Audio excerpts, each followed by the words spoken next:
D.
Hey guys, hey, how are you? Hi Bree, hi Christian, hi Wuzzles, anyone else that's lurking. We're listening to the Metamorphosis today. And then it's a pretty short audiobook, it's like 2 hours long. So afterwards, there's a visual novel that I found. Visual novel, that is, I almost said graphic novel.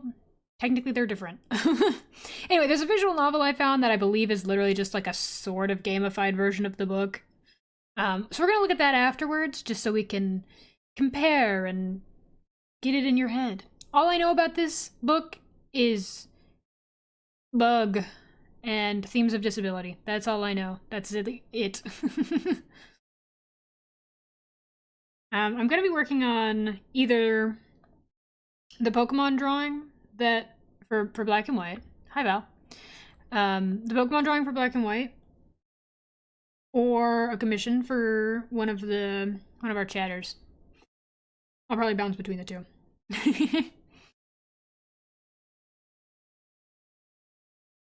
We're becoming Bug. We're becoming Bug. Guys, I woke up and I was Bug. Actually, I woke up and I was super fucking tired.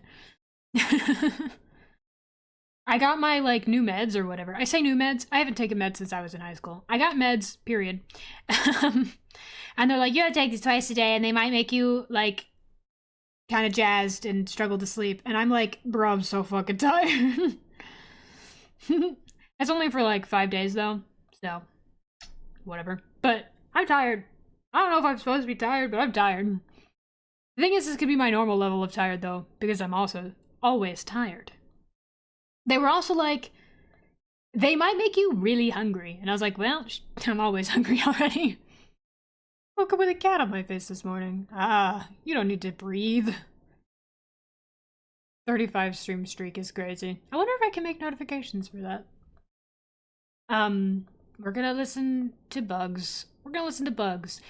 If you guys are kind of squeamish about bug things or body horror, maybe skip this one, because it's a horror book. When we listen to audiobooks, they're pretty much usually horror. So there's that. I'm invisible. There we go. Bree, I think you said you read this book in high school, yeah? I didn't. I never did. Just that we didn't have a lot of required reading for, my English class when I was in high school. Oh boy, desk. Yeah. Dude fucking perspective bullshit. Imagine the pop sound effect. I'm doing perspective bullshit, but I do have a reference, so we built this in The Sims because we lazy. And by we, I mean Rooster built this in The Sims for me because we lazy. But I'm still having to fix up the perspective a bit. So we fiddle in with this. That's what we're doing. Wasn't required, but I did read it. Fair enough. You're kind of a big nerd like that. So what we're gonna do is I don't think I'm gonna pause between chapters on this book because it isn't very long. Unless you guys want me to pause at the 1 hour mark. It's literally like a 2 hour book. So I think we're just gonna listen to the book. I think I found a good audiobook version of it. I'm gonna pin that.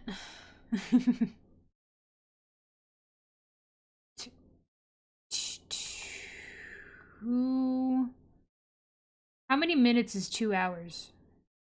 120? Yeah, I know how to do math. 120. Perfect. I know how to add 6 and 6.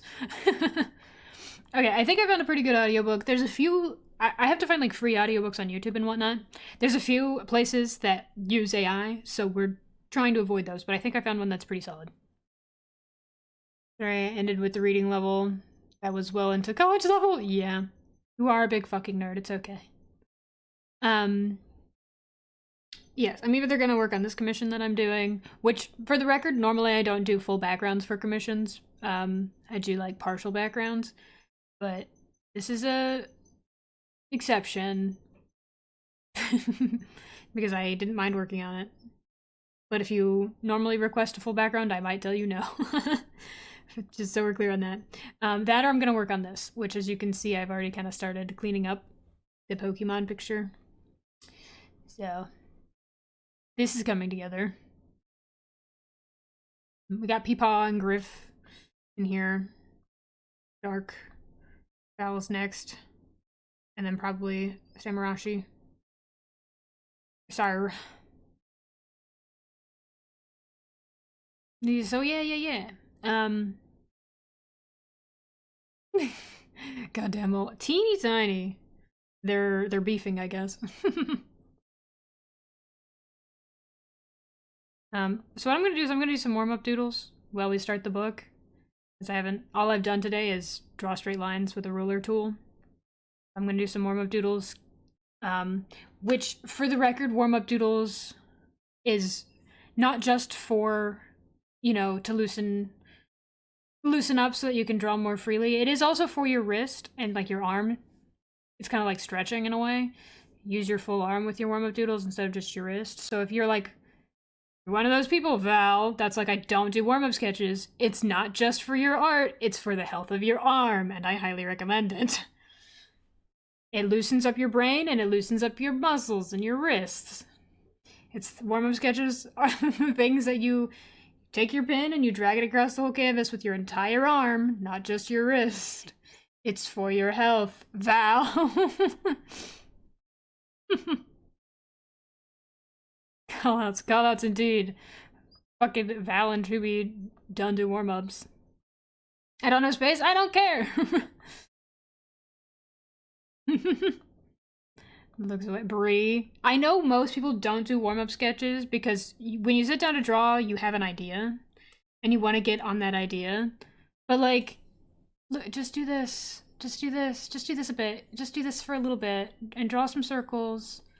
It's good for you, I promise. I promise it's good for you. You have to get your wiggles out, dude. I promise. It's so good for you. Anyway, I'm gonna start the book now. I'm gonna mute. I'm gonna start the book. I have no place to... I know, like I said, I know most people don't do warm-ups because when you sit down to draw, you have an idea of what to draw, but you should do them. It's good for you. It helps you loosen up. It helps you do more, like, loose gesture shapes. Like, try to keep your stuff really loose. Just draw some shapes. Do whatever.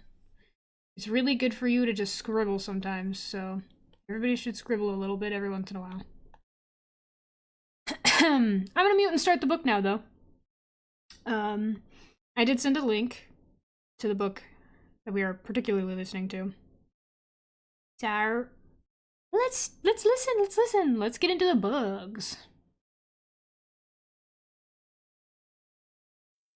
The Metamorphosis by Franz Kafka. Translated by Ian Johnston. Chapter 1.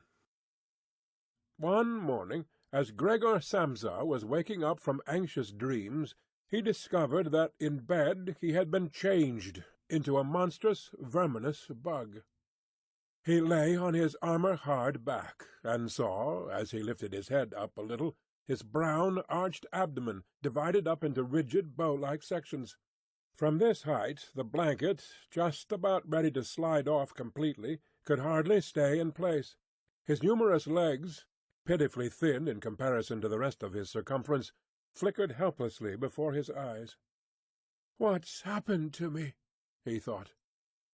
It was no dream. His room, a proper room for a human being, only somewhat too small, lay quietly between the four well-known walls. Above the table, on which an unpacked collection of sample cloth goods was spread out (Samsa was a travelling salesman), hung the picture which he had cut out of an illustrated magazine a little while ago and set in a pretty gilt frame. It was a picture of a woman with a fur hat and a fur boa. She sat erect there, lifting up in the direction of the viewer a solid fur muff, into which her entire forearm had disappeared. Gregor's glance then turned to the window. The dreary weather, the raindrops were falling audibly down on the metal window-ledge, made him quite melancholy. "Why don't I keep sleeping for a little while longer and forget all this foolishness?" he thought. But this was entirely impractical, for he was used to sleeping on his right side, and in his present state he couldn't get himself into this position. No matter how hard he threw himself onto his right side, he always rolled again onto his back. He must have tried it 100 times, closing his eyes so that he would not have to see the wriggling legs, and gave up only when he began to feel a light, dull pain in his side which he had never felt before. "Oh, God!" he thought, "what a demanding job I've chosen, day in, day out on the road. The stresses of selling are much greater than the work going on at head office, and in addition to that, I have to cope with the problems of travelling, the worries about train connections, irregular bad food, temporary and constantly changing human relationships, which never come from the heart. To hell with it all!" He felt a slight itching on the top of his abdomen. He slowly pushed himself onto his back closer to the bedpost so that he could lift his head more easily, found the itchy part, which was entirely covered with small white spots. He did not know what to make of them, and wanted to feel the place with a leg, but he retracted it immediately, for the contact felt like a cold shower all over him. He slid back into his earlier position. "This getting up early," he thought, "makes a man quite idiotic. A man must have his sleep. Other travelling salesmen live like harem women. For instance, when I come back to the inn during the course of the morning to write up the necessary orders, these gentlemen are just sitting down to breakfast. If I were to try that with my boss, I'd be thrown out on the spot. Still, who knows whether that mightn't be really good for me? If I didn't hold back for my parents' sake, I'd have quit ages ago. I would have gone to the boss and told him just what I think from the bottom of my heart. He would have fallen right off his desk. How weird it is to sit up at that desk and talk down to the employee from way up there. The boss has trouble hearing, so the employee has to step up quite close to him. Anyway, I haven't completely given up that hope yet. Once I've got together the money to pay off my parents' debt to him, that should take another 5 or 6 years, I'll do it for sure. Then I'll make the big break. In any case, right now I have to get up. My train leaves at 5 o'clock. He looked over at the alarm clock, ticking away by the chest of drawers. Good God! He thought. It was 6:30, and the hands were going quietly on. It was past the half-hour, already nearly 2:45. Could the alarm have failed to ring? One saw from the bed that it was properly set for 4 o'clock. Certainly it had rung. Yes, but was it possible to sleep through that noise which made the furniture shake? Now, it's true he'd slept quietly, but evidently he'd slept all the more deeply. Still, what should he do now? The next train left at 7 o'clock. To catch that one, he would have to go in a mad rush. The sample collection wasn't packed up yet, and he really didn't feel particularly fresh and active. And even if he caught the train, there was no avoiding a blow-up with the boss, because the firm's errand boy would have waited for the 5 o'clock train and reported the news of his absence long ago.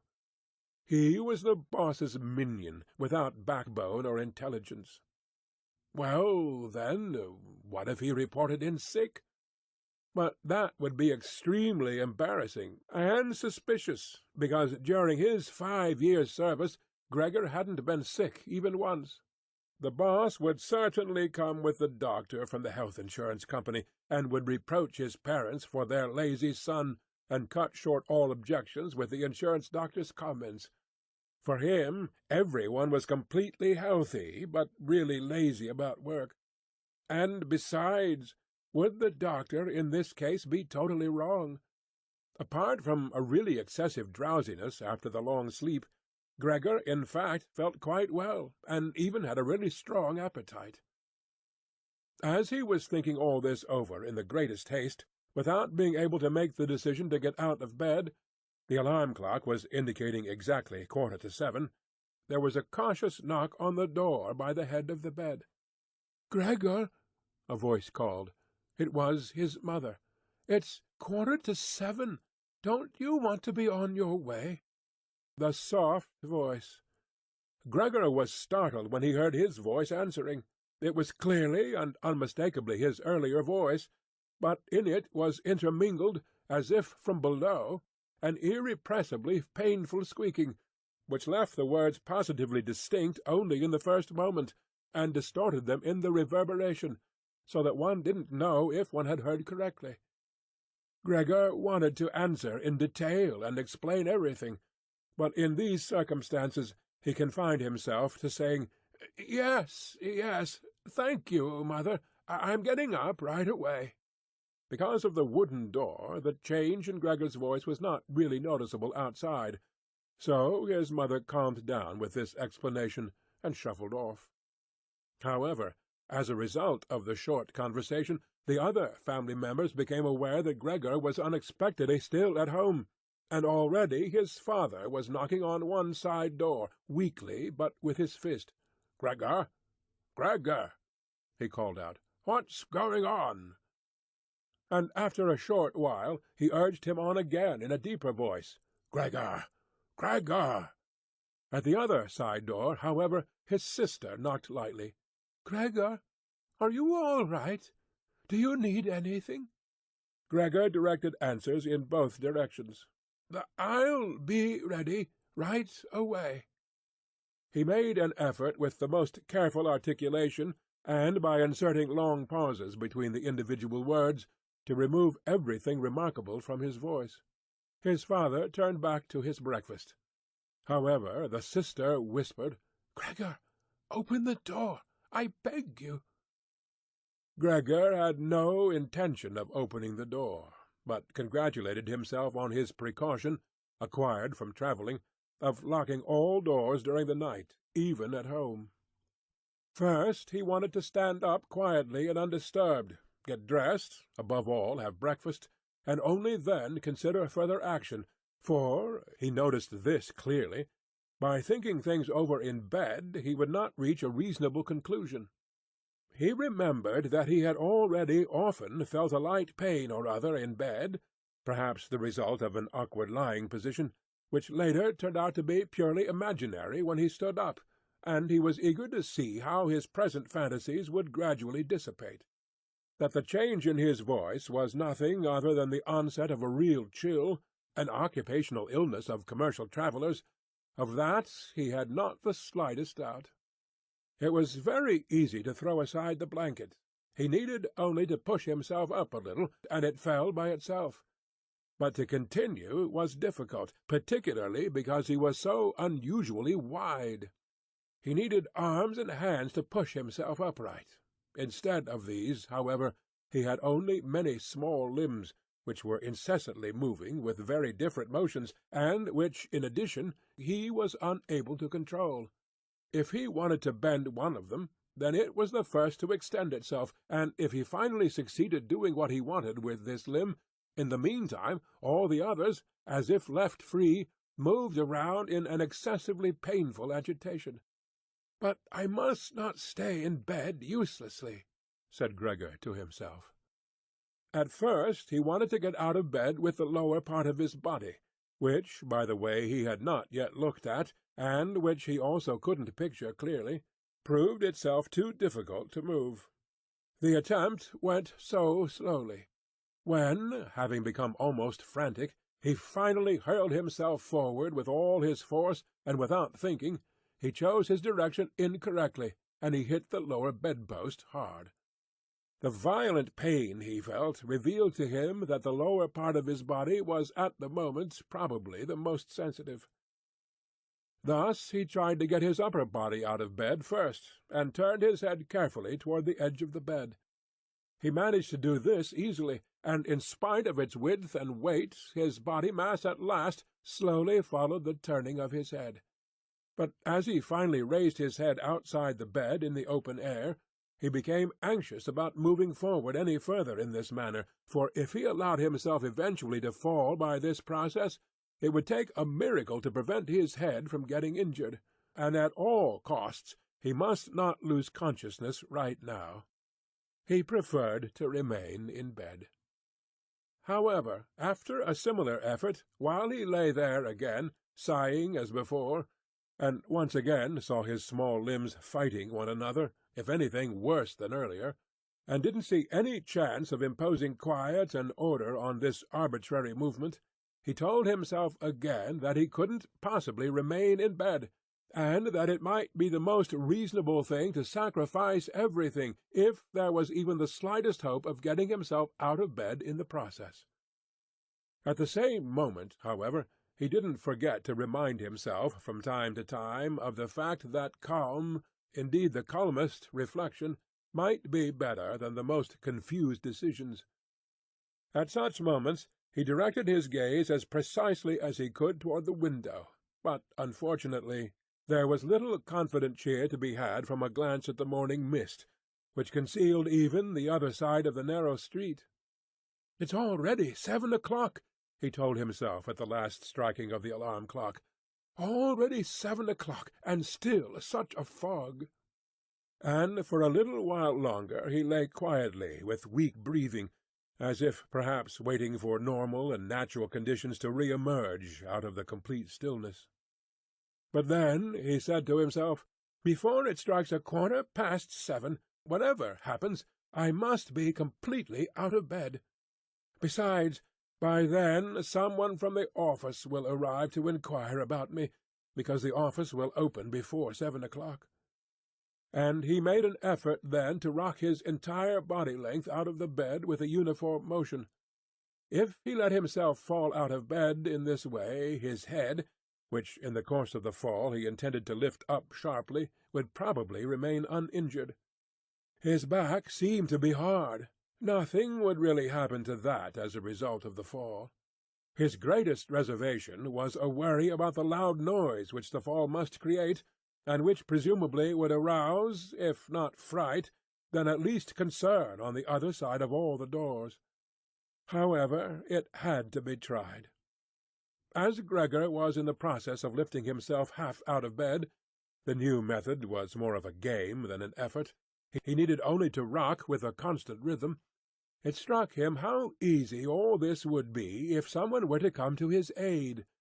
Two strong people, he thought of his father and the servant-girl, would have been quite sufficient. They would have only had to push their arms under his arched back to get him out of the bed, to bend over with their load, and then merely to exercise patience and care that he completed the flip onto the floor, where his diminutive legs would then, he hoped, acquire a purpose. Now, quite apart from the fact that the doors were locked, should he really call out for help? In spite of all his distress, he was unable to suppress a smile at this idea. He had already got to the point where, by rocking more strongly, he maintained his equilibrium with difficulty, and very soon he would finally have to decide, for in 5 minutes it would be 7:15. Then there was a ring at the door of the apartment. "That's someone from the office," he told himself, and he almost froze, while his small limbs only danced around all the faster. For one moment everything remained still.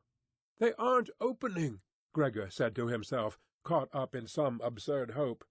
But, of course, then, as usual, the servant-girl with her firm tread went to the door and opened it. Gregor needed to hear only the first word of the visitor's greeting to recognize immediately who it was.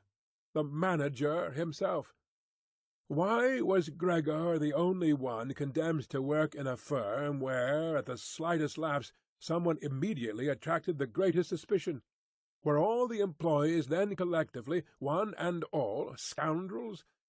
Among them, was there then no truly devoted person who, if he failed to use just a couple of hours in the morning for office work, would become abnormal from pangs of conscience, and really be in no state to get out of bed? Was it really not enough to let an apprentice make inquiries, if such questioning was even necessary? Must the manager himself come, and, in the process, must it be demonstrated to the entire innocent family that the investigation of this suspicious circumstance could be entrusted only to the intelligence of the manager? And more as a consequence of the excited state into which this idea put Gregor than as a result of an actual decision, he swung himself with all his might out of the bed. There was a loud thud, but not a real crash. The fall was absorbed somewhat by the carpet, and, in addition, his back was more elastic than Gregor had thought. For that reason the dull noise was not quite so conspicuous, but he had not held his head up with sufficient care, and had hit it. He turned his head, irritated and in pain, and rubbed it on the carpet. "Something has fallen in there," said the manager in the next room on the left. Gregor tried to imagine to himself whether anything similar to what was happening to him today could also have happened at some point to the manager. At least one had to concede the possibility of such a thing. However, as if to give a rough answer to this question, the manager now, with a squeak of his polished boots, took a few determined steps in the next room. From the neighbouring room on the right, the sister was whispering to inform Gregor.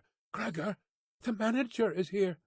"I know," said Gregor to himself, but he did not make his voice loud enough so that his sister could hear. "Gregor," his father now said from the neighbouring room on the left, "Mr. Manager has come, and is asking why you have not left on the early train. We don't know what we should tell him. Besides, he also wants to speak to you personally. So please open the door. He will be good enough to forgive the mess in your room." In the middle of all this, the manager called out in a friendly way, "Good morning, Mr. Samsa." "He is not well," said his mother to the manager, while his father was still talking at the door. "He is not well, believe me, Mr. Manager. Otherwise, how would Gregor miss a train? The young man has nothing in his head except business. I'm almost angry that he never goes out at night. Right now he's been in the city 8 days, but he's been at home every evening. He sits there with us at the table and reads the newspaper quietly, or studies his travel schedules. It is quite a diversion for him to busy himself with fretwork. For instance, he cut out a small frame over the course of 2 or 3 evenings. You'll be amazed how pretty it is. It's hanging right inside the room. You'll see it immediately, as soon as Gregor opens the door. Anyway, I'm happy that you're here, Mr. Manager. By ourselves, we would never have made Gregor open the door. He's so stubborn, and he's certainly not well, although he denied that this morning." "I'm coming right away," said Gregor slowly and deliberately, and didn't move, so as not to lose one word of the conversation. "My dear lady, I cannot explain it to myself in any other way," said the manager. "I hope it is nothing serious. On the other hand, I must also say that we business people, luckily or unluckily, however one looks at it, very often simply have to overcome a slight indisposition for business reasons. So can Mr. Manager come in to see you now?" asked his father impatiently, and knocked once again on the door. "No," said Gregor. In the neighbouring room on the left a painful stillness descended. In the neighbouring room on the right the sister began to sob. Why didn't his sister go to the others? She'd probably just gotten out of bed now, and hadn't even started to get dressed yet. Then why was she crying? Because he wasn't getting up and wasn't letting the manager in, because he was in danger of losing his position, and because then his boss would badger his parents once again with the old demands? Those were probably unnecessary worries right now. Gregor was still here, and wasn't thinking at all about abandoning his family. At the moment he was lying right there on the carpet, and no one who knew about his condition would have seriously demanded that he let the manager in. But Gregor wouldn't be casually dismissed right away because of this small discourtesy, for which he would find an easy and suitable excuse later on. It seemed to Gregor that it might be far more reasonable to leave him in peace at the moment, instead of disturbing him with crying and conversation. But it was the very uncertainty which distressed the others and excused their behaviour. "Mr. Samsa!" the manager was now shouting, his voice raised. "What's the matter? You are barricading yourself in your room, answer with only a yes and a no, are making serious and unnecessary troubles for your parents, and neglecting, I mention this only incidentally, your commercial duties in a truly unheard-of manner. I am speaking here in the name of your parents and your employer, and I am requesting you, in all seriousness, for an immediate and clear explanation. I am amazed. I thought I knew you as a calm, reasonable person, and now you appear suddenly to want to start parading around in weird moods. The chief indicated to me earlier this very day a possible explanation for your neglect. It concerned the collection of cash entrusted to you a short while ago. But, in truth, I almost gave him my word of honour that this explanation could not be correct. However, now I see here your unimaginable pig-headedness, and I am totally losing any desire to speak up for you in the slightest. And your position is not at all the most secure. Originally I intended to mention all this to you privately, but since you are letting me waste my time here uselessly, I don't know why the matter shouldn't come to the attention of your parents. Your productivity has also been very unsatisfactory recently. Of course, it's not the time of year to conduct exceptional business, we recognize that, but a time of year for conducting no business— there is no such thing at all, Mr. Samsa, and such a thing must never be. "But, Mr. Manager," called Gregor, beside himself, and in his agitation forgetting everything else, "I'm opening the door immediately, this very moment. A slight indisposition, a dizzy spell, has prevented me from getting up. I'm still lying in bed right now, but I'm quite refreshed once again. I'm in the midst of getting out of bed. Just have patience for a short moment. Things are not going as well as I thought, but things are all right. How suddenly this can overcome someone! Only yesterday evening everything was fine with me. My parents certainly know that. Actually, just yesterday evening I had a small premonition. People must have seen that in me. Why have I not reported that to the office? But people always think that they'll get over sickness without having to stay at home. Mr. Manager, take it easy on my parents. There is really no basis for the criticisms which you are now making against me, and really nobody has said a word to me about it. Perhaps you have not read the latest orders which I shipped. Besides, now I'm setting out on my trip on the 8 o'clock train. The few hours' rest have made me stronger. Mr. Manager, do not stay. I will be at the office in person right away. Please have the goodness to say that, and to convey my respects to the chief." While Gregor was quickly blurting all this out, hardly aware of what he was saying, he had moved close to the chest of drawers without effort, probably as a result of the practice he had already had in bed, and now he was trying to raise himself up on it. Actually, he wanted to open the door. He really wanted to let himself be seen by and to speak with the manager. He was keen to witness what the others now asking about him would say when they saw him. If they were startled, then Gregor had no more responsibility and could be calm. But if they accepted everything quietly, then he would have no reason to get excited, and, if he got a move on, could really be at the station around 8 o'clock. At first he slid down a few times on the smooth chest of drawers, but at last he gave himself a final swing, and stood upright there. He was no longer at all aware of the pains in his lower body, no matter how they might still sting. Now he let himself fall against the back of a near-by chair, on the edge of which he braced himself with his thin limbs.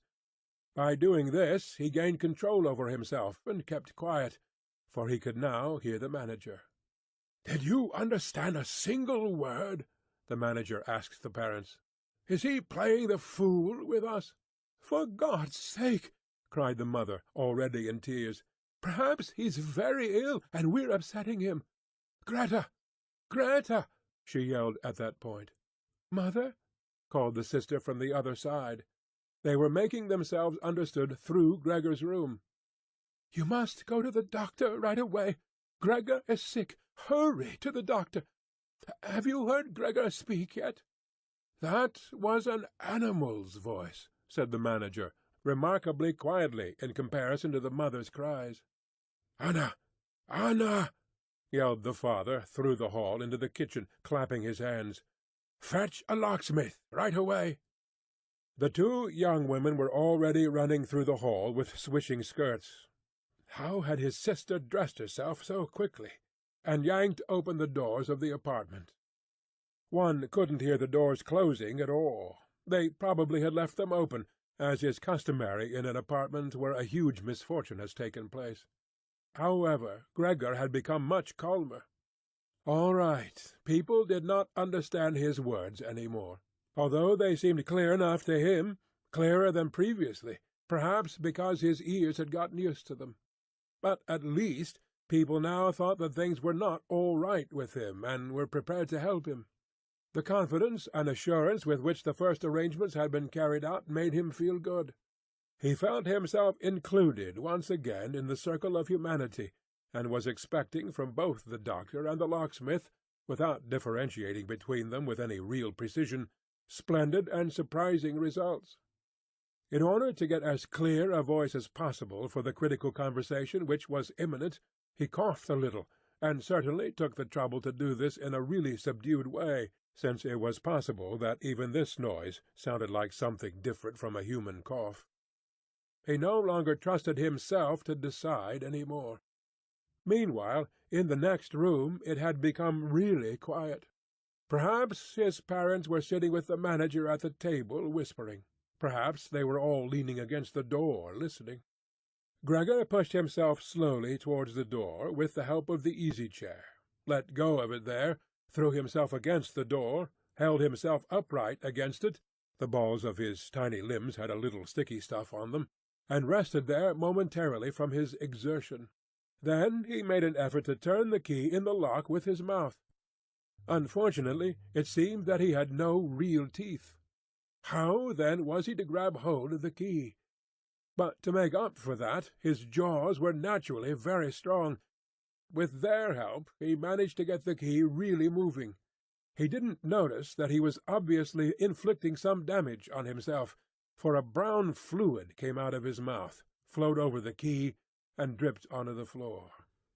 "Just listen for a moment," said the manager in the next room.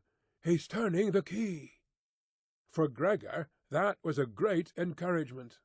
But they all should have called out to him, including his father and mother. "Come on, Gregor!" they should have shouted. "Keep going! Keep working on the lock!" Imagining that all his efforts were being followed with suspense, he bit down frantically on the key with all the force he could muster. As the key turned more, he danced around the lock. Now he was holding himself upright only with his mouth, and he had to hang on to the key, or then press it down with the whole weight of his body as necessary. The quite distinct click of the lock as it finally snapped really woke Gregor up. Breathing heavily, he said to himself, "So I didn't need the locksmith," and he set his head against the door-handle to open the door completely. Because he had to open the door in this way, it was already open very wide without him yet being really visible. He first had to turn himself slowly around the edge of the door, very carefully, of course, if he didn't want to fall awkwardly on his back right at the entrance into the room.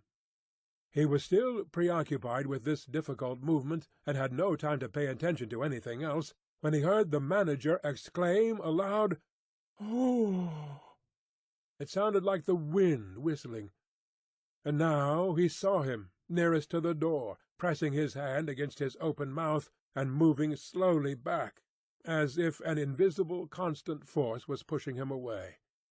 His mother, in spite of the presence of the manager, she was standing there with her hair sticking up on end, still a mess from the night, was looking at his father with her hands clasped. She then went 2 steps towards Gregor and collapsed right in the middle of her skirts, which were spread out all around her face sunk on her breast, completely concealed. His father clenched his fist with a hostile expression, as if he wished to push Gregor back into his room, then looked uncertainly around the living-room, covered his eyes with his hands, and cried so that his mighty breast shook. At this point Gregor did not take 1 step into the room, but leaned his body from the inside against the firmly bolted wing of the door, so that only half his body was visible, as well as his head, tilted sideways, with which he peeped over at the others. Meanwhile it had become much brighter. Standing out clearly from the other side of the street was a part of the endless grey-black house situated opposite. It was a hospital, with its severe regular windows breaking up the façade. The rain was still coming down, but only in large individual drops, visibly and firmly thrown down one by one onto the ground. The breakfast dishes were standing piled around on the table, because for his father breakfast was the most important meal-time in the day, which he prolonged for hours by reading various newspapers. Directly across the opposite wall hung a photograph of Gregor from the time of his military service. It was a picture of him as a lieutenant, as he, smiling and worry-free, with his hand on his sword, demanded respect for his bearing and uniform. The door to the hall was ajar, and since the door to the apartment was also open, one could see out into the landing of the apartment and the start of the staircase going down. "Now," said Gregor, well aware that he was the only one who had kept his composure, "I'll get dressed right away, pick up the collection of samples, and set off. You'll allow me to set out on my way, will you not? You see, Mr. Manager, I am not pig-headed, and I am happy to work. Travelling is exhausting, but I couldn't live without it. Where are you going, Mr. Manager? To the office? Really? Will you report everything truthfully? A person can be incapable of work momentarily, but that's precisely the best time to remember the earlier achievements, and to consider that later, after the obstacles have been shoved aside, the person will work all the more eagerly and intensely. I am really so indebted to Mr. Chief. You know that perfectly well. On the other hand, I am concerned about my parents and my sister. I'm in a fix, but I'll work myself out of it again. Don't make things more difficult for me than they already are. Speak up on my behalf in the office. People don't like travelling salesmen, I know that. People think they earn pots of money and thus lead a fine life. People don't even have any special reason to think through this judgment more clearly. But you, Mr. Manager, you have a better perspective on what's involved than other people. Even, I tell you in total confidence, a better perspective than Mr. Chairman himself, who, in his capacity as the employer, may let his judgment make casual mistakes at the expense of an employee. You also know well enough that the travelling salesman who is outside the office almost the entire year can become so easily a victim of gossip, coincidences, and groundless complaints, against which it's impossible for him to defend himself, since, for the most part, he doesn't hear about them at all, and only then when he's exhausted after finishing a trip, and at home gets to feel in his own body the nasty consequences, which can't be thoroughly explored back to their origins. Mr. Manager, don't leave without speaking a word telling me that you'll at least concede that I'm a little in the right." But at Gregor's first words the manager had already turned away, and now he looked back at Gregor over his twitching shoulders with pursed lips. During Gregor's speech he was not still for a moment, but kept moving away towards the door, without taking his eyes off Gregor, but really gradually, as if there was a secret ban on leaving the room. He was already in the hall, and given the sudden movement with which he had finally pulled his foot out of the living-room, one could have believed that he had just burned the sole of his foot. In the hall, however, he stretched his right hand out away from his body towards the staircase, as if some truly supernatural relief was waiting for him there. Gregor realized that he must not under any circumstances allow the manager to go away in this frame of mind, especially if his position in the firm was not to be placed in the greatest danger. His parents did not understand all this very well. Over the long years they had developed the conviction that Gregor was set up for life in his firm, and, in addition, they had so much to do nowadays with their present troubles that all foresight was foreign to them. But Gregor had this foresight. The manager must be held back, calmed down, convinced, and finally won over. The future of Gregor and his family really depended on it. If only the sister had been there. She was clever, She had already cried while Gregor was still lying quietly on his back, and the manager, this friend of the lady's, would certainly let himself be guided by her. She would have closed the door to the apartment and talked him out of his fright in the hall. But the sister was not even there. Gregor must deal with it himself. Without thinking that as yet he didn't know anything about his present ability to move, and that his speech possibly, indeed probably, had once again not been understood, he left the wing of the door, pushed himself through the opening, and wanted to go over to the manager, who was already holding tight onto the handrail with both hands on the landing in a ridiculous way. But as he looked for something to hold on to, with a small scream Gregor immediately fell down onto his numerous little legs. Scarcely had this happened when he felt for the first time that morning a general physical well-being. The small limbs had firm floor under them. They obeyed perfectly, as he noticed to his joy, and strove to carry him forward in the direction he wanted. Right away he believed that the final amelioration of all his suffering was immediately at hand. But at the very moment when he lay on the floor, rocking in a restrained manner quite close and directly across from his mother, who had apparently totally sunk into herself, she suddenly sprang right up, with her arms spread far apart and her fingers extended, and cried out, "Help! For God's sake, help!" She held her head bowed down, as if she wanted to view Gregor better, but ran senselessly back, contradicting that gesture, forgetting that behind her stood the table with all the dishes on it. When she reached the table, she sat down heavily on it, as if absent-mindedly, and did not appear to notice at all that next to her coffee was pouring out onto the carpet in a full stream from the large overturned container. "Mother!" said Gregor quietly, and looked over towards her. The manager momentarily had disappeared completely from his mind.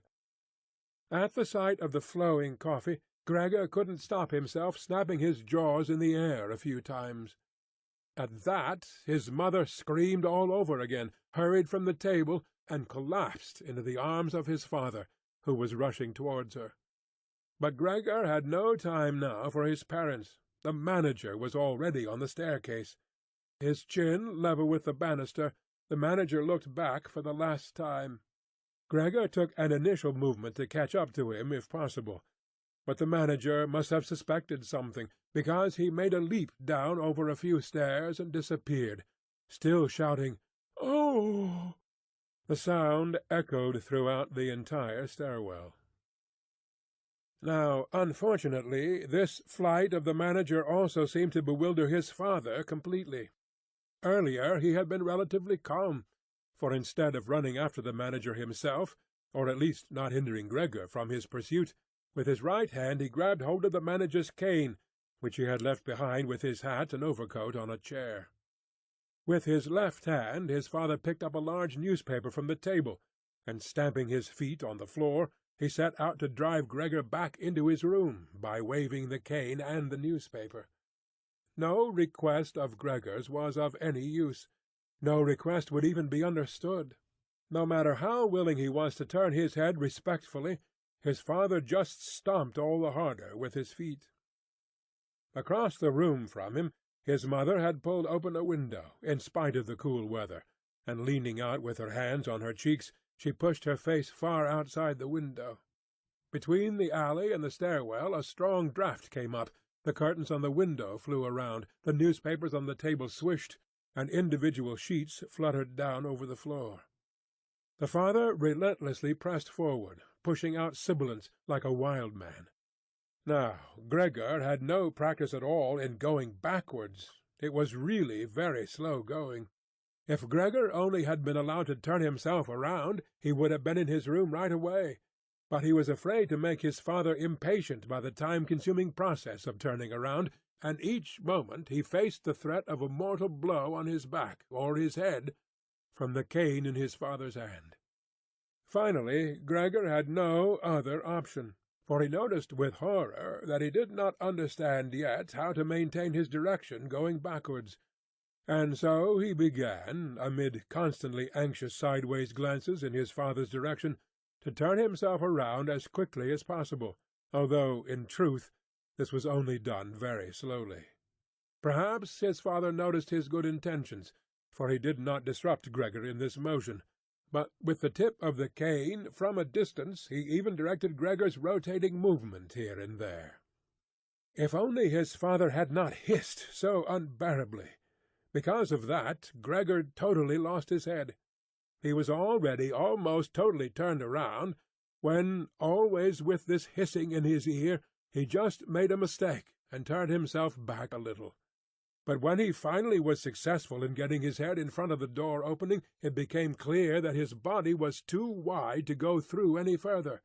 Naturally, his father, in his present mental state, had no idea of opening the other wing of the door a bit, to create a suitable passage for Gregor to get through.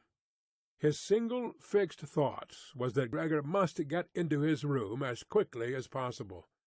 He would never have allowed the elaborate preparations that Gregor required to orient himself, and thus perhaps get through the door. On the contrary, as if there were no obstacle, and with a peculiar noise, he now drove Gregor forwards. Behind Gregor the sound at this point was no longer like the voice of only a single father. Now it was really no longer a joke, and Gregor forced himself, come what might, into the door. One side of his body was lifted up. He lay at an angle in the door-opening. His one flank was sore with the scraping. On the white door ugly blotches were left. Soon he was stuck fast, and would not have been able to move any more on his own.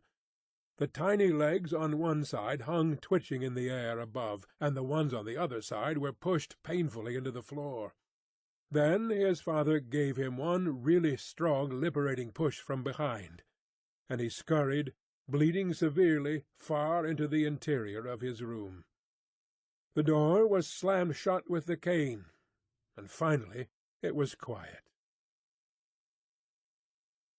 Chapter 2. Gregor first woke up from his heavy swoon-like sleep in the evening twilight. He would certainly have woken up soon afterwards without any disturbance, for he felt himself sufficiently rested and wide awake, although it appeared to him as if a hurried step and a cautious closing of the door to the hall had aroused him. Light from the electric street lamps lay pale here and there on the ceiling and on the higher parts of the furniture, but underneath, around Gregor, it was dark.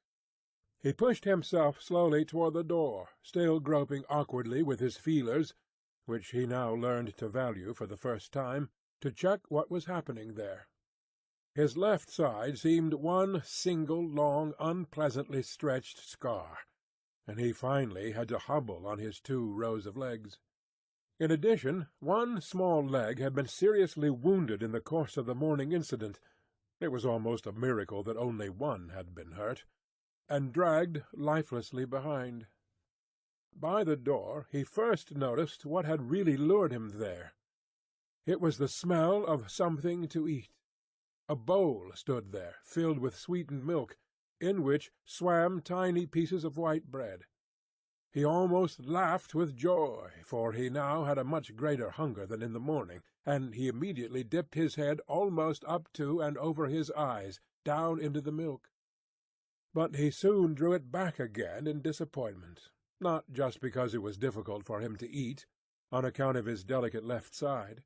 He could eat only if his entire panting body worked in a coordinated way, but also because the milk, which otherwise was his favourite drink, and which his sister had certainly placed there for that reason, did not appeal to him at all. He turned away from the bowl almost with aversion, and crept back into the middle of the room.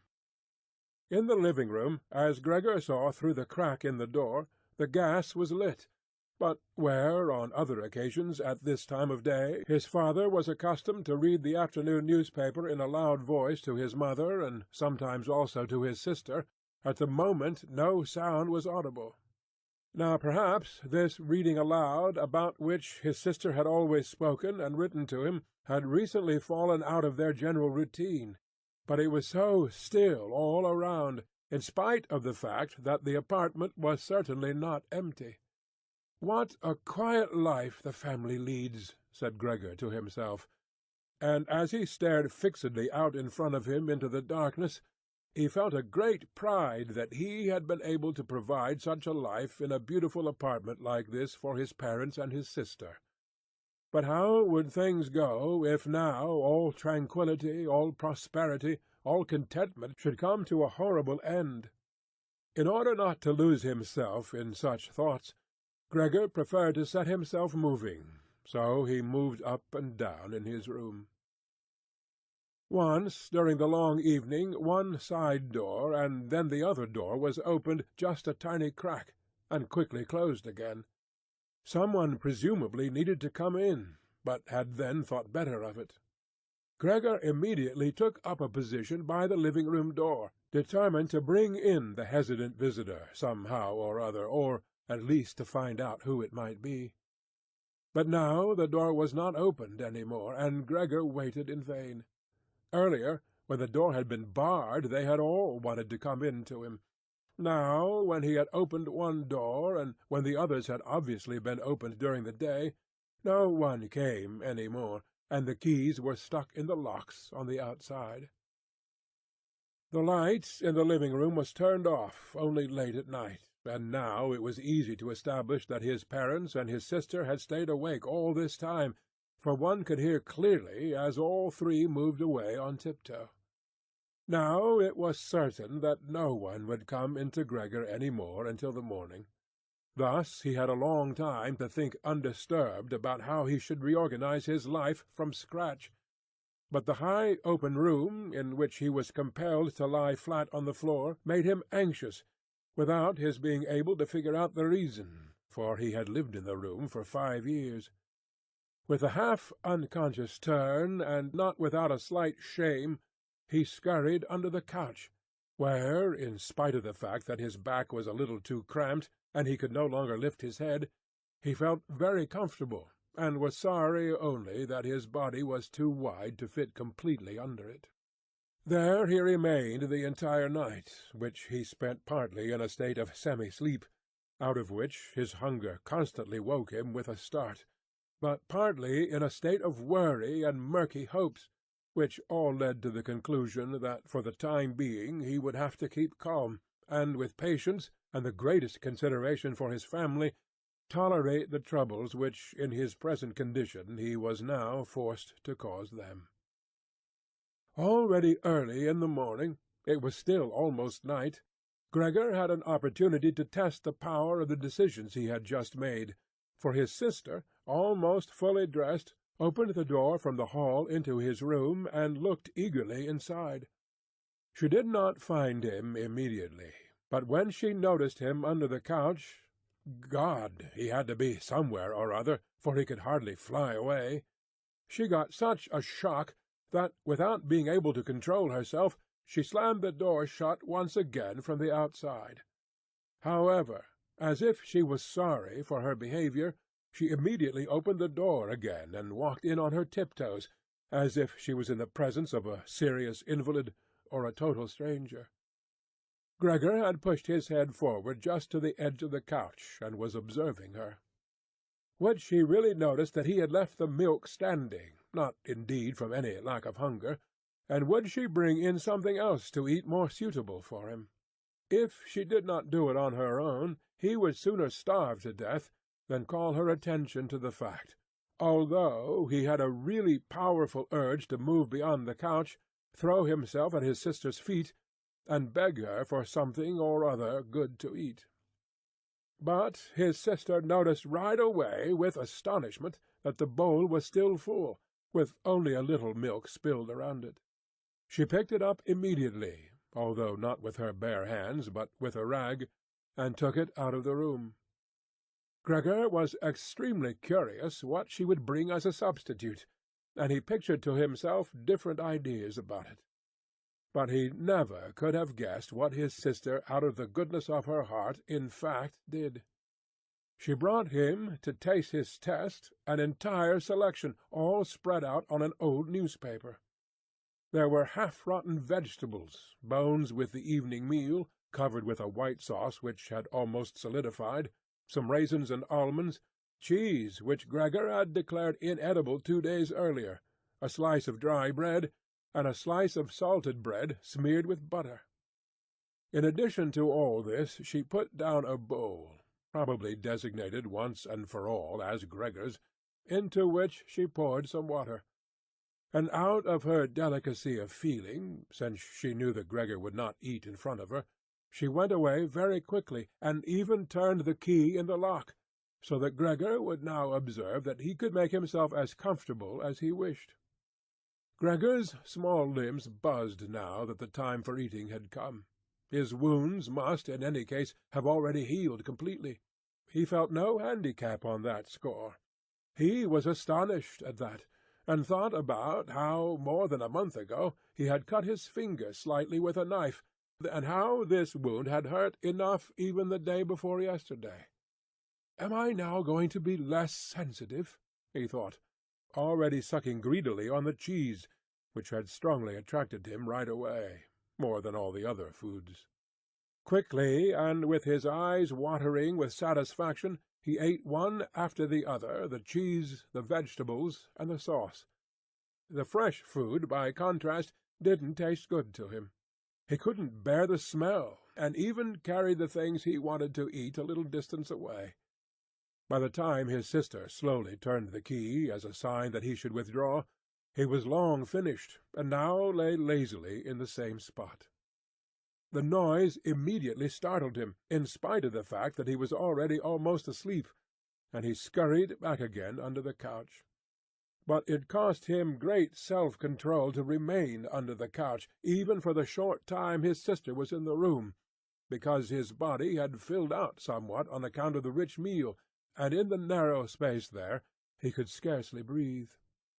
In the midst of minor attacks of asphyxiation, he looked at her with somewhat protruding eyes, as his unsuspecting sister swept up with a broom, not just the remnants, but even the foods which Gregor had not touched at all, as if these were also now useless, and as she dumped everything quickly into a bucket, which she closed with a wooden lid, and then carried all of it out of the room. She had hardly turned round before Gregor had already dragged himself out from the couch, stretched out, and let his body expand. In this way Gregor got his food every day, once in the morning, when his parents and the servant girl were still asleep, and a second time after the common noon meal, for his parents were, as before, asleep then for a little while, and the servant girl was sent off by his sister on some errand or other. They certainly would not have wanted Gregor to starve to death, but perhaps they could not have endured finding out what he ate other than by hearsay. Perhaps his sister wanted to spare them what was possibly only a small grief, for they were really suffering quite enough already. What sorts of excuses people had used on that first morning to get the doctor and the locksmith out of the house, Gregor was completely unable to ascertain.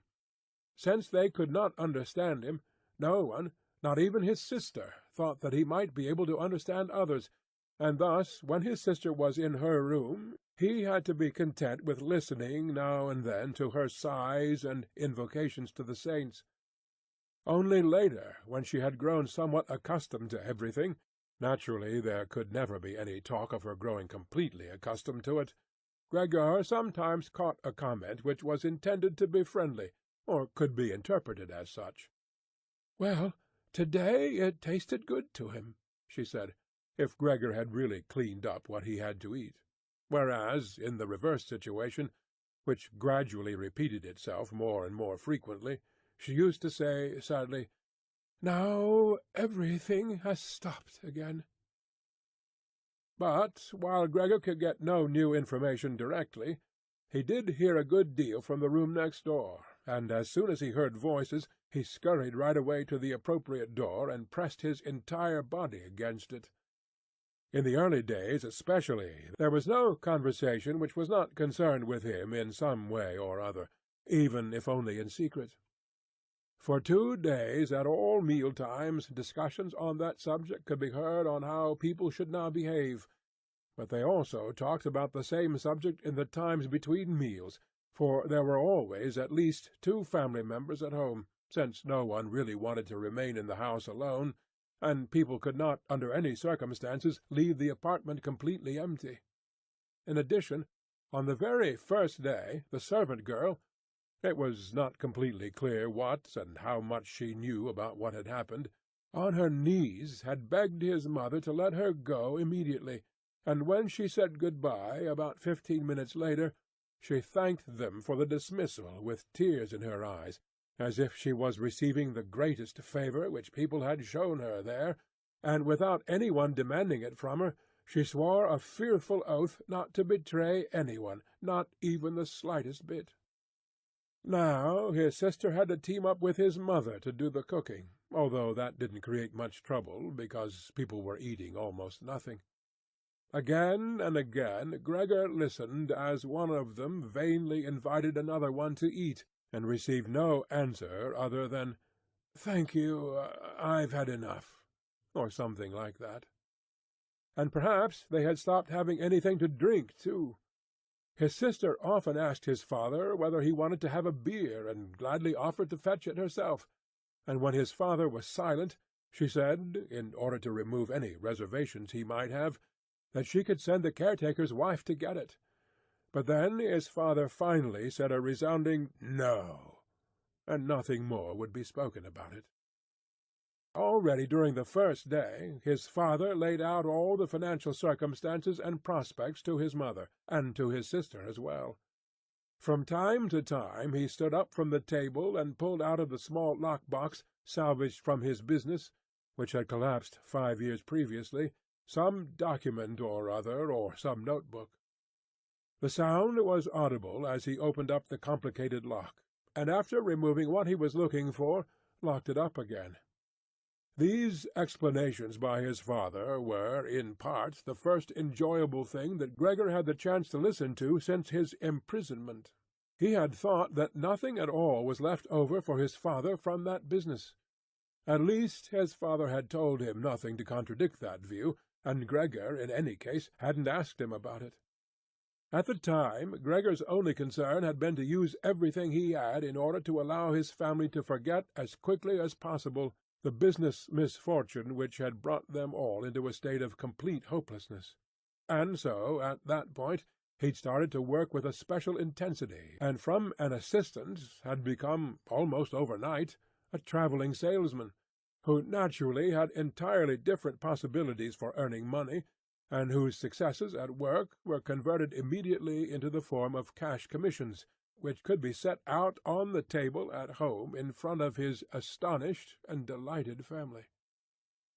Those had been beautiful days, and they had never come back afterwards, at least not with the same splendour, in spite of the fact that Gregor later earned so much money that he was in a position to bear the expenses of the entire family, costs which he, in fact, did bear.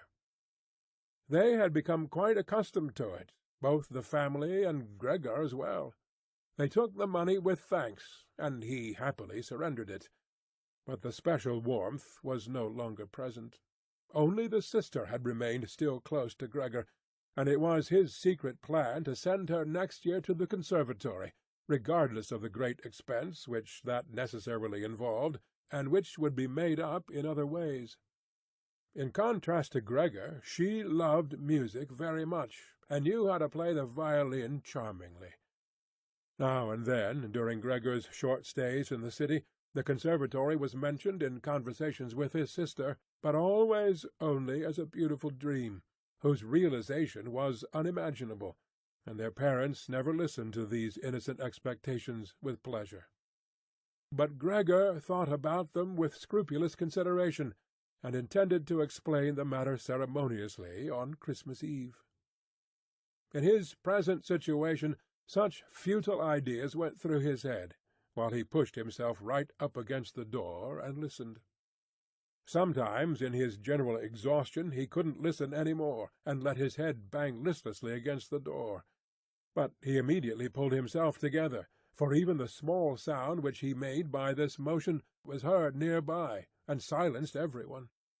"There he goes on again," said his father after a while, clearly turning towards the door, and only then would the interrupted conversation gradually be resumed again.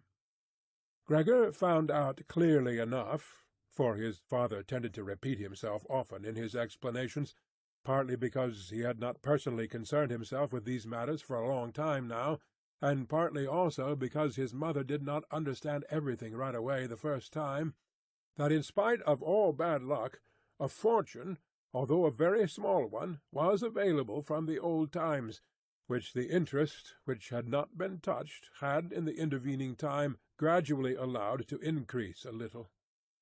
Furthermore, in addition to this, the money which Gregor had brought home every month (he had kept only a few florins for himself) had not been completely spent, and had grown into a small capital amount. Gregor, behind his door, nodded eagerly, rejoicing over this unanticipated foresight and frugality. True, with this excess money he could have paid off more of his father's debt to his employer, and the day on which he could be rid of this position would have been a lot closer, but now things were doubtless better the way his father had arranged them. At the moment, however, this money was not nearly sufficient to permit the family to live on the interest payments. Perhaps it would be enough to maintain the family for 1 or at most 2 years, that's all. Thus it only added up to an amount which one should not really draw upon, and which must be set aside for an emergency. But the money to live on had to be earned. Now, although his father was old, he was a healthy man who had not worked at all for 5 years, and thus could not be counted on for very much. He had, in those 5 years, the first holidays of his trouble-filled but unsuccessful life, put on a good deal of fat, and thus had become really heavy. And should his old mother now perhaps work for money, a woman who suffered from asthma, for whom wandering through the apartment even now was a great strain, and who spent every second day on the sofa by the open window, labouring for breath? Should his sister earn money, a girl who was still a 17-year-old child, whose earlier lifestyle had been so very delightful that it had consisted of dressing herself nicely, sleeping in late, helping around the house, taking part in a few modest enjoyments, and, above all, playing the violin? When it came to talking about this need to earn money, at first Gregor went away from the door, and threw himself on the cold leather sofa beside the door, for he was quite hot from shame and sorrow. Often he lay there all night long. He didn't sleep a moment, and just scratched on the leather for hours at a time. He undertook the very difficult task of shoving a chair over to the window. Then he crept up on the window-sill, and braced in the chair, leaned against the window to look out, obviously with some memory or other of the satisfaction which that used to bring him in earlier times. Actually, from day to day he perceived things with less and less clarity, even those a short distance away. The hospital across the street, the all-too-frequent sight of which he had previously cursed, was not visible at all any more, and if he had not been precisely aware that he lived in the quiet but completely urban Charlotte Street, he would have believed that from his window he was peering out at a featureless wasteland, in which the grey heaven and the grey earth had merged, and were indistinguishable. His attentive sister must have observed a couple of times that the chair stood by the window. Then, after cleaning up the room, each time she pushed the chair back right against the window, and from now on she even left the inner casement open. If Gregor had only been able to speak to his sister and thank her for everything that she did for him, he would have tolerated her service more easily. As it was, he suffered under it. The sister admittedly sought to cover up the awkwardness of everything as much as possible, and as time went by she naturally got more successful at it. But with the passing of time Gregor also came to understand everything more precisely. Even her entrance was terrible for him.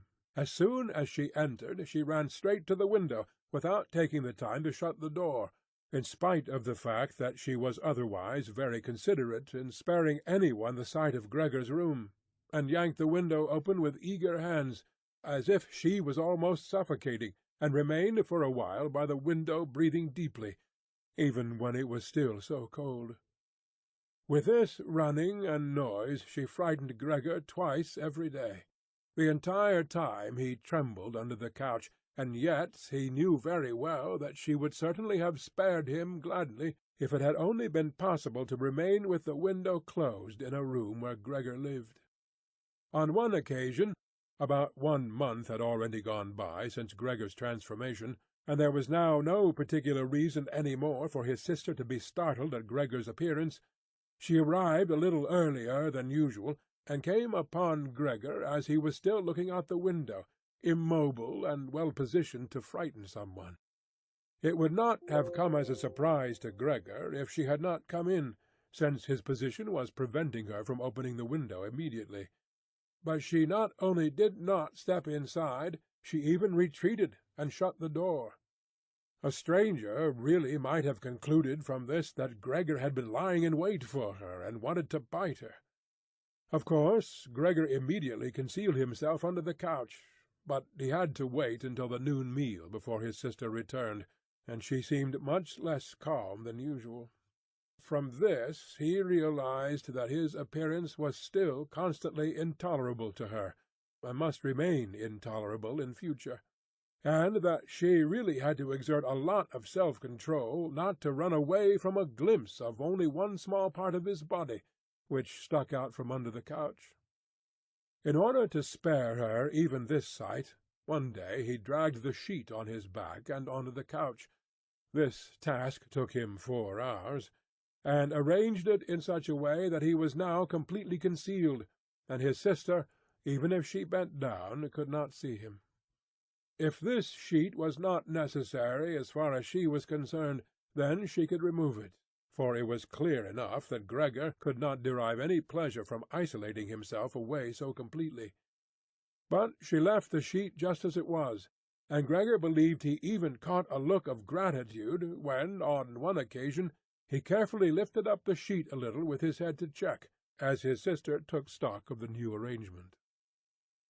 In the first 2 weeks his parents could not bring themselves to visit him, and he often heard how they fully acknowledged his sister's present work, whereas earlier they had often got annoyed at his sister, because she had seemed to them a somewhat useless young woman.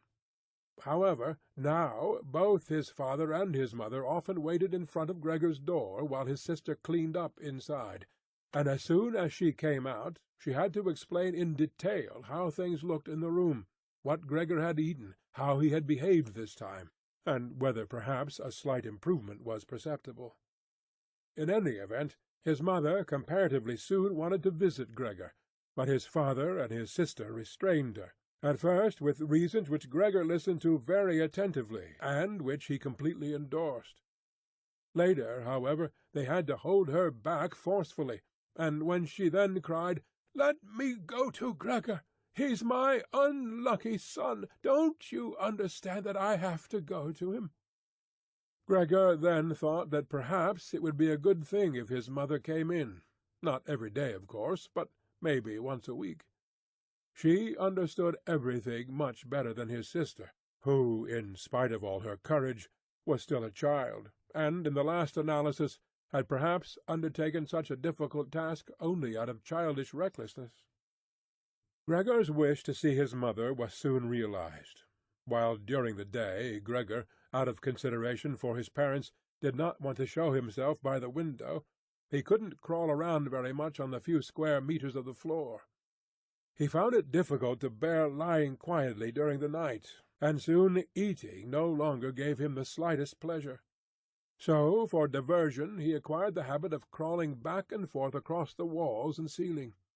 He was especially fond of hanging from the ceiling. The experience was quite different from lying on the floor. It was easier to breathe. A slight vibration went through his body, and in the midst of the almost happy amusement which Gregor found up there, it could happen that, to his own surprise, he let go and hit the floor. However, now he naturally controlled his body quite differently, and he did not injure himself in such a great fall. His sister noticed immediately the new amusement which Gregor had found for himself, for as he crept around he left behind here and there traces of his sticky stuff, and so she got the idea of making Gregor's creeping around as easy as possible, and thus of removing the furniture which got in the way, especially the chest of drawers and the writing-desk. But she was in no position to do this by herself. She did not dare to ask her father to help, and the servant-girl would certainly not have assisted her, for although this girl, about 16 years old, had courageously remained since the dismissal of the previous cook, she had begged for the privilege of being allowed to stay permanently confined to the kitchen, and of having to open the door only in answer to a special summons. Thus her sister had no other choice but to involve his mother, while his father was absent. His mother approached Gregor's room with cries of excited joy, but she fell silent at the door. Of course his sister first checked whether everything in the room was in order. Only then did she let his mother walk in. In great haste Gregor had drawn the sheet down even further, and wrinkled it more. The whole thing really looked just like a coverlet thrown carelessly over the couch. On this occasion Gregor held back from spying out from under the sheet. Thus he refrained from looking at his mother this time, and was just happy that she had come. "Come on, he's not visible," said his sister, and evidently led his mother by the hand. Now Gregor listened, as these two weak women shifted the still heavy old chest of drawers from its position, and as his sister constantly took on herself the greater part of the work, without listening to the warnings of his mother, who was afraid that she would strain herself. The work lasted a long time. After about a quarter of an hour had already gone by, his mother said it would be better if they left the chest of drawers where it was, because, in the first place, it was too heavy. They would not be finished before his father's arrival, and leaving the chest of drawers in the middle of the room would block all Gregor's pathways. But, in the second place, they could not be certain that Gregor would be pleased with the removal of the furniture. To her the reverse seemed to be true. The sight of the empty walls pierced her right to the heart. And why should Gregor not feel the same, since he had been accustomed to the room furnishings for a long time, and in an empty room would feel himself abandoned? "And is it not the case," his mother concluded very quietly, almost whispering, as if she wished to prevent Gregor, whose exact location she really didn't know, from hearing even the sound of her voice, for she was convinced that he did not understand her words, "and isn't it a fact that by removing the furniture we're showing that we're giving up all hope of an improvement, and are leaving him to his own resources without any consideration? I think it would be best if we tried to keep the room exactly in the condition it was in before, so that, when Gregor returns to us, he finds everything unchanged, and can forget the intervening time all the more easily." As he heard his mother's words, Gregor realized that the lack of all immediate human contact, together with the monotonous life surrounded by the family over the course of these 2 months, must have confused his understanding, because otherwise he couldn't explain to himself how he, in all seriousness, could have been so keen to have his room emptied. Was he really eager to let the warm room, comfortably furnished with pieces he had inherited, be turned into a cavern in which he would, of course, then be able to crawl about in all directions without disturbance, but at the same time with a quick and complete forgetting of his human past as well? Was he then at this point already on the verge of forgetting, and was it only the voice of his mother, which he had not heard for a long time, that aroused him? Nothing was to be removed, everything must remain. In his condition he could not function without the beneficial influences of his furniture, and if the furniture prevented him from carrying out his senseless crawling about all over the place, then there was no harm in that, but rather a great benefit. But his sister unfortunately thought otherwise. She had grown accustomed, certainly not without justification, so far as the discussion of matters concerning Gregor was concerned, to act as a special expert with respect to their parents, and so how the mother's advice was for his sister sufficient reason to insist on the removal, not only of the chest of drawers and the writing-desk, which were the only items she had thought about at first, but also of all the furniture, with the exception of the indispensable couch. Of course, it was not only childish defiance and her recent very unexpected and hard-won self-confidence which led her to this demand. She had also actually observed that Gregor needed a great deal of room to creep about. The furniture, on the other hand, as far as one could see, was not of the slightest use.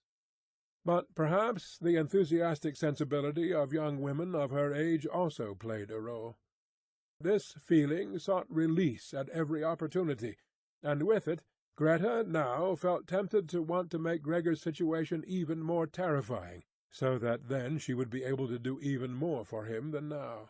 For surely no one except Greta would ever trust themselves to enter a room in which Gregor ruled the empty walls all by himself, and so she did not let herself be dissuaded from her decision by her mother, who in this room seemed uncertain of herself in her sheer agitation, and soon kept quiet, helping his sister with all her energy to get the chest of drawers out of the room. Now Gregor could still do without the chest of drawers if need be, but the writing-desk really had to stay, and scarcely had the women left the room with the chest of drawers, groaning as they pushed it, when Gregor stuck his head out from under the sofa to take a look how he could intervene cautiously and with as much consideration as possible. But unfortunately it was his mother who came back into the room first, while Greta had her arms wrapped around the chest of drawers in the next room, and was rocking it back and forth by herself, without moving it from its position. His mother was not used to the sight of Gregor. He could have made her ill, and so, frightened, Gregor scurried backwards right to the other end of the sofa, but he could no longer prevent the sheet from moving forward a little. That was enough to catch his mother's attention. She came to a halt, stood still for a moment, and then went back to Greta.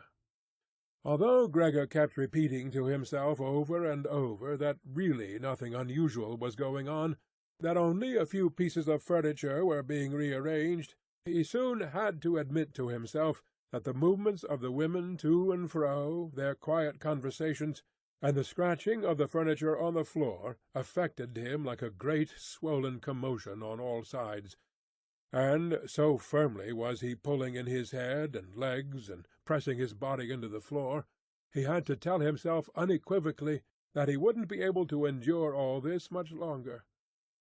They were cleaning out his room, taking away from him everything he cherished.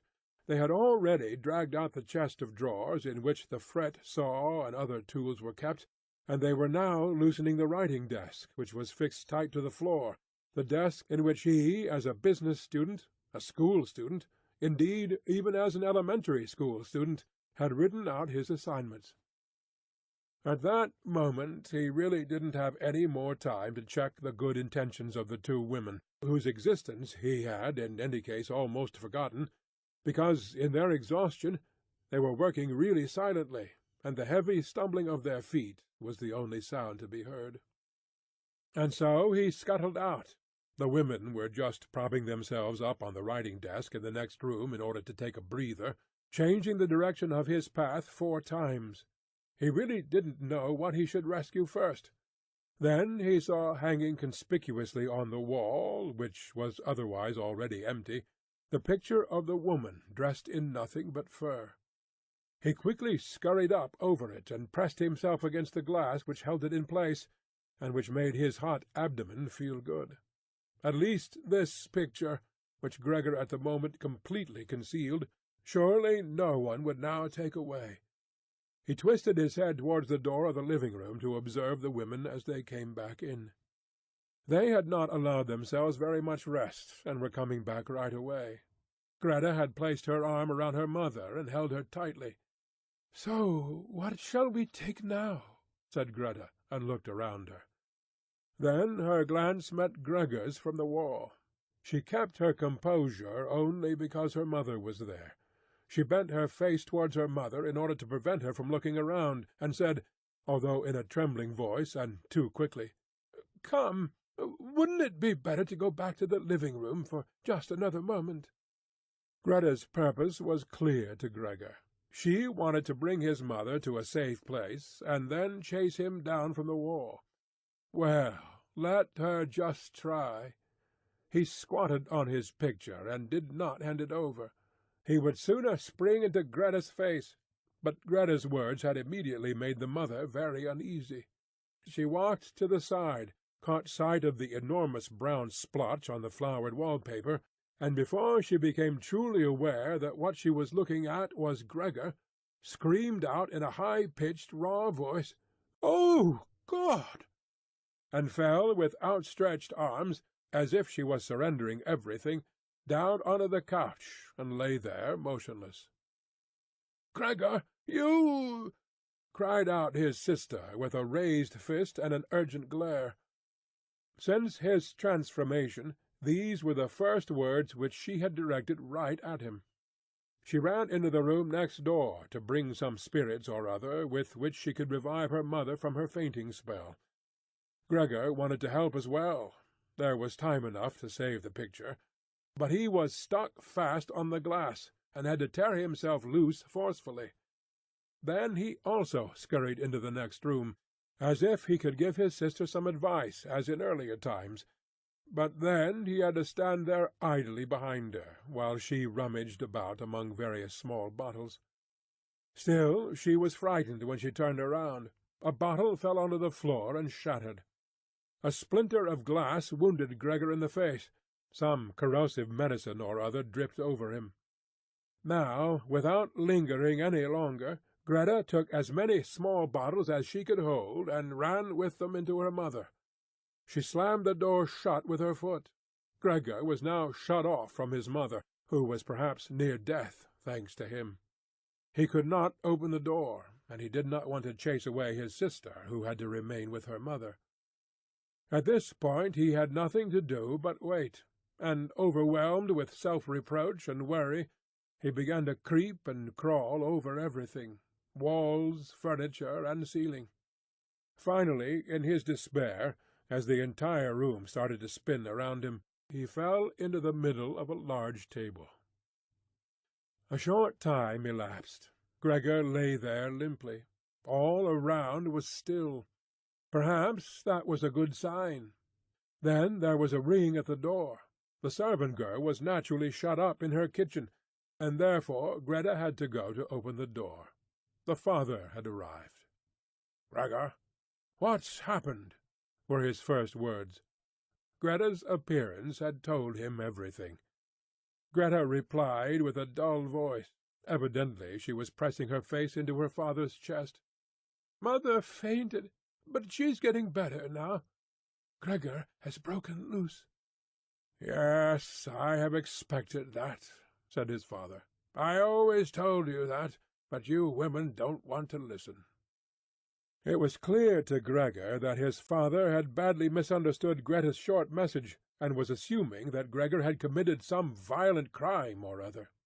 Thus Gregor now had to find his father to calm him down, for he had neither the time nor the ability to explain things to him, and so he rushed away to the door of his room, and pushed himself against it, so that his father could see right away, as he entered from the hall, that Gregor fully intended to return at once to his room, that it was not necessary to drive him back, but that one only needed to open the door, and he would disappear immediately.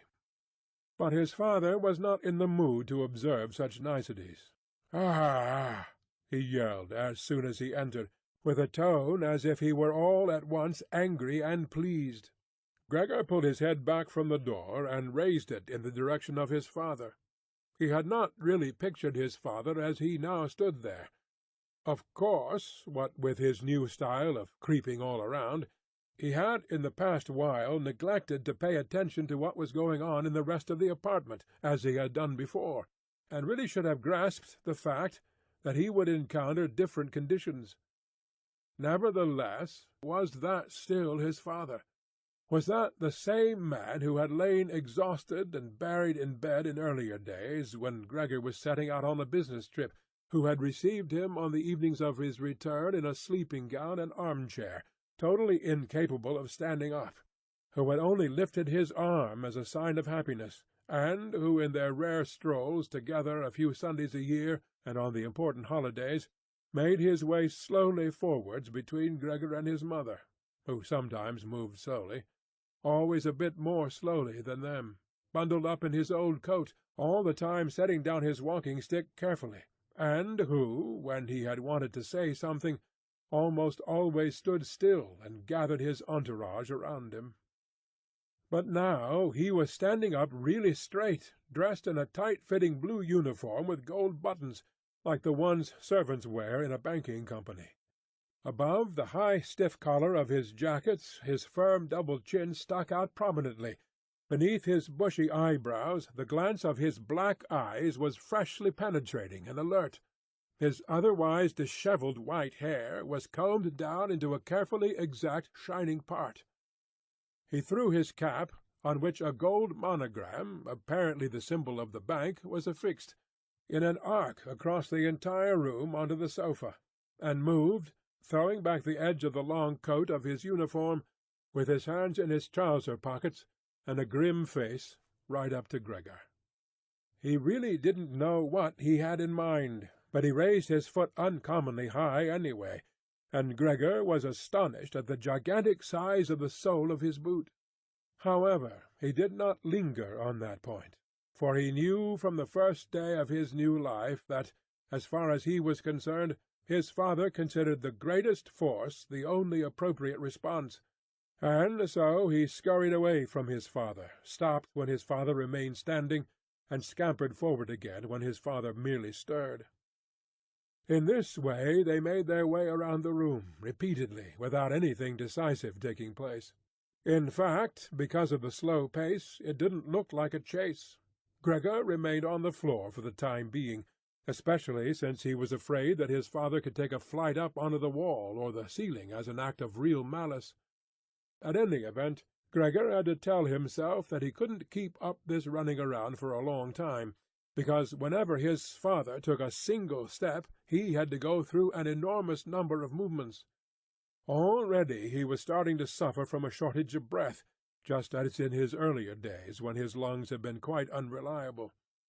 As he now staggered around in this way in order to gather all his energies for running, hardly keeping his eyes open, and feeling so listless that he had no notion at all of any escape other than by running, and had almost already forgotten that the walls were available to him, although they were obstructed by carefully carved furniture full of sharp points and spikes, at that moment something or other thrown casually flew down close by and rolled in front of him. It was an apple. Immediately a second one flew after it.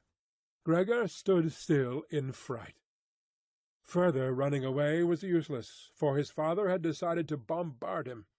From the fruit bowl on the sideboard his father had filled his pockets, and now, without for the moment taking accurate aim, he was throwing apple after apple. These small red apples rolled around on the floor as if electrified, and collided with each other. A weakly thrown apple grazed Gregor's back, but skidded off harmlessly. However, another one, thrown immediately after that one, drove into Gregor's back really hard. Gregor wanted to drag himself off, as if the unexpected and incredible pain would go away if he changed his position, but he felt as if he was nailed in place, and lay stretched out, completely confused in all his senses.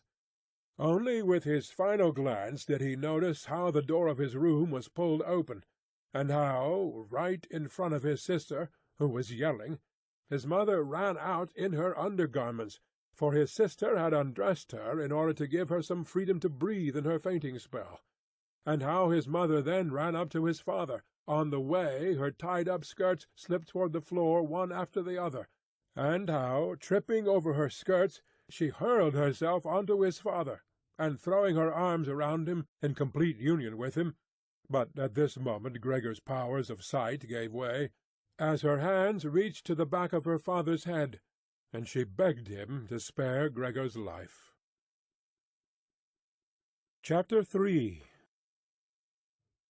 Gregor's serious wound, from which he suffered for over a month, Since no one ventured to remove the apple, it remained in his flesh as a visible reminder, seemed by itself to have reminded the father that, in spite of his present unhappy and hateful appearance, Gregor was a member of the family, something one should not treat as an enemy, and that it was, on the contrary, a requirement of family duty to suppress one's aversion and to endure.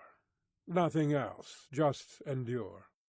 And if through his wound Gregor had not apparently lost for good his ability to move, and for the time being needed many, many minutes to crawl across the room, like an aged invalid, as far as creeping up high was concerned, that was unimaginable.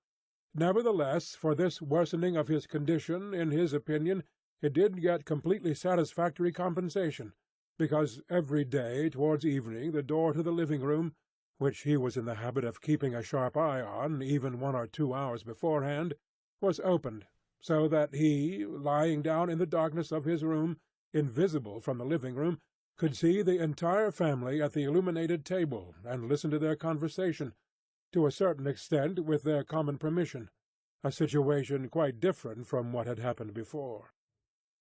Of course, it was no longer the animated social interaction of former times, which Gregor in small hotel-rooms had always thought about with a certain longing, when, tired out, he had had to throw himself into the damp bedclothes.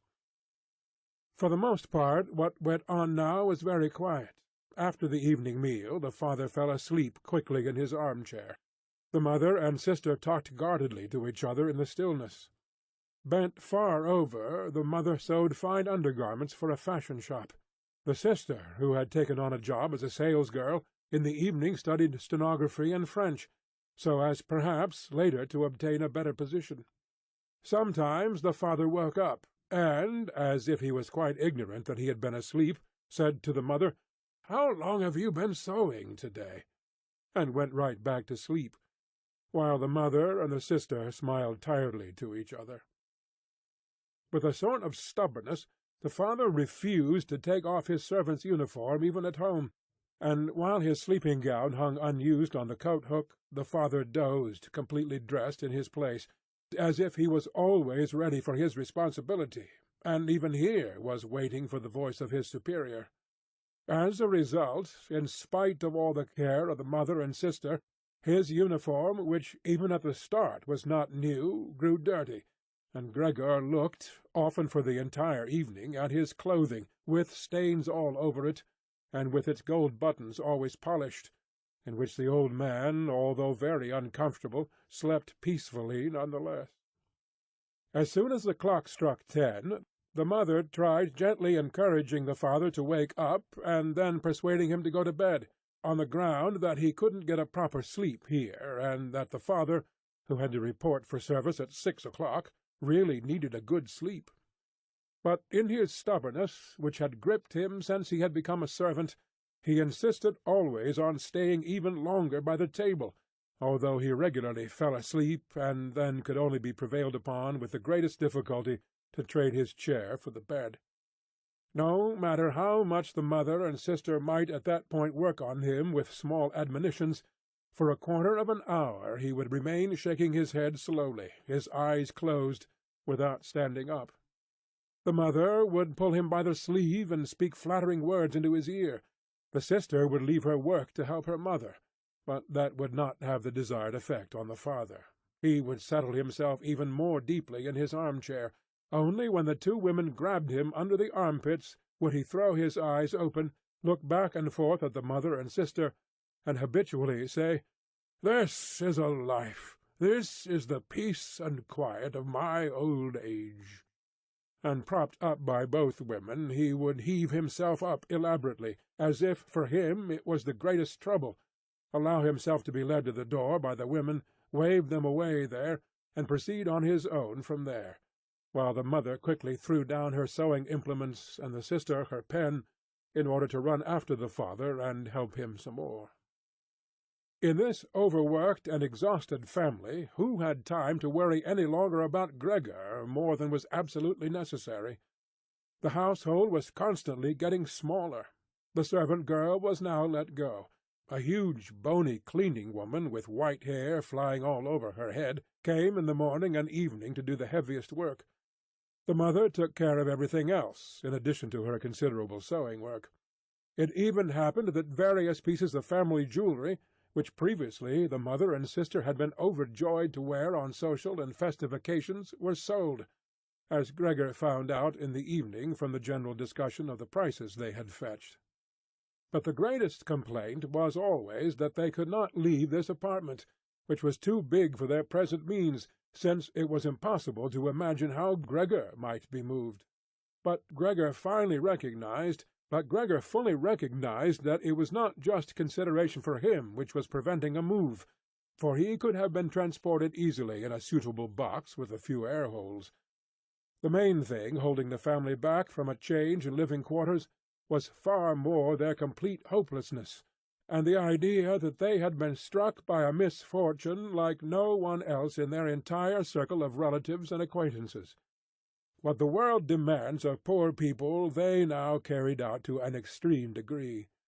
The father brought breakfast to the petty officials at the bank, the mother sacrificed herself for the undergarments of strangers, the sister behind her desk was at the beck and call of customers, but the family's energies did not extend any further, and the wound in his back began to pain Gregor all over again, when now mother and sister, after they had escorted the father to bed, came back, let their work lie, moved closer together, and sat cheek to cheek, and when his mother would now say, pointing to Gregor's room, "Close the door, Greta," and when Gregor was again in the darkness, while close by the women mingled their tears, or, quite dry-eyed, stared at the table. Gregor spent his nights and days with hardly any sleep. Sometimes he thought that the next time the door opened he would take over the family arrangements just as he had earlier. In his imagination appeared again, after a long time, his employer and supervisor and the apprentices, the excessively spineless custodian, 2 or 3 friends from other businesses, a chambermaid from a hotel in the provinces, a loving, fleeting memory, a female cashier from a hat-shop, whom he had seriously but too slowly courted. They all appeared mixed in with strangers or people he had already forgotten, but instead of helping him and his family, they were all unapproachable, and he was happy to see them disappear. But then he was in no mood to worry about his family. He was filled with sheer anger over the wretched care he was getting, even though he couldn't imagine anything which he might have an appetite for. Still, he made plans about how he could take from the larder what he at all account deserved, even if he wasn't hungry. Without thinking any more about how they might be able to give Gregor special pleasure, the sister now kicked some food or other very quickly into his room in the morning or at noon before she ran off to her shop, and in the evening, quite indifferent to whether the food had perhaps only been tasted, or, what happened most frequently, remained entirely undisturbed, she whisked it out with one sweep of her broom. The task of cleaning his room, which she now always carried out in the evening, could not be done any more quickly. Streaks of dirt ran along the walls. Here and there lay tangles of dust and garbage. At first, when his sister arrived, Gregor positioned himself in a particularly filthy corner, in order with this posture to make something of a protest. But he could have well stayed there for weeks, without his sister's changing her ways.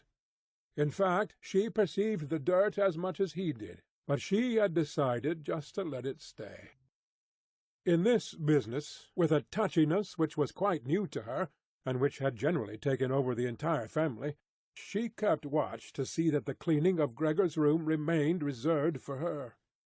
Once his mother had undertaken a major cleaning of Gregor's room, which she had only completed successfully after using a few buckets of water. But the extensive dampness made Gregor sick, and he lay supine, embittered, and immobile on the couch. However, the mother's punishment was not delayed for long, for in the evening the sister had hardly observed the change in Gregor's room before she ran into the living-room mightily offended, and in spite of her mother's hand lifted high in entreaty, broke out in a fit of crying. Her parents—her father had, of course, woken up with a start in his arm-chair, at first looked at her astonished and helpless, until they started to get agitated. Turning to his right, the father heaped reproaches on the mother that she was not to take over the cleaning of Gregor's room from the sister, and turning to his left, he shouted at the sister that she would no longer be allowed to clean Gregor's room ever again, while the mother tried to pull the father, beside himself in his excitement, into the bedroom. The sister, shaken by her crying fits, pounded on the table with her tiny fists, and Gregor hissed at all this, angry that no one thought about shutting the door and sparing him the sight of this commotion. But even when the sister, exhausted from her daily work, had grown tired of caring for Gregor as she had before, even then the mother did not have to come at all on her behalf. And Gregor did not have to be neglected, for now the cleaning woman was there. This old widow, who in her long life must have managed to survive the worst with the help of her bony frame, had no real horror of Gregor. Without being in the least curious, she had once by chance opened Gregor's door. At the sight of Gregor, who, totally surprised, began to scamper here and there, although no one was chasing him, she remained standing with her hands folded across her stomach, staring at him. Since then she did not fail to open the door furtively a little every morning and evening to look in on Gregor. At first she also called him to her with words which she presumably thought were friendly, like, "Come here for a bit, old dung-beetle," or "Hey, look at the old dung-beetle." Addressed in such a manner, Gregor answered nothing, but remained motionless in his place, as if the door had not been opened at all. If only, instead of allowing this cleaning woman to disturb him uselessly whenever she felt like it, they had given her orders to clean up his room every day. One day, in the early morning, a hard downpour, perhaps already a sign of the coming spring, struck the window-panes. When the cleaning woman started up once again with her usual conversation, Gregor was so bitter that he turned towards her, as if for an attack, although slowly and weakly.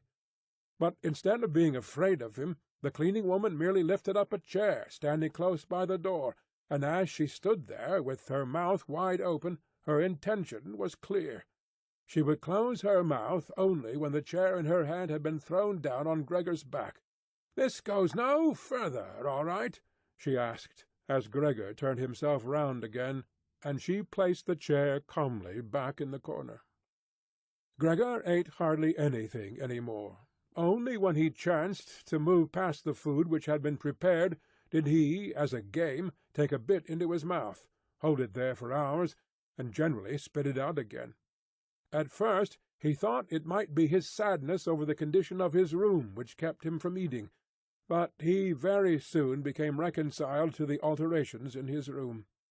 People had grown accustomed to put into storage in his room things which they couldn't put anywhere else, and at this point there were many such things, now that they had rented one room of the apartment to 3 lodgers. These solemn gentlemen, all 3 had full beards, as Gregor once found out through a crack in the door, that she was not to take over the cleaning of Gregor's room from the sister, Gregor's room ever again, while the sister, shaken by her crying fits, pounded on the table with her tiny fists. Exhausted from her daily work, had grown tired of caring for Gregor as she had before. Even then the mother did not have to come at all on her behalf. And Gregor did not have to be neglected, for now the cleaning woman was there. This old widow, who in her long life must have managed to survive the worst with the help of her bony frame, had no real horror of Gregor. Without being in the least curious, she had once by chance opened Gregor's door. At the sight of Gregor, who, totally surprised, began to scamper here and there, although no one was chasing him, she remained standing with her hands folded across her stomach, staring at him. Since then she did not fail to open the door furtively a little every morning and evening to look in on Gregor. At first she also called him to her with words which she presumably thought were friendly, like, "Come here for a bit, old dung-beetle," or "Hey, look at the old dung-beetle." Addressed in such a manner, Gregor answered nothing, but remained motionless in his place, as if the door had not been opened at all. If only, instead of allowing this cleaning woman to disturb him uselessly whenever she felt like it, they had given her orders to clean up his room every day. One day, in the early morning, a hard downpour, perhaps already a sign of the coming spring, struck the window-panes. When the cleaning woman started up once again with her usual conversation, Gregor was so bitter that he turned towards her, as if for an attack, although slowly and weakly. But instead of being afraid of him, the cleaning woman merely lifted up a chair standing close by the door, and as she stood there with her mouth wide open, her intention was clear. She would close her mouth only when the chair in her hand had been thrown down on Gregor's back. "This goes no further, all right?" she asked, as Gregor turned himself round again, and she placed the chair calmly back in the corner. Gregor ate hardly anything any more. Only when he chanced to move past the food which had been prepared did he, as a game, take a bit into his mouth, hold it there for hours, and generally spit it out again. At first he thought it might be his sadness over the condition of his room which kept him from eating, but he very soon became reconciled to the alterations in his room. People had grown accustomed to put into storage in his room things which they couldn't put anywhere else, and at this point there were many such things, now that they had rented one room of the apartment to 3 lodgers. These solemn gentlemen, all 3 had full beards, as Gregor once found out through a crack in the door, were meticulously intent on tidiness, not only in their own room, but, since they had now rented a room here, in the entire household, and particularly in the kitchen. They simply did not tolerate any useless or shoddy stuff. Moreover, for the most part they had brought with them their own pieces of furniture. Thus many items had become superfluous, and those were not really things one could sell, or things people wanted to throw out. All these items ended up in Gregor's room, even the box of ashes and the garbage pail from the kitchen. The cleaning woman, always in a hurry, simply flung anything that was momentarily useless into Gregor's room. Fortunately, Gregor generally saw only the relevant object and the hand which held it. The cleaning woman perhaps was intending, when time and opportunity allowed, to take the stuff out again, or to throw everything out all at once, but in fact the things remained lying there, wherever they had ended up at the first throw, unless Gregor squirmed his way through the accumulation of junk and moved it. At first he was forced to do this because otherwise there was no room for him to creep around, but later he did it with a growing pleasure, although after such movements, tired to death and feeling wretched, he didn't budge for hours. Because the lodgers sometimes also took their evening meal at home in the common living-room, the door to the living-room stayed shut on many evenings, but Gregor had no trouble at all going without the open door. Already, on many evenings when it was open, he had not availed himself of it, but, without the family noticing, was stretched out in the darkest corner of his room. However, once the cleaning woman had left the door to the living-room slightly ajar, and it remained open even when the lodgers came in the evening and the lights were put on. They sat down at the head of the table where in earlier days the mother, the father, and Gregor had eaten, unfolded their serviettes, and picked up their knives and forks. The mother immediately appeared in the door with a dish of meat, and right behind her the sister with a dish piled high with potatoes. The food gave off a lot of steam.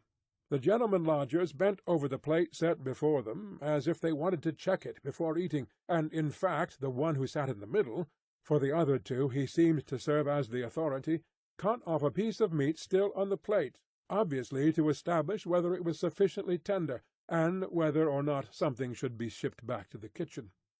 He was satisfied, and mother and sister, who had looked on in suspense, began to breathe easily and to smile. The family itself ate in the kitchen.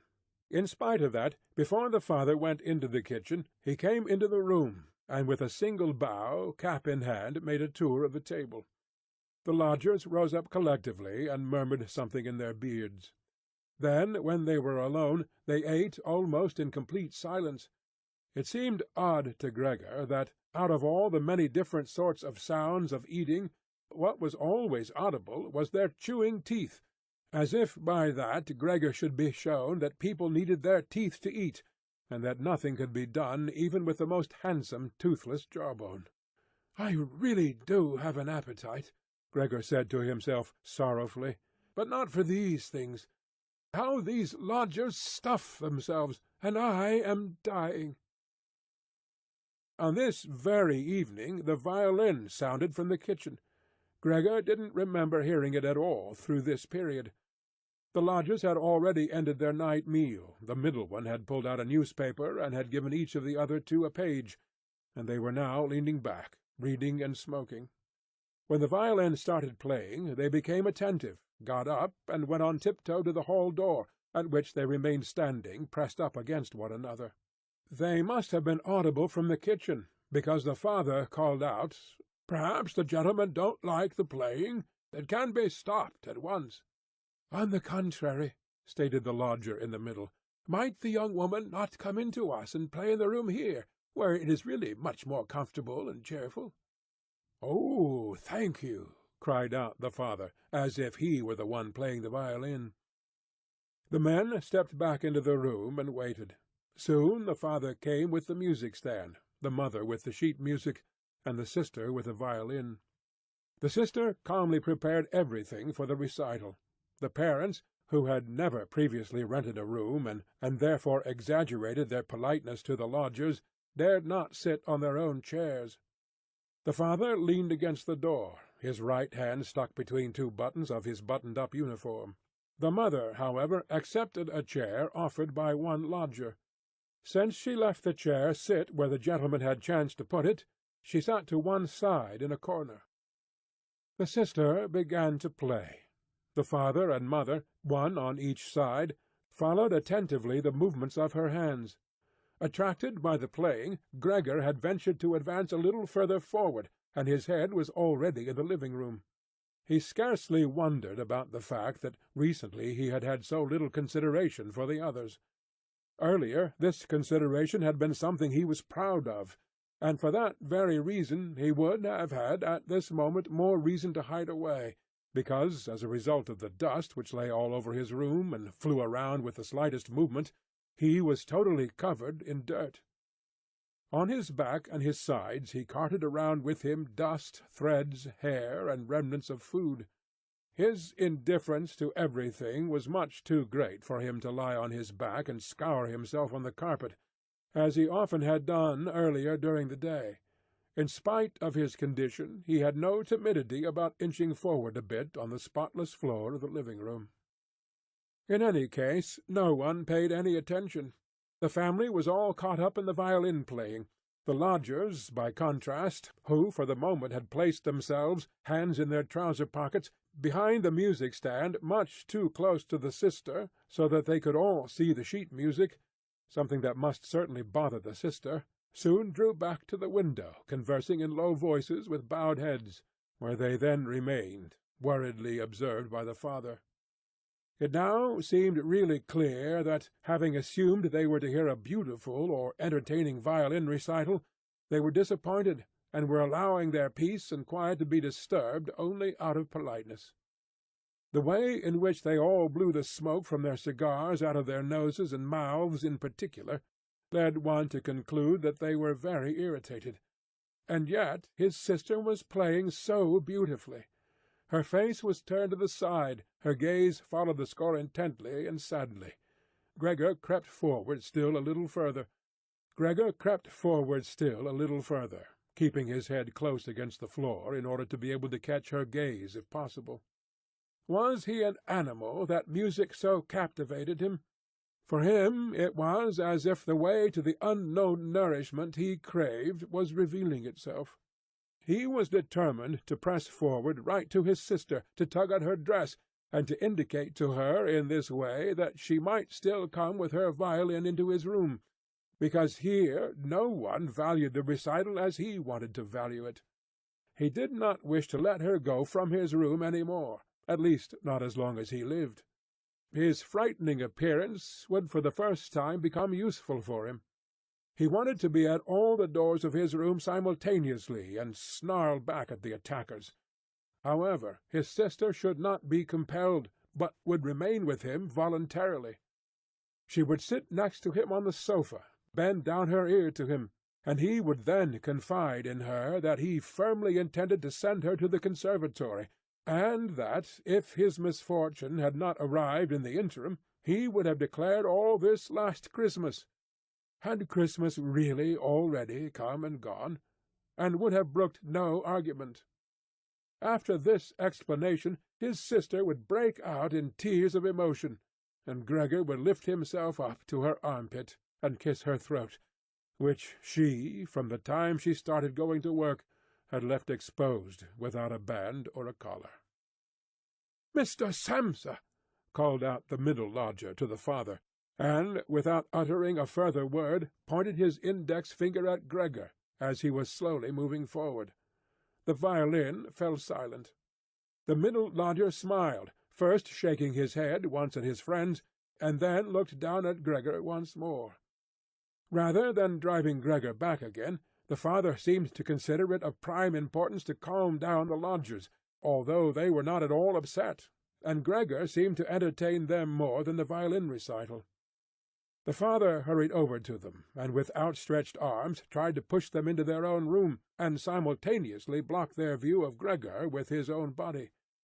At this point they became really somewhat irritated, although one no longer knew whether that was because of the father's behaviour, or because of knowledge they had just acquired that they had, without knowing it, a neighbour like Gregor. They demanded explanations from his father, raised their arms to make their points, tugged agitatedly at their beards, and moved back towards their room quite slowly. In the meantime, the isolation which had suddenly fallen upon his sister after the sudden breaking off of the recital had overwhelmed her. She had held on to the violin and bow in her limp hands for a little while, and had continued to look at the sheet music as if she was still playing. All at once she pulled herself together, placed the instrument in her mother's lap. The mother was still sitting in her chair, having trouble breathing, for her lungs were labouring, and had run into the next room, which the lodgers, pressured by the father, were already approaching more rapidly. One could observe how, under the sister's practised hands, the sheets and pillows on the beds were thrown on high and arranged. Even before the lodgers had reached the room, she was finished fixing the beds, and was slipping out. The father seemed so gripped once again with his stubbornness that he forgot about the respect which he always owed to his renters. He pressed on, until at the door of the room the middle gentleman stamped loudly with his foot, and thus brought the father to a standstill. "I hereby declare," the middle lodger said, raising his hand and casting his glance both on the mother and the sister, "that considering the disgraceful conditions prevailing in this apartment and family," with this he spat decisively on the floor, "I immediately cancel my room. I will, of course, pay nothing at all for the days which I have lived here. On the contrary, I shall think about whether or not I will initiate some sort of action against you, something which, believe me, will be very easy to establish." He fell silent and looked directly in front of him, as if he was waiting for something. In fact, his two friends immediately joined in with their opinions. "We also give immediate notice." At that he seized the door-handle, banged the door shut, and locked it. The father groped his way tottering to his chair, and let himself fall in it. It looked as if he was stretching out for his usual evening snooze, but the heavy nodding of his head, which looked as if it was without support, showed that he was not sleeping at all. Gregor had lain motionless the entire time in the spot where the lodgers had caught him. Disappointment with the collapse of his plan, and perhaps also weakness, brought on by his severe hunger, made it impossible for him to move. He was certainly afraid that a general disaster would break over him at any moment, and he waited. He was not even startled when the violin fell from the mother's lap, out from under her trembling fingers, and gave off a reverberating tone. "My dear parents," said the sister, banging her hand on the table by way of an introduction, "things cannot go on any longer in this way. Maybe, if you don't understand that, well, I do. I will not utter my brother's name in front of this monster, and thus I say only that we must try to get rid of it. We have tried what is humanly possible to take care of it, and to be patient. I believe that no one can criticize us in the slightest." "She is right in 1,000 ways," said the father to himself. The mother, who was still incapable of breathing properly, began to cough numbly, with her hand held up over her mouth and a manic expression in her eyes. The sister hurried over to her mother and held her forehead. The sister's words seemed to have led the father to certain reflections. He sat upright, played with his uniform hat among the plates, which still lay on the table from the lodger's evening meal, and looked now and then at the motionless Gregor. "We must try to get rid of it," the sister now said decisively to the father, for the mother, in her coughing fit, was not listening to anything. "It is killing you both. I see it coming. When people have to work as hard as we all do, they cannot also tolerate this endless torment at home. I just can't go on any more." And she broke out into such a crying fit that her tears flowed out down onto her mother's face. She wiped them off her mother with mechanical motions of her hands. "Child," said the father sympathetically and with obvious appreciation, "then what shall we do?" The sister only shrugged her shoulders as a sign of the perplexity which, in contrast to her previous confidence, had come over her while she was crying. "If only he understood us," said the father in a semi-questioning tone. The sister, in the midst of her sobbing, shook her head energetically as a sign that there was no point thinking of that. "If he only understood us," repeated the father, and by shutting his eyes he absorbed the sister's conviction of the impossibility of this point. "Then perhaps some compromise would be possible with him. But as it is—" "It must be gotten rid of," cried the sister. "That is the only way, father. You must try to get rid of the idea that this is Gregor. The fact that we have believed for so long, that is truly our real misfortune. But how can it be Gregor? If it were Gregor, he would have long ago realized that a communal life among human beings is not possible with such an animal, and would have gone away voluntarily. Then we would not have a brother, but we could go on living and honor his memory. But this animal plagues us. It drives away the lodgers, will obviously take over the entire apartment, and leave us to spend the night in the alley. Just look, father!" she suddenly cried out. "He's already starting up again." With a fright which was totally incomprehensible to Gregor, the sister even left the mother, pushed herself away from her chair, as if she would sooner sacrifice her mother than remain in Gregor's vicinity, and rushed behind her father, who, excited merely by her behaviour, also stood up and half raised his arms in front of the sister, as though to protect her. But Gregor did not have any notion of wishing to create problems for anyone, and certainly not for his sister. He had just started to turn himself around in order to creep back into his room, quite a startling sight, since, as a result of his suffering condition, he had to guide himself through the difficulty of turning around with his head, in this process lifting and banging it against the floor several times. He paused and looked around. His good intentions seemed to have been recognized. The fright had lasted only for a moment. Now they looked at him in silence and sorrow. His mother lay in her chair, with her legs stretched out and pressed together. Her eyes were almost shut from weariness. The father and sister sat next to one another. The sister had set her hands around the father's neck. "Now perhaps I can actually turn myself around," thought Gregor, and began the task again. He couldn't stop puffing at the effort, and had to rest now and then. Besides, no one was urging him on. It was all left to him on his own. When he had completed turning around, he immediately began to wander straight back. He was astonished at the great distance which separated him from his room, and did not understand in the least how, in his weakness, he had covered the same distance a short time before, almost without noticing it. Constantly intent only on creeping along quickly, he hardly paid any attention to the fact that no word or cry from his family interrupted him. Only when he was already in the door did he turn his head, not completely, because he felt his neck growing stiff. At any rate, he still saw that behind him nothing had changed. Only the sister was standing up.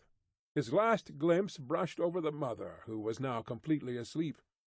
Hardly was he inside his room when the door was pushed shut very quickly, bolted fast, and barred. Gregor was startled by the sudden commotion behind him, so much so that his little limbs bent double under him. It was his sister who had been in such a hurry. She had stood up right away, had waited, and had then sprung forward nimbly. Gregor had not heard anything of her approach. She cried out, "Finally!" to her parents, as she turned the key in the lock. "What now?" Gregor asked himself, and looked around him in the darkness.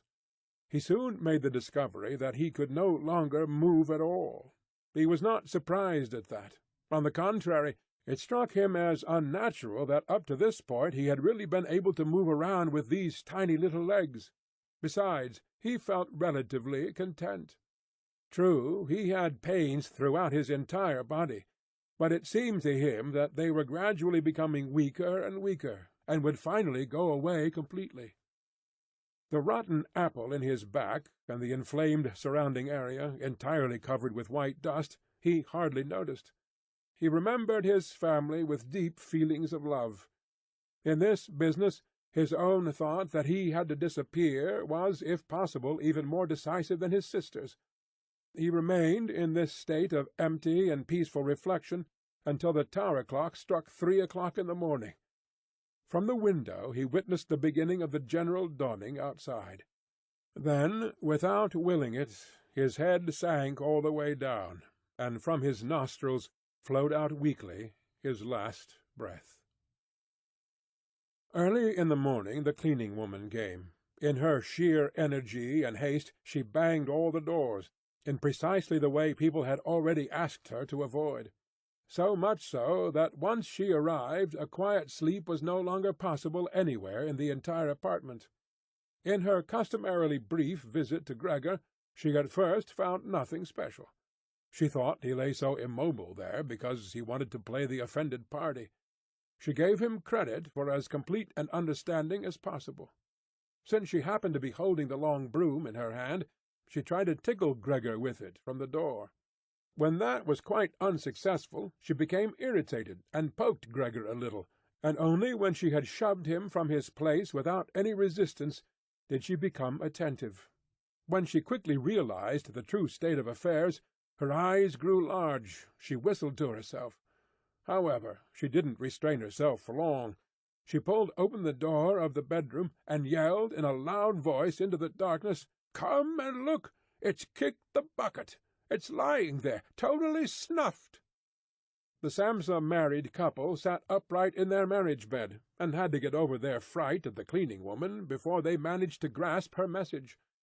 But then Mr. and Mrs. Samsa climbed very quickly out of bed, one on either side. Mr. Samsa threw the bedspread over his shoulders. Mrs. Samsa came out in her nightshirt, and, like this, they stepped into Gregor's room. Meanwhile the door of the living-room, in which Greta had slept since the lodgers had arrived on the scene, had also opened. She was fully clothed, as if she had not slept at all. Her white face also seemed to indicate that. "Dead?" said Mrs. Samsa, and looked questioningly at the cleaning woman, although she could check everything on her own, and even understand without a check. "I should say so," said the cleaning woman, and by way of proof poked Gregor's body with the broom a considerable distance more to the side. Mrs. Samsa made a movement as if she wished to restrain the broom, but didn't do it. "Well," said Mr. Samsa, "now we can give thanks to God."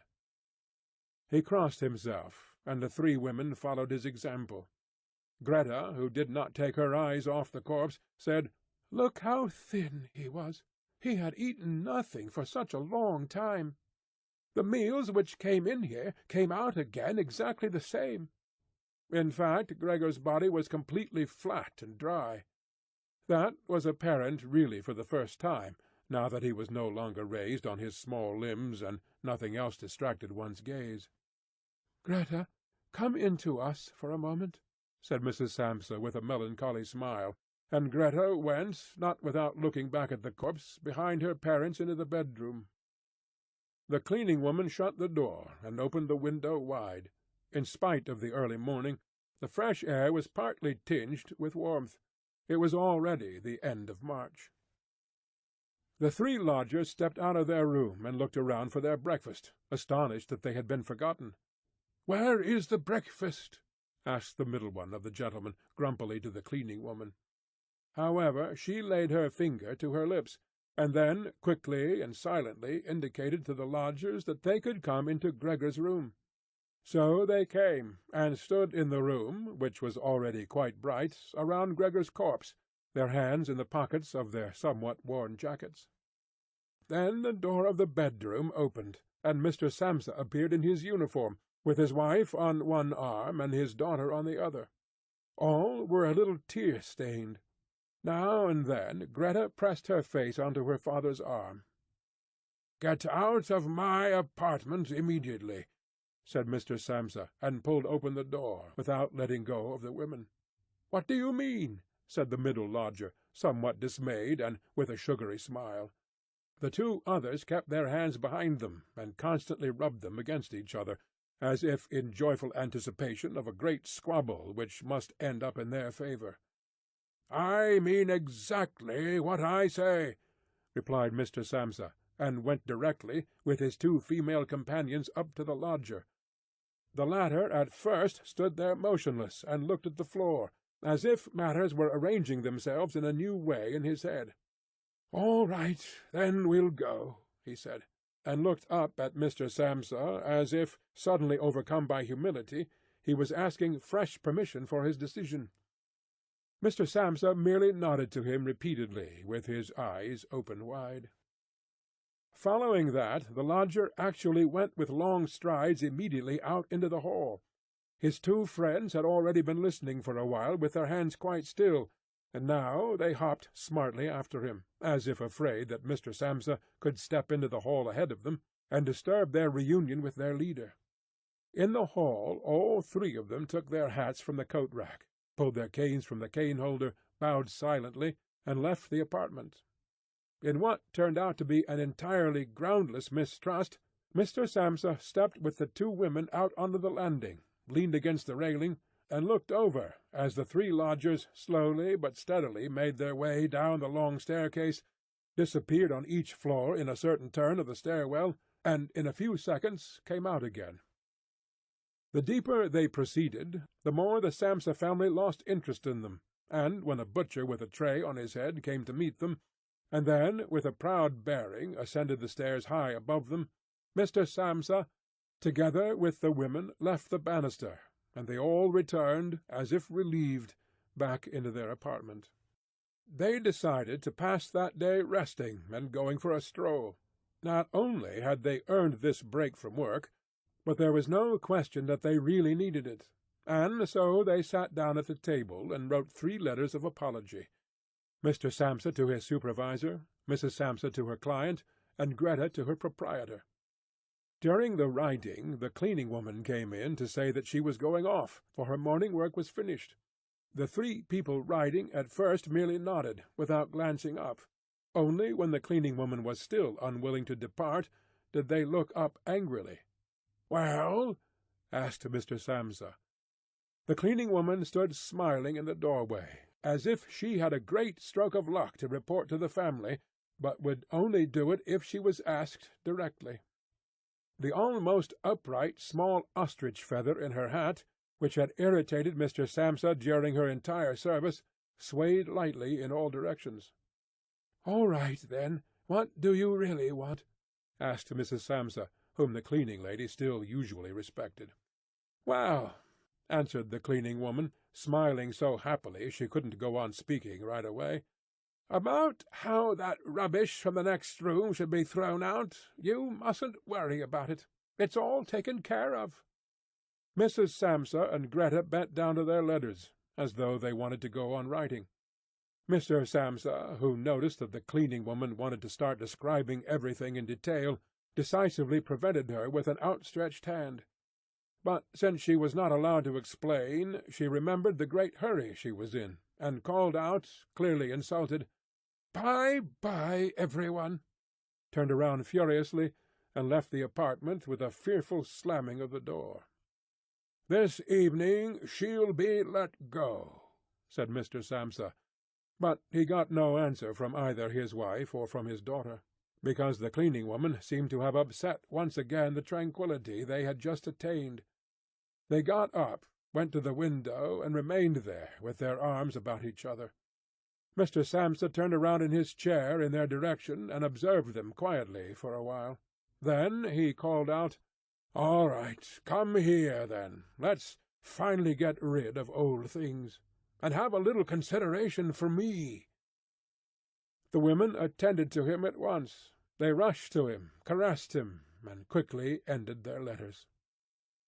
Then all three left the apartment together, something they had not done for months now, and took the electric tram into the open air outside the city.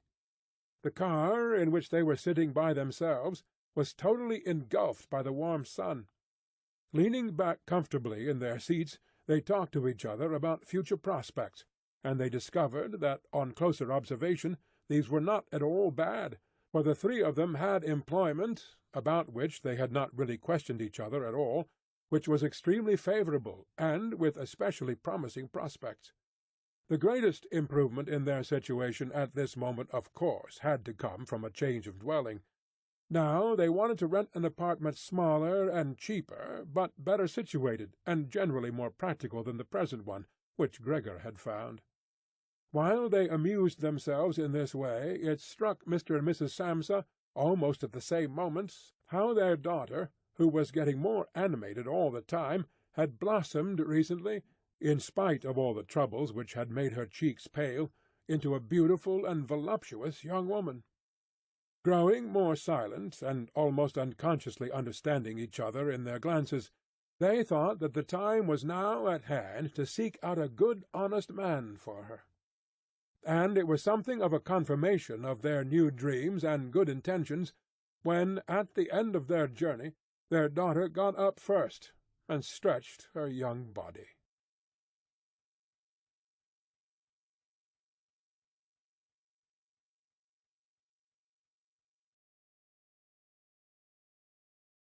Dude, the end. Everything sucks.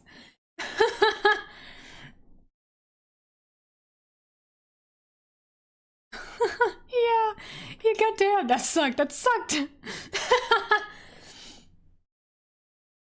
So the story blows. Yeah, it is important, but goddamn. Hey, this blows. Yeah, I know. Like, listen to 2 hours of ableism. Insane. It's fucking awful. It's... die. Fucking die. They all did, that's the point. It's... ugh. Any, like, attempt at accessibility. He worked himself into this state for the family, like providing for them, and then they don't care for him, and then he dies. And they're like, oh, good riddance. Insane. Poor Gregor, poor Gregor.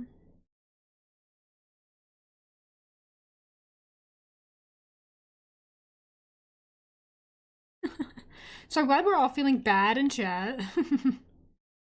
I heard it was about, like, had themes of disability. I expected it to be less quite literally obvious. It's very on the nose. I want to see that game right now. No. I have a visual novel where we're gonna turn into a bug and die. Downside, it's gonna be a lot of reading anyway, so.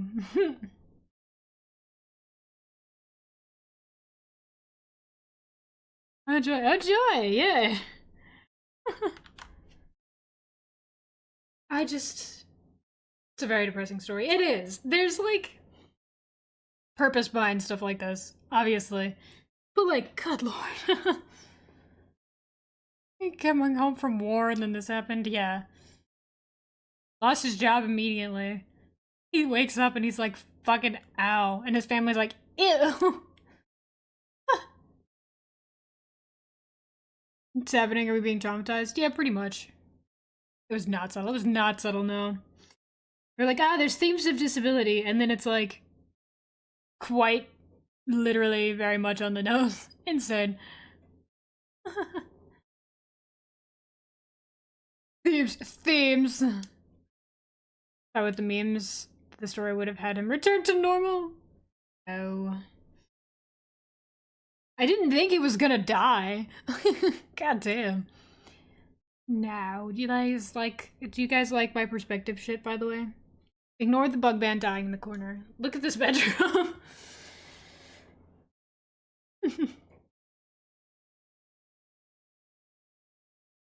Ugh. You're so good at art. Thanks, man. To let it in spoil it for y'all. My rage for poor Gregor. Poor Gregor. The art is great. The art is great. Let me stick some bugs in here. 6-foot tall cockroach. God damn. Easy monkey. Two in your liner. Easy eggs. Most of this was just with the fucking line tools, so. And then we're gonna have to add people and more decorations, more clutter, more clutter, more clutter.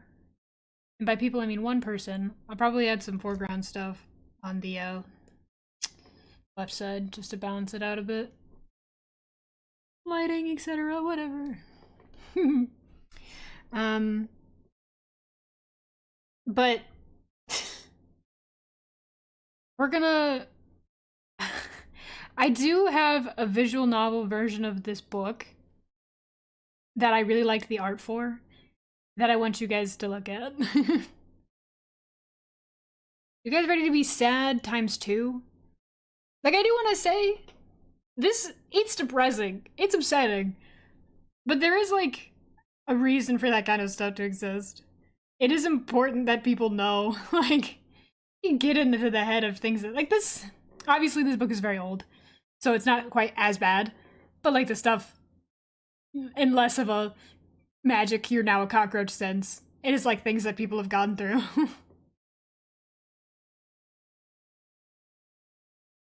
Because there's a reason it exists, unfortunately.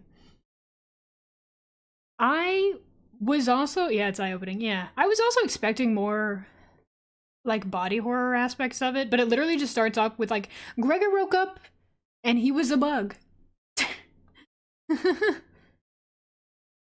There was, like, a lot of internal struggle. I was kind of expecting there to be more of it, though, because it was mostly like, man, look at his family sucks so bad. But I was expecting a lot more of the, like, realizing how little you can do, because, like, once you realize that you're in pain all the time and that doing things that other people can do normally makes you exhausted, like, that shit sucks so bad. It's like this constant feeling of being broken sucks so bad. The apple rotting in his back, literally. Jeez. But I'm gonna save this and we're gonna play the game. I wonder if the game is narrated. I sure hope it is. I say game, it's more like the book but with art and music.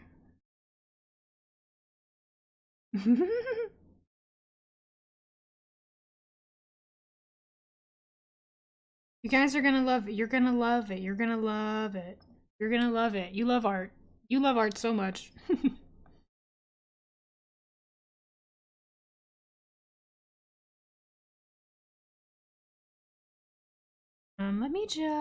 Let me...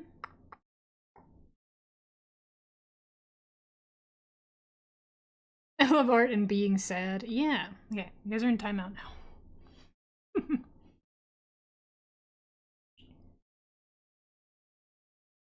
None to the sad at this point.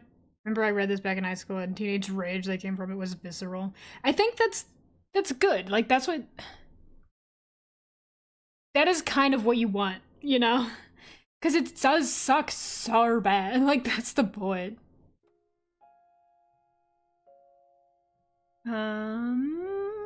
Newly graduated artists. Yes, there's a little note when I open this game that's like, thanks for purchasing our game. We are a small group, newly graduated artists. It was released a few years ago though, so I do have to full screen. Thank you.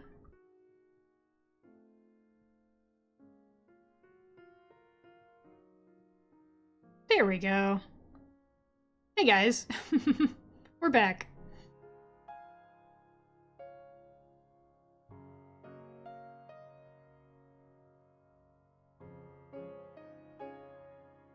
Yippee, yippee, we're back. We're doing it again. I saw this and the art is really quite pretty, which is why I wanted to play it, but I wanted to know the book first.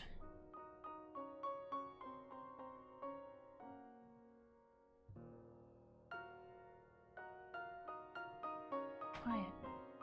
So we're gonna, you know how that sucked real bad and we're all upset now? We're gonna do it again. Don't you love that? Gonna change the category you're streaming in? You're so smart. Wonder if they have this. Oh, they do! Look at that. There we go. Perfect. You're so smart and beautiful. Thank you. Would have been so fitting if it was a violin cover, dude.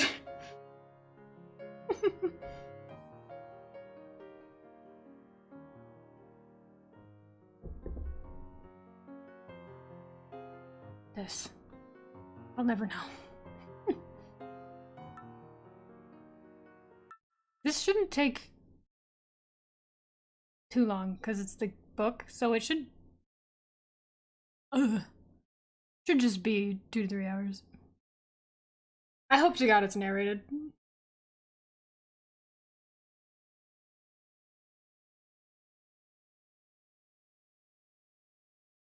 I'm home, hey. Fuck me.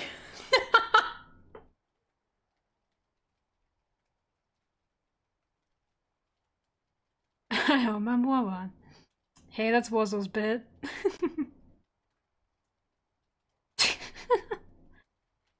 Okay, so this might actually take twice as long as the book because I have to read it.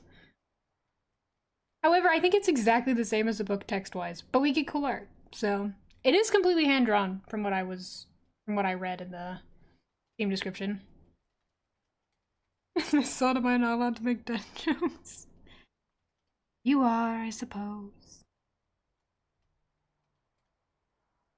One morning when Gregor Samson woke up from a troubled dreams, he found himself transformed in his bed into a horrible vermin. The music is gone. He lay on his armor-like back, and if he lifted his head a little, he could see his brown belly, slightly domed and divided by arches into the stiff sections. This is gonna be so bad.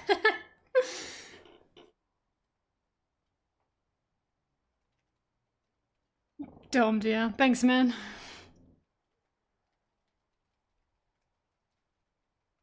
Nobody make fun of me, okay? Or I kill you. I kill you instantly.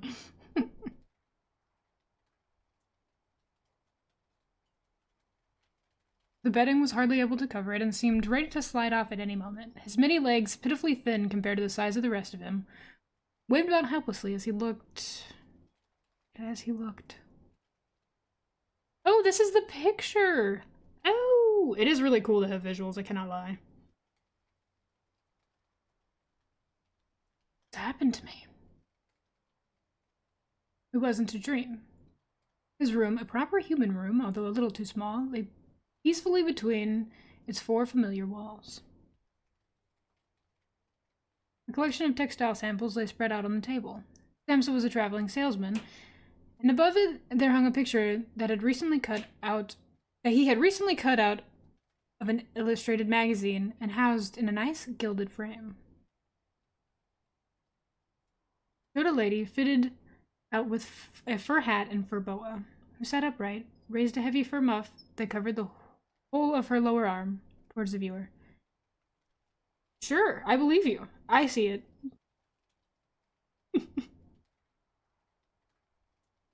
Wow, this is really pretty.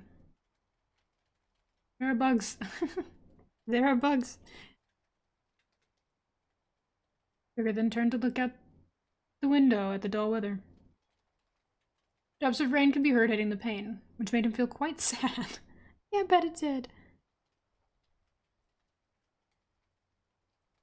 How about if I sleep a little longer and forget about this nonsense, he thought. But that was something he was unable to do because he was used to sleeping on his right, and in his present state, he couldn't get into that position. However hard he threw himself into his right, he always rolled back into where he was. Must have tried it 100 times, shut his eyes so tight that he wouldn't have to look at the floundering legs, and only stopped when he began to feel a mild, dull pain there that he had never felt before. Oh God, he thought. What a strenuous career it is that I've chosen. Yeah, man. Traveling day in and day out. Doing business like this takes much more effort than doing your own business at home. And on top of that, there's the curse of traveling. Worries about making train connections. Hi.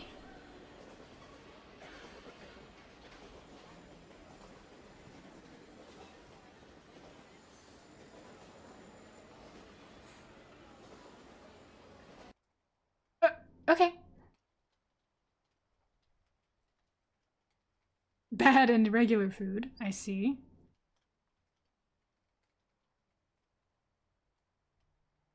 Oh, alright. Contact with different people all the time so you can never get to know anyone or become friendly with them.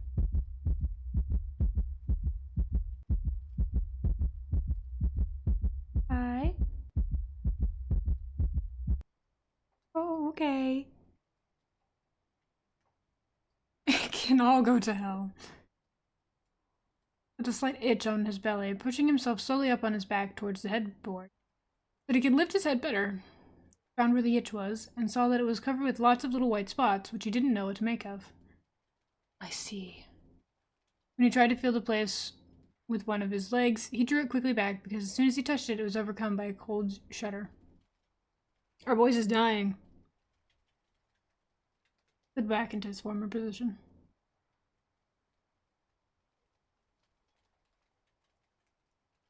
Getting up early all the time makes you stupid. I believe you. You've got to get enough sleep. Other traveling salesmen live the life of luxury. For instance, whenever I go back to the guest house during the morning to copy out the contracts, the gentlemen are always still sitting there eating their breakfast. I ought to just try that with my boss. I'd get kicked out on the spot, but who knows, maybe that would be the best thing for me. Me at work! They should fire me, that would be great. I didn't have my parents to think about. I'd have given in my notice a long time ago. I've gone up to the boss and told him just what I think. Tell him everything I would. Let him know just what I feel. Fell right off his desk, and it's funny sort of business to be sitting up there on your desk talking down at your subordinates from up there, especially when you have to go right up close because the boss is hard of hearing. But there's still some hope once I've got the money together to pay off my parents' debt to him. Another 5 or 6 years, I suppose. It's definitely what I'll do. I believe you, Gregor. And I'll make the big change. First of all, though, I've got to get up. My train leaves at 5. Oh.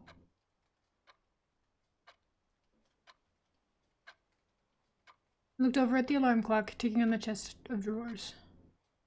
God in heavens! It was 6:30 and his hands were quietly moving forward. Even later than 7:30. More like 7:15.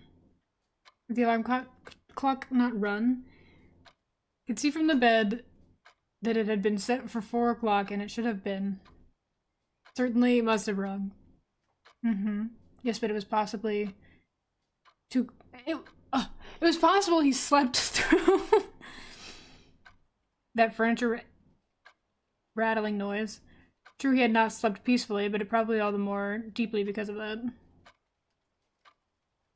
What should he do now? Next train went at 7. If he were to catch that, he would have to rush like mad, and the collection of samples would still not be packed. Not at all feel practically fresh and lively. Well, you're a bug. And if he could catch the train, he would not avoid the boss's anger at the office assistant, as the office assistant would have been there to see the 5 o'clock train go. Would have put his report about Gregor not being there on time. Office assistant was the boss's man, spineless and with no understanding. But what if he reported sick? But that would go extremely strained and suspicious, as in 15 years of service, 15, Gregor had never once been ill. Boss would certainly come around with the doctor from the medical insurance company, accuse his parents of having a lazy son, and accept the doctor's recommendation not to make any claim, as the doctor believed that no one was ever ill, but many were work shy. Understood. And what's more, would he have been entirely wrong in this case? You are a giant bug, bud. Gregor did, in fact, apart from excessive sleepiness after sleeping for too long, feel completely well. Oof. Even felt much hungrier than usual. You could bouncy ball it? What do you mean by this?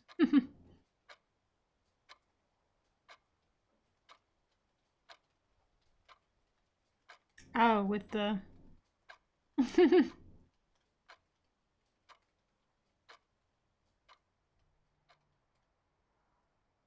Yeah. Oh my god! The guitar bug! This is us. We are bug. Us! This is us. We are bug. Was still hurriedly thinking all this through, unable to decide to get out of bed. Then the clock struck 7:15.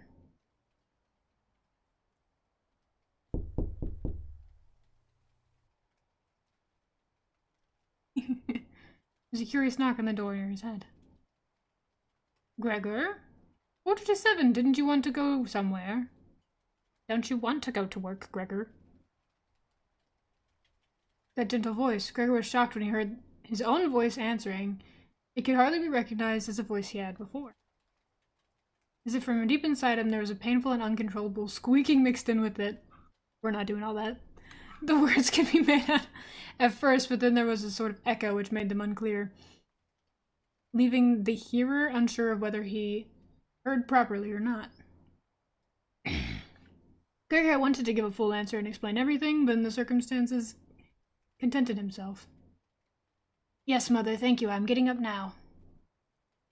Change in Gregor's voice probably could not have been noticed outside through the wooden door, and his mother was satisfied with this explanation and shuffled away. They're hearing him now. Do you think it's just that once they know, they stop hearing him? Because they don't want to. Like once they're convinced themselves that he's ill, you know?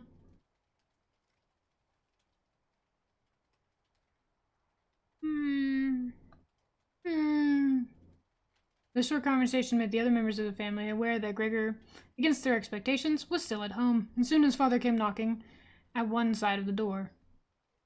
Gently, but with his fist, 'cause he sucks. Gregor, what's wrong?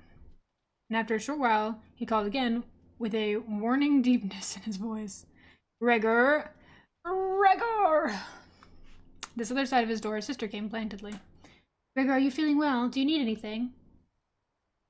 I'm ready now. Making an effort to remove all of this strangeness from his voice by enunciating very carefully and putting long pauses between each individual word he spoke. Where you tell someone you're disabled, they'll treat you normally, and then after they treat you, however, yeah. Father went back to his breakfast, but his sister whispered, Gregor, open the door, I beg of you. Gregor, however, had no thought of opening the door, and instead congratulated himself on his cautious habits, acquired from traveling, of locking all doors at night, even when he was at home. Hi, Gregor. First thing he wanted to do was to get up in peace without being disturbed, get dressed, and most of all, have his breakfast. Only then would he consider what to do next. He was well aware that he would not bring his thoughts to any sensible conclusion by lying in bed. It's like, dude, if you need to lay in bed, there's so many instances in which you're like, XYZ could have helped, but he couldn't do that because either he felt shame in it or his family wouldn't let him, you know? Didn't they also scare the doctor off so the doctor didn't even get to see him? Because they're like, no. He's too awful to look at. Yep. Remember that he had often felt a slight pain in bed, perhaps caused by laying awkwardly on his side. But that had always turned out to be pure imagination, gaslighting himself, and he wondered how his imaginings would slowly resolve themselves today. Oh, Gregor.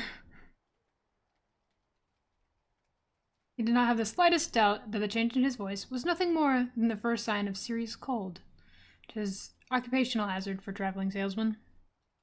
Oh, Gregor. It's simply a matter of throwing off the covers. He only had to blow himself up a little, and then they'd fall off by themselves. But it became difficult after that, especially as he was so exceptionally broad. He would have used his arms and his hands to push himself up, but instead of them he only had those little legs continuously moving in different directions, in which he moreover was unable to control. If he wanted to bend all of them, that was the first one. Then that was the first one that would stretch itself out, and then he finally managed to do what he wanted with that leg. All the others seemed to be set free and would move about painfully. That's the game, Nayu? Yes, the game makes noise. Something that can't be done in bed, so you don't keep trying to do so. That said, first thing he wanted to do was to get the lower part of his body out of bed. He had never seen this lower part and could not imagine what it looked like. It turned out to be too hard to move. It went so slowly, and finally, almost in a frenzy, when he carelessly shoved himself forwards with all the force he could gather, he chose the wrong direction, hit hard against the lower bedpost, and learned from the burning pain he felt in the lower parts of his body. Might well, at present, be the most sensitive. I see. Then he tried to get the top part of his body out of bed first, carefully turning his head to the side.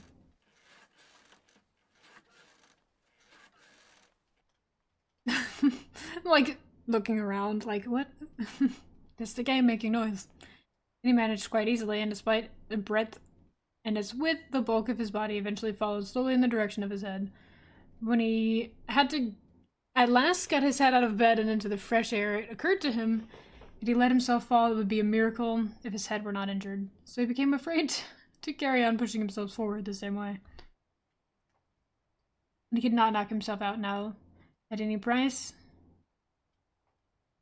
Better just stay in bed than to lose consciousness. Yeah, man. Oh, we are bug.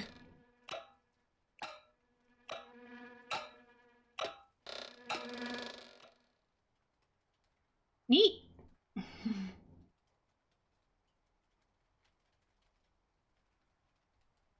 There just as much effort to get back to where he had been earlier. When he lay there sighing, was once more watching his legs as they struggled against each other even harder than before. Possible. He could think of no way of bringing peace in order to his chaos. He told himself once more that it was not possible for him to stay in bed, and that the most sensible thing to do would be to get free from it, whichever way he could, at whatever sacrifice. Oh, dude, just stay in bed, it's fine. Sorry, Gregor, sorry. At the same time, though, he did not forget to remind himself that calm consideration was much better than rushing to desperate conclusions. Times like this, he would direct his eyes to the window and look out as clearly as he could, but unfortunately, even the other side of the narrow street was enveloped in morning fog, and the view had little confidence, to cheer to offer him. Cool. 7 o'clock already, he said to himself when the clock struck again. 7 o'clock, and there's still a fog like this. And he lay there quietly for a long while, breathing lightly as if he perhaps expected the total stillness to bring things back to their real and natural state. Then said to himself, before it strikes 7:15, I'll definitely have got properly out of bed, and by then somebody will have come round from work to ask what's happened to me as well. As they opened up the work before 7 o'clock. So he set himself to the task of swinging the entire length of his body out of bed all at the same time. If he succeeded in falling out of bed in this way, kept his head raised as he did so he could probably avoid injuring it. Probably. Back seemed to be quite hard, and probably nothing would happen falling on the carpet. I'm seeing a lack of carpet. Main concern was for the loud noise it was bound to make, which, even through all the doors, would probably raise concern, if not alarm, but it was something that had to be risked. When Gregor was already sticking halfway out of the bed, the new method was more of a game than an effort. All he had to do was rock back and forth. It occurred to him how simple everything would be if somebody came up to help him. That line, when we were reading, was very something I noticed. Oh, this would be so easy if someone just fucking helped him. Like, ooh. Ooh. You know.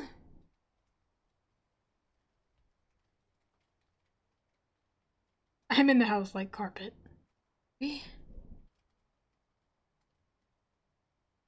Two strong people. He had his father and then a maid in the house. Would have been more than enough. They would only have to push their arms under the dome of his back, peel him away from the bed, bend down with the load, and then be patient and careful as he swayed over the floor, where, hopefully, the little legs would find use.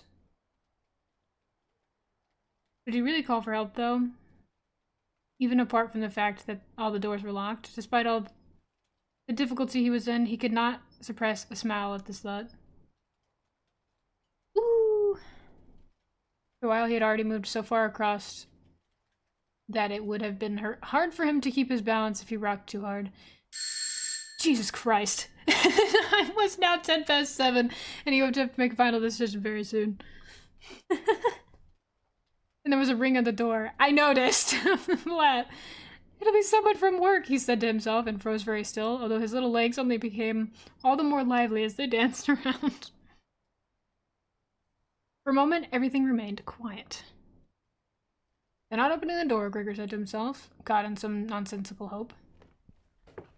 Then, of course, the maid's firm steps went to the door, as ever, and opened it.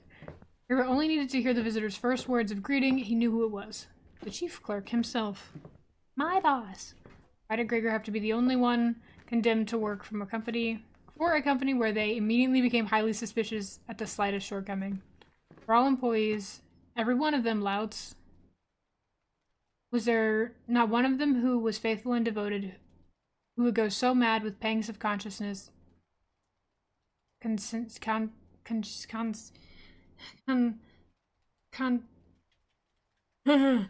he couldn't get out of bed if he didn't spend at least a couple of hours in the morning on company business?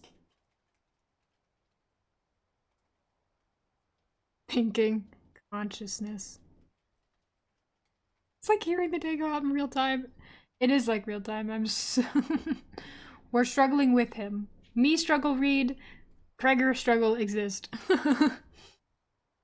Was it really not enough to let one of the trainees make inquiries, assuming inquiries were even necessary? Did the chief clerk have to come himself, and did they have no show of the whole innocent family?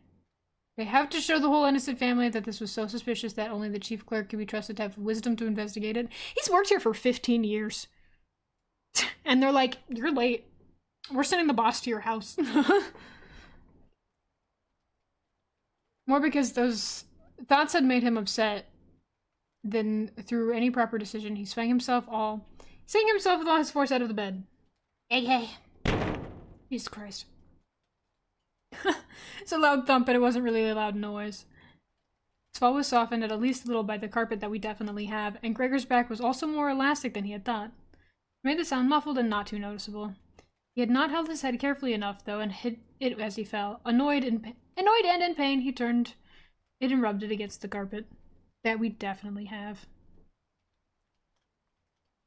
Just dots. Yeah. Hello? Are you mother? You are boss. Something's fallen in there. No shit. Barry tried to imagine whether something of the sort had happened to him today could ever happen to the chief clerk, too. He had to concede that it was possible. Such interesting thinking. Again, when you think about it through the way of, like, disability. Like, do they go through this? Am I just being dramatic?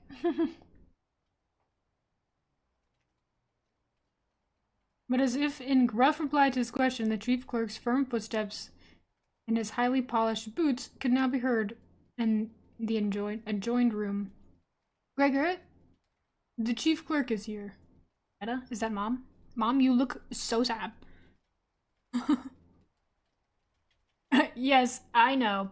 So Mom, throughout the book, kind of plays the victim card. Like, she's, like, sad and, like, depressed about Gregor's state, but not really for Gregor.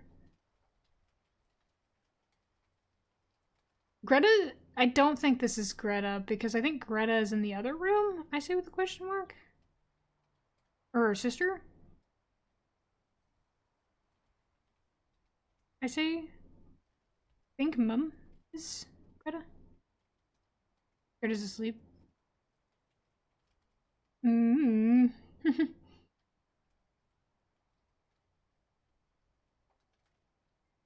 Daring to raise his voice loud enough for his sister to hear him. Ah, that was sister. This is Mum.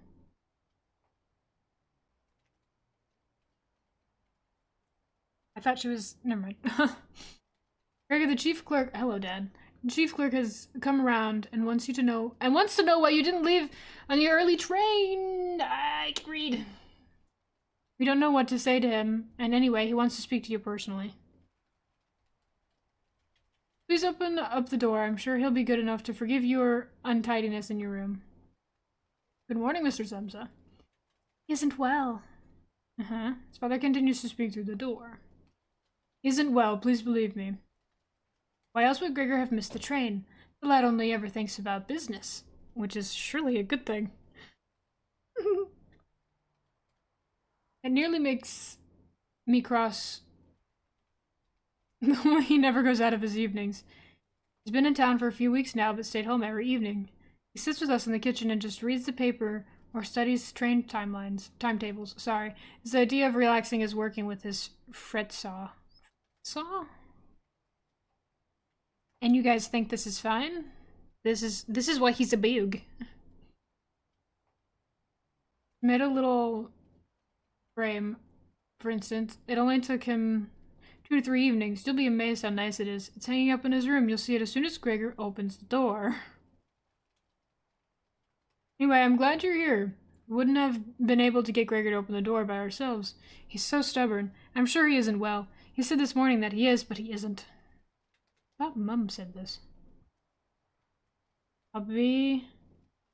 This is Gregor. Be there in a moment. Me. Make Gregor talk like an Animal Crossing character.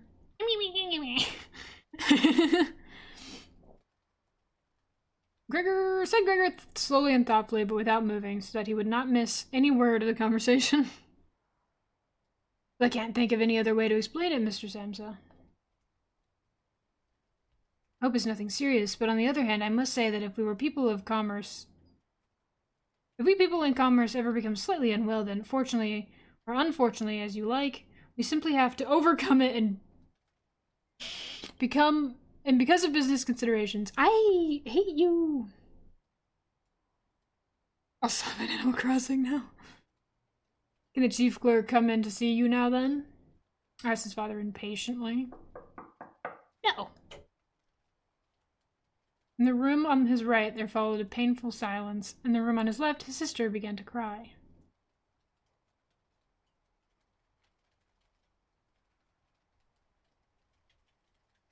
Stats, ominous stats. There we go. Why did his sister not go and join the others? She had probably only just got up and had not even begun to get dressed. Why was she crying? Was it because because he had not gotten up and had not let the chief clerk in? Because he was in danger of losing his job, and that if that happened, his boss would once more pursue their parents with the same demands as before, because he's holding up the entire family and has so much pressure on his shoulders and is working all the time, and surely this is not the cause of why he's a bug. There's no need to worry about things like that yet.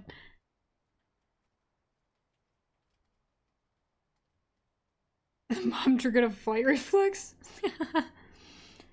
It was still there and had not the slightest intention of abandoning his family. For the time being, he was just laying there on the carpet we definitely have. No one who knew the condition he was in would seriously have expected him to let the chief clerk in. It's only a minor discourtesy, and the suitable excuse could easily be found for later on. It was not something for which Gregor could be sacked on the spot. Jeez.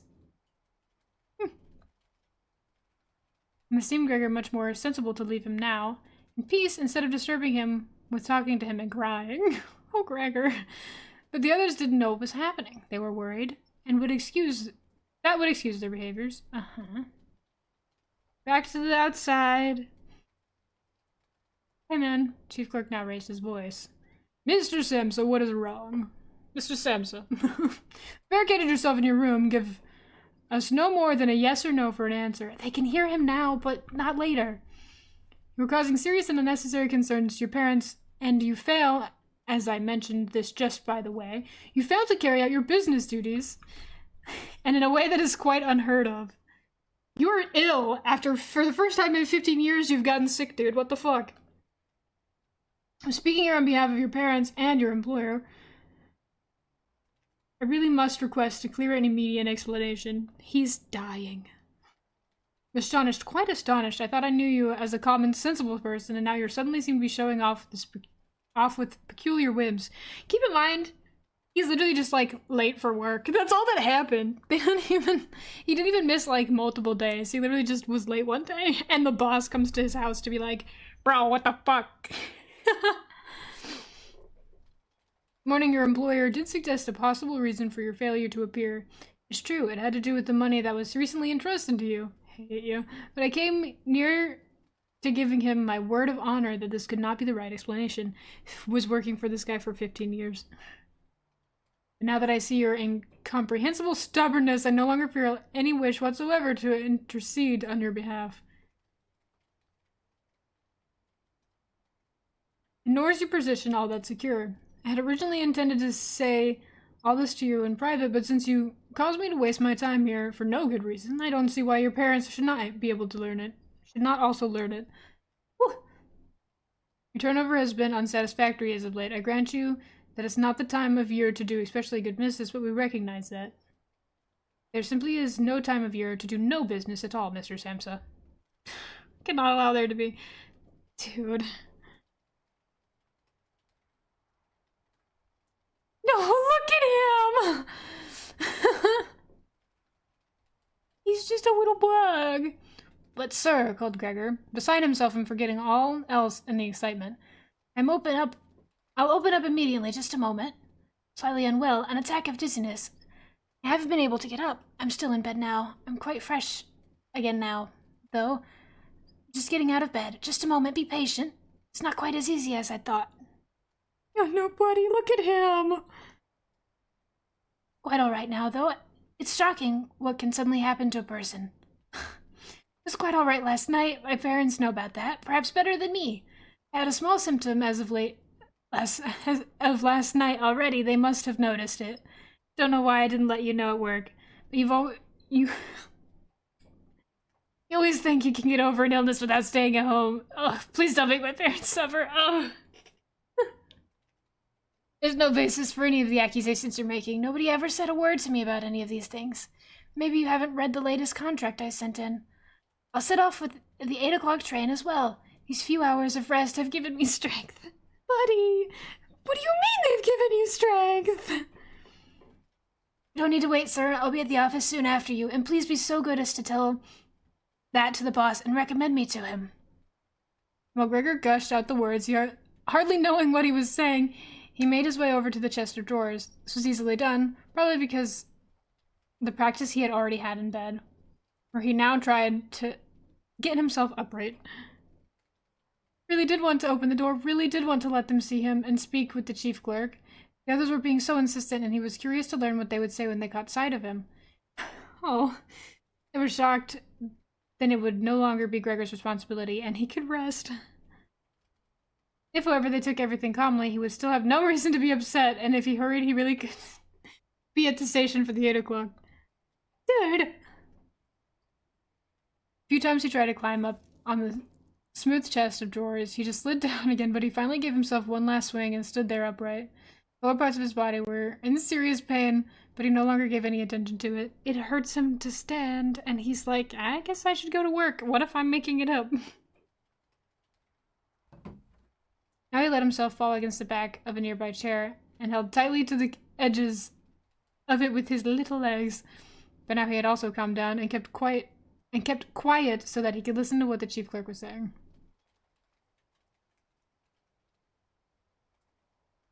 Hi, Mum. Hi, sister. Do you understand a word of that? What? Called his mother, who was already in tears. He could be seriously ill and we're making him suffer. Yeah. Greta. Mother, a sister called from the other side. We communicated across Gregor's room. We have to go for the doctor straight away. Gregor is ill. Quick, get to the doctor. Okay. You're the way Gregor spoke just now. Poorly. It was the voice of an animal, said the chief clerk, with a calmness that was in contrast with his mother's screams. We're fine. Everything is fine. Anna, his father called into the... Hello? His father called into the kitchen to the entrance hall, clapping his hands. And why is he doing this? Get a locksmith here now. Is Anna, Mum? Two girls, their skirts swishing, immediately ran out through the hall. Bye. Wrenched open the front door of the flat as they went. Okay. How had his sister managed to get dressed so quickly? There was no sound of the door banging shut again. They must have left it open. People often do in homes where something awful has happened.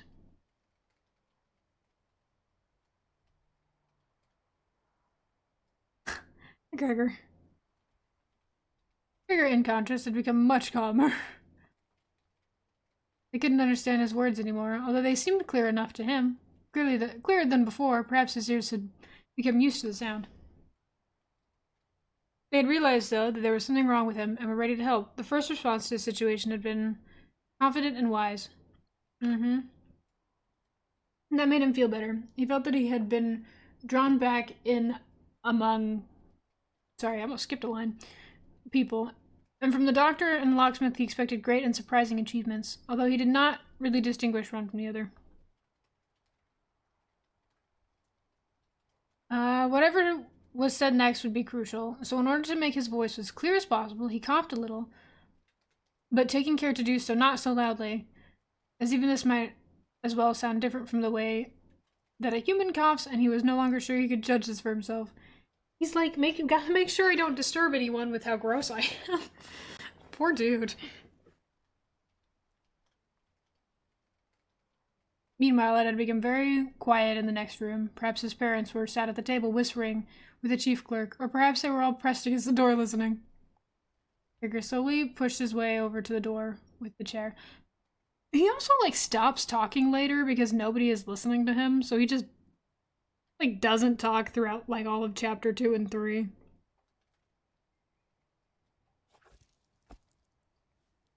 Once there, he let go of it and threw himself onto the door. Oh, right. Pushed himself over the door of the chair. I just skipped a line. Holding himself up against it using the adhesive on the tips of his legs. He rested there a little while to recover from the effort involved. Everything takes him so much effort. Gregor, you're just like me, dude. I too am a boog. Then sat himself to the task of turning the key in the lock with his mouth. He seemed, unfortunately, to have no proper teeth. How was he, then, to grasp the key? But the lack of teeth was, of course, made up for with a very strong jaw. Using the jaw, he... Every time there's sounds, I'm like, hello? He really was able to start the key turning, ignoring the fact that it must have been causing some kind of damage as brown fluid came from his mouth, flowed over the key, and dripped onto the floor. Listen, said the chief clerk in the next room. He's turning the key. Gregor was greatly encouraged by this, but they all should have been calling to him, his father and his mother too. Well done, Gregor, they should have cried. Keep at it, keep a hold of the lock, and with the idea that they were all excitedly following his effort, he bit into the key with his strength, paying no attention to the pain he was causing himself. It's so... See, when people said this was, like, themes of disability, I thought it would be, like, body horror-esque and not so literally on the nose, like, oh, doing some normal things is causing him pain, but he has to do them because other people want him to do them, is like, oh. As the key turned around, he turned around the lock with it, only holding himself upright with his mouth, and hung onto the key or pushed it down again with the whole weight of his body as needed. No, it's the bug. No, it's big. Oh, that's the blood. Clear sound of the lock as it snapped back was Gregor's sign that he could break his concentration. As he regained his breath, he said to himself, so I didn't need the locksmith after all. Then he laid his head on the handle of the door and opened it completely. Huh. Because he had to open the door all the way. It was already wide open before he could be seen. At first, to slowly turn himself around one of the double doors, and he had to do so very carefully as he did not want to fall flat on his back before entering the room. I have to focus so hard because he's still occupied with the difficult movement, unable to pay attention to anything else, when he heard the chief clerk exclaim aloud, "Oh!" Which sounded like the saw of the wind. Cool. The saw himself. He went to the nearest to the door. He was the nearest to the door, his hand pressed against his open mouth, and slowly retreating as if driven by the steady... Wow, said the chief inspector. That's a big-ass bug. Gregor's mother, her hair still disheveled from bed despite the chief clerk's being there, looked at his father. Then she folded her arms, took 2 steps forward towards Gregor, and sank down onto the floor until her skirt that had spread itself around her as her head disappeared down into her breast.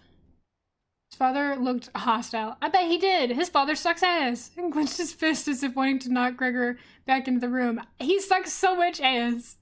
He looked uncertainly around the living room, covered his eyes with his hands, and wept so that his powerful chest shook. It's really interesting how, like, each member of his family is, like, representing a different, like, emotional reaction to, you know, this. That's us. Hi, Gregor. Pat you, little head. I love you, Gregor. You deserve the world, Gregor. You were just big.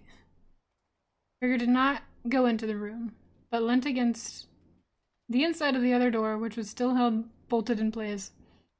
In this way, only half of his body could be seen, along with his head above it. He leant over one side as he peered out at the others. Meanwhile, the day had become much lighter. Part of the endless gray-black building on the other side of the street, which was a hospital, could be seen quite clearly with the and regular line of windows piercing the facade. The rain was still falling, now throwing down large individual droplets which hit the ground one at a time. You guys love the way I just skip words I don't know. If the word looks like I'm gonna struggle reading it, I'm just gonna skip it. Sometimes, if there's too many vowels, they just move around. Watching it from breakfast lay on the table. There was so much of it Because, for Gregor's father, breakfast was the most important meal of the day, and he would stretch it out for several hours and sat reading a number of different newspapers. I mean, we can read it, so I don't mind where you're missing some words. Yeah, it's fine. Right, you guys should just read it to me, actually. You read, and I go, yes, very good. On the wall exactly opposite, there was a photographer, where he was a lieutenant in the army, a sword in his hand, and a carefree smile on his face as he called forth respect for his uniform and bearing. The door in the entrance hall was open. As the front door of the flat was also open, he could see into the landing and the stairs where they began their way down below. There's actually another game based on this that is like less so just a visual novel of the book and is more like a first person like game. I kind of want to play that next Thursday. Just so that I can make you guys even more sad. It's got really good ratings though, so. Now then, I'll get dressed straight away now, pack up my samples, and set off. You please let me leave? Said Gregor, well aware that he was the only one to have kept calm. You can see I'm not stubborn, and I like to do my job. Being a commercial traveler is arduous, but without traveling, I wouldn't earn my living. He's like, boy, does this suck, but boy, do I need money. Where are you going in that office, yes? Will you report everything accurately then? Quite possible for someone to be temporarily unable to work, but that's just the right time to remember what's been achieved in the past and consider that later on, once the difficulty has been removed, we will certainly work with more diligence and concentration. Well aware that I'm seriously in debt to our employer, as well as having to look after my parents and my sister, so I am trapped in a difficult situation. I will work my way out of it again. Please don't make things any harder for me than they already are. Don't take sides against me at the office. I know that nobody likes the travelers. They think we earn an enormous wage as well as having a soft time of it. That's why shit. But you serve better overview than the rest of the staff, in fact. If I can say this with confidence, a better overview than the boss himself. It's very easy for a businessman like him to make mistakes about his employees and judge them more harshly than he should. We're also well aware that the travelers spend almost all the year away from the office, so that we can easily fall victim to gossip and chance on groundless complaints.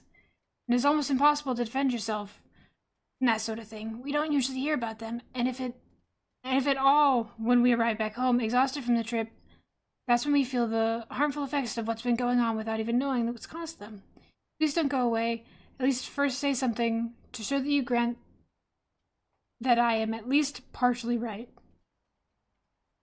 They're just like, bro, what the fuck? And he's just like, please don't take my job. I need my money. Oh, he looks so sad. The chief clerk had turned away and said, wow, that's pretty. As soon as Gregor had started to speak, and with protruded lip only stared back at him over trembling shoulders as he left. He did not keep still for a moment while Gregor was speaking, but moved steadily towards the door without taking his eyes off him. Poor fucking Gregor! He moved very gradually as if there had been some secret prohibition on leaving the room. It was only when he had reached the entrance hall that he made a sudden movement, drew his foot from the living room, and rushed towards it in a panic. In the hall, he stretched his right hand as far forward in the stairway as if out there were some supernatural force waiting to save him. Well, Gregor realized that it was out of his question to let the chief go away in this mood of his position at the firm was not to be put in extreme danger. Fuck.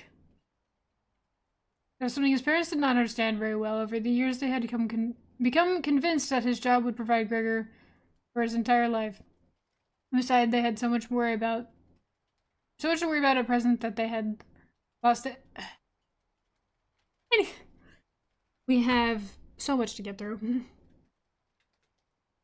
So I imagine Allah was running from that guy. What? What the fuck are you talking about? Gregor, though, did not think about the future. The chief clerk... Gregor, though, did think about the future. My bad. The chief clerk had to be held back, calmed down, convinced, and finally won over. The future Gregor had, his family depended on it. Only his sister were here. She was clever. She was already in tears while Gregor was still laying peacefully on his back. And the chief clerk was a lover of women. Weird. Surely she could persuade him. She would close the front door of the entrance hall and talk to him out of his shocked state. Never mind. Val, why are you speaking in riddles? You're saying cryptic riddles, and I'm fighting for my life in here. I need you to focus up.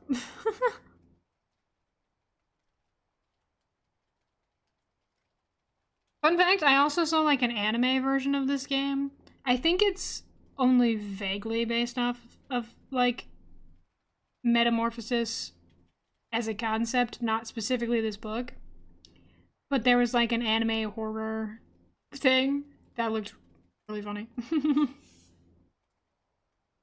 I'm gonna bite you down. Sister was not there! Wah, wah. Considering that he was still not familiar with how well he could move about in his present state, or that his speech still might not, or probably would not be understood, he let go of the door, pushed himself through the opening, tried to reach the chief clerk on the landing, who, ridiculously, was holding onto the banister with both hands. McGregor fell immediately over, and with a little scream as he sought something to hold on to, landed on his numerous little legs.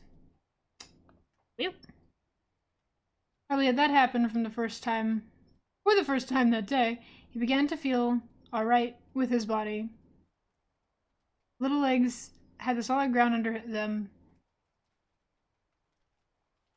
To his pleasure, they did exactly as he told them. They were even making the efforts to carry him where he wanted to go.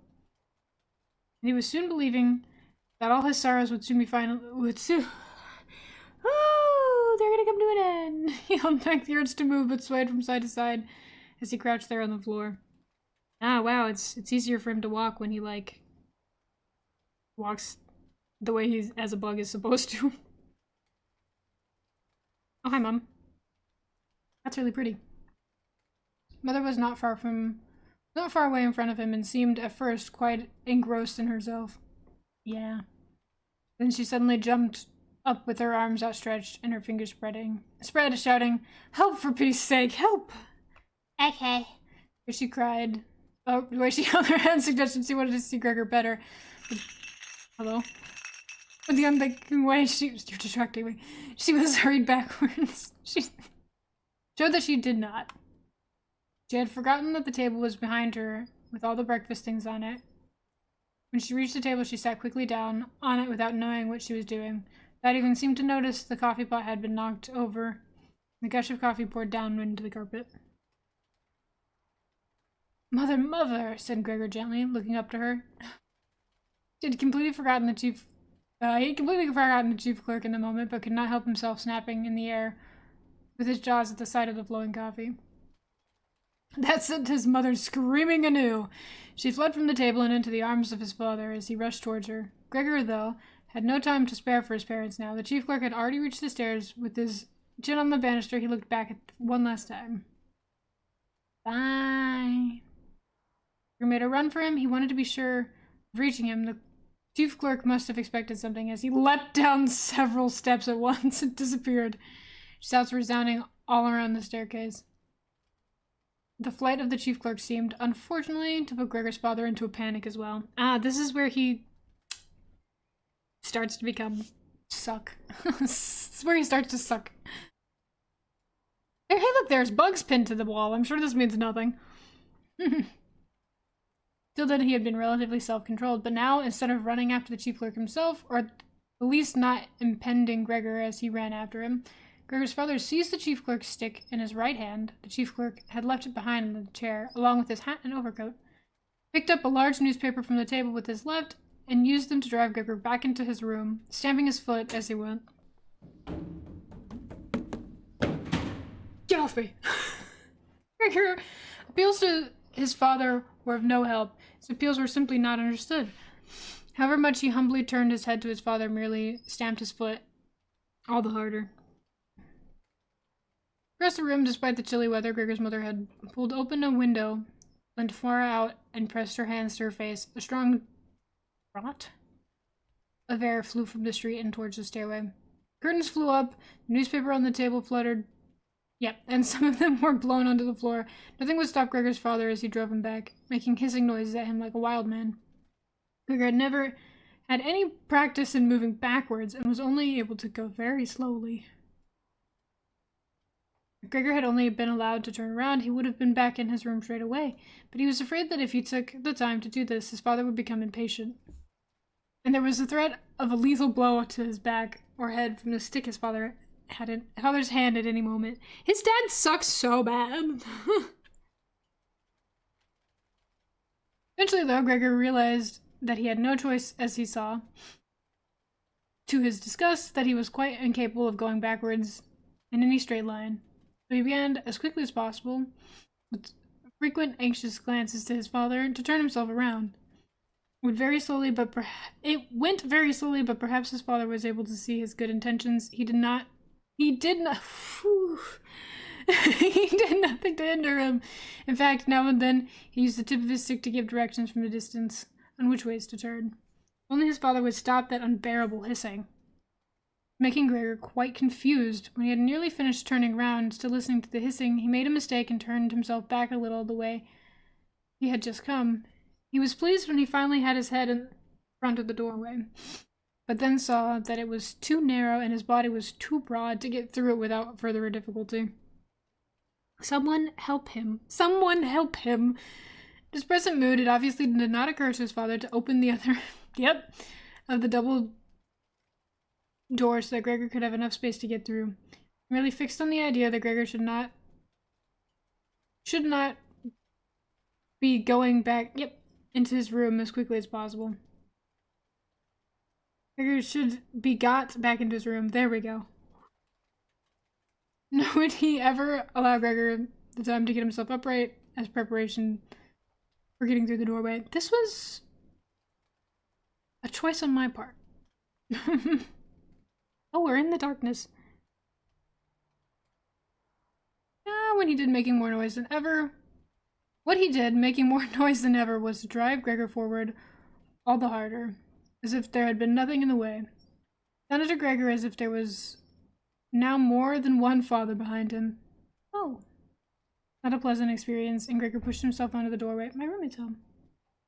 Without regret for what might happen. One side of his body lifted itself. Hello. One side of his body lifted itself. He lay at the angle in the doorway. One flank scraped on the white door.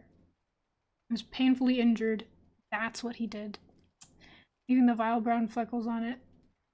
Soon he was stuck fast, and would not have been able to move at all by himself. Little legs along one side hung quivering in the air, while those on the other were pressed painfully against the ground. Sigh. Then his father gave him a hefty shove from behind, which released him from where he was, and held and sent him flying, and heavily bleeding, deep into his room. The door was slammed shut with a stick, and then finally all was quiet. Wow, I got an achievement for chapter 1. God, jump scare. God, jump scare. Thanks, Dad.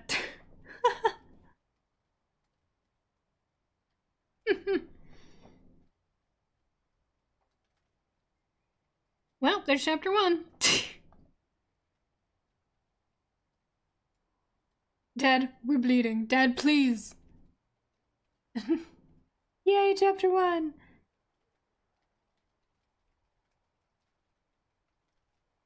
It's not until it was getting dark that evening that Gregor awoke from his deep coma-like sleep. I'm like, every time I look at this room, I'm discovering new features that have bugs on them. Wow.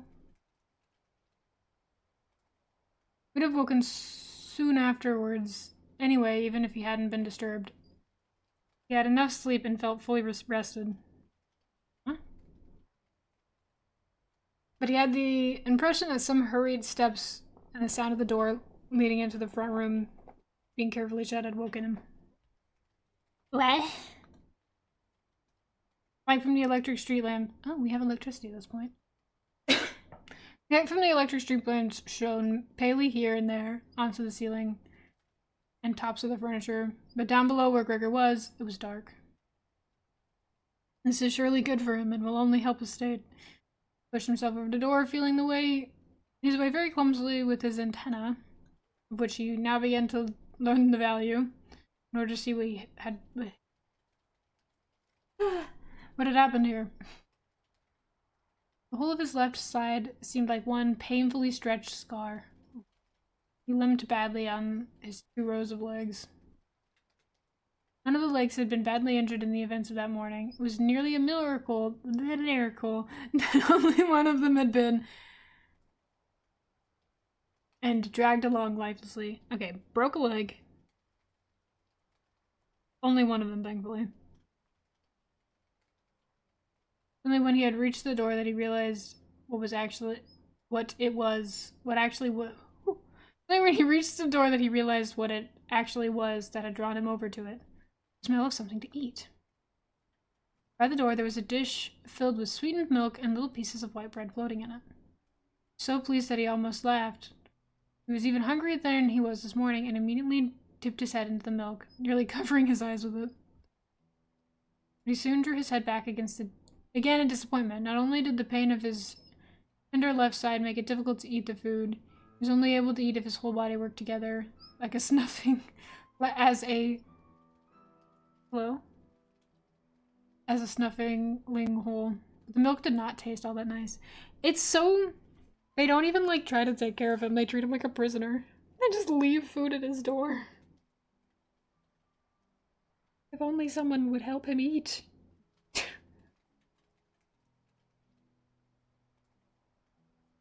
Milk like this was normally his favorite drink, and his sister had...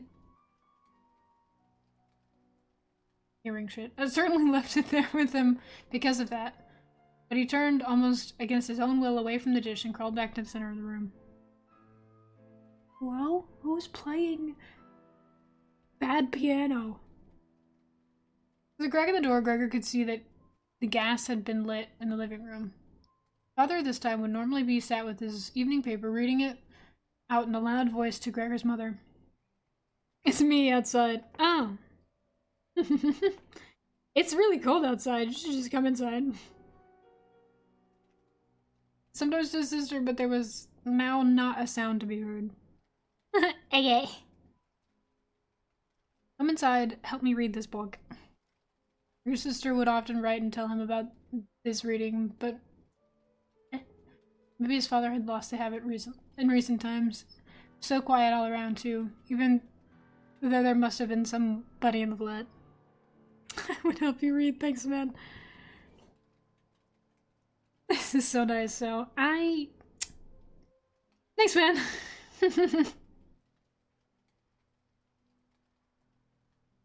Even while I'm fumbling every other word. Aw, shucks.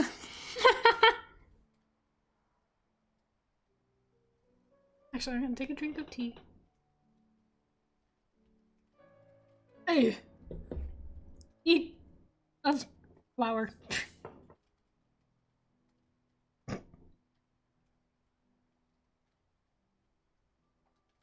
What a quiet life it is this family led, said Gregor to himself, and gazing into the darkness felt a great pride that he was able to provide a life like this in such a nice home for his sister and parents. If only they gave a shit! What now if all of this peace and wealth and comfort should come to a horrible and frightening end? If only they gave a shit! There was something that Gregor did not want to think about too much, and he started to move about, crawling up and down the room. Hello? The sounds scare me every time. Once during that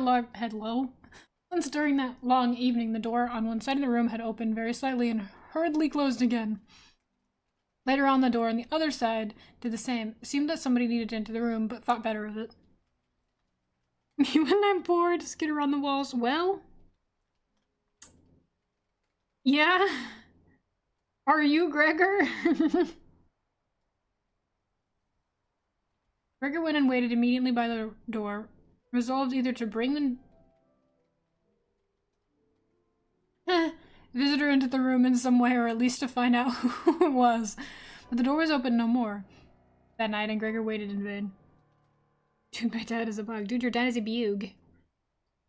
He's a little gay cockroach. Betty head. Previous morning, while the door was locked, everyone had wanted to get in there to him, but now that he was that he had opened up one of the doors and the other had clearly been unlocked sometime during the day, no one came, and the key was on the other side. I'm a swarm of roaches. There is no longer just one roach. There's many now. Not until late at night that the gas light in the living room was put out. And now it is easy to see that his parents and sister had stayed awake all the time. As they all could be distinctly heard as they went together on tiptoes. Loving, careful, my elbow if he was a bedbug. Yes. It's clear that no one would come into Gregor's room more until the morning. He gave himself plenty of time to think, undisturbed, about how he would have to rearrange his life. Man, he hasn't eaten all day. For some reason, the tall, empty room where he was forced to remain made him feel uneasy as he lay there on the flat of the floor. No, he had been living in there for 5 years, hardly aware of what he was doing, other than slightly feeling shame. He hurried into the couch. Oh, our couch. Pressed on his back a little, and he was no longer able to lift his head, but he nonetheless felt immediately at ease, and his only regret was that his body was too broad to get all underneath. Spent the whole night there. Oh, Gregor. Some of the time he passed in a light sleep, although he frequently woke up from it in alarm because of his hunger. Yeah. Some of this time was spent in worries and vague hope which, however, always led to the same conclusion. For the time being, he must remain calm. He must show patience and the greatest consideration so that his family could bear the unpleasantness that he in his present condition was forced to impose on them. Oh, Gregor! Oh, Gregor! Gregor, they barely fed you! Gregor! Gregor soon had the opportunity to test the strength of his decisions as early as the next morning. Almost before the night had ended, his sister came fully dressed, opened the door from the front room, and looked anxiously in. She did not see him straight away, but when she did notice him under the couch, he had been somewhat, for God's sake, he couldn't have flown away. Had to be somewhere, for God's sake, he couldn't have flown away. She was so shocked that she lost control of herself and slammed the door shut again from the outside. Be normal. Just fucking be kind. She seemed to regret her behavior as she opened the door. She opened the door again straight away and came in on tiptoes as if entering the room of someone seriously, crazy, seriously ill, or even to a stranger. Greg had pushed his head forward right to the edge of the couch and watched her. She noticed that he had left the milk as it was, realized that it was not from any lack of hunger, and bring him some other food that was more suitable. She didn't do it herself. He would rather go hungry than draw her attention to it. Although he did feel a terrible urge to rush forward from under the couch, throw himself at his sister's feet, and beg her for something good to eat. This poor fucking guy. However, his sister noticed the full dish immediately and looked at it. A few drops of milk splashed around it with some surprise. Well, you could just fucking... She immediately picked it up using a rag, not her bare hands, and carried it out. Gregor was extremely curious as to what she would bring in its place, imagining the wildest possibilities, but he never could have guessed what his sister and her goodness would actually bring. Our food. Hashtag our food. In order to test his taste, she brought him a whole selection of things, all spread out on an old newspaper. There was old, half-rotten vegetables, bones from the evening meal, covered in white sauce that had gone hard. A few raisins and almonds, some cheese that Gregor had declared inedible 2 days before, dry roll, and some bread spread with butter salt. Guys, I threw out stuff with mold on it today. You should be so proud of me. I am not like Gregor. And I did not eat mold today. I can be taught. We're learning. Today. Hey, listen. Listen, I need you to cheer for me in this instance. Now keep doing that. I will work on it. You see, never mind. I'm going to stop talking before I throw myself under this very large bus. I choose to live another day. Let me keep reading. As well as all, she had poured out some water into the dish, which had probably been permanently set aside for Gregor's use and placed it beside them. Then, out of consideration for Gregor's feelings, she knew that he would not eat in front of her. She hurried out again and even turned the key in the lock so that Gregor would know he could make things... Hey, how many selfies he liked. Sigh. It's like, at first you think that this is good, but then you realize that they're just encouraging him to feel shame. And like, I don't know, man, I don't know. You know, I don't know.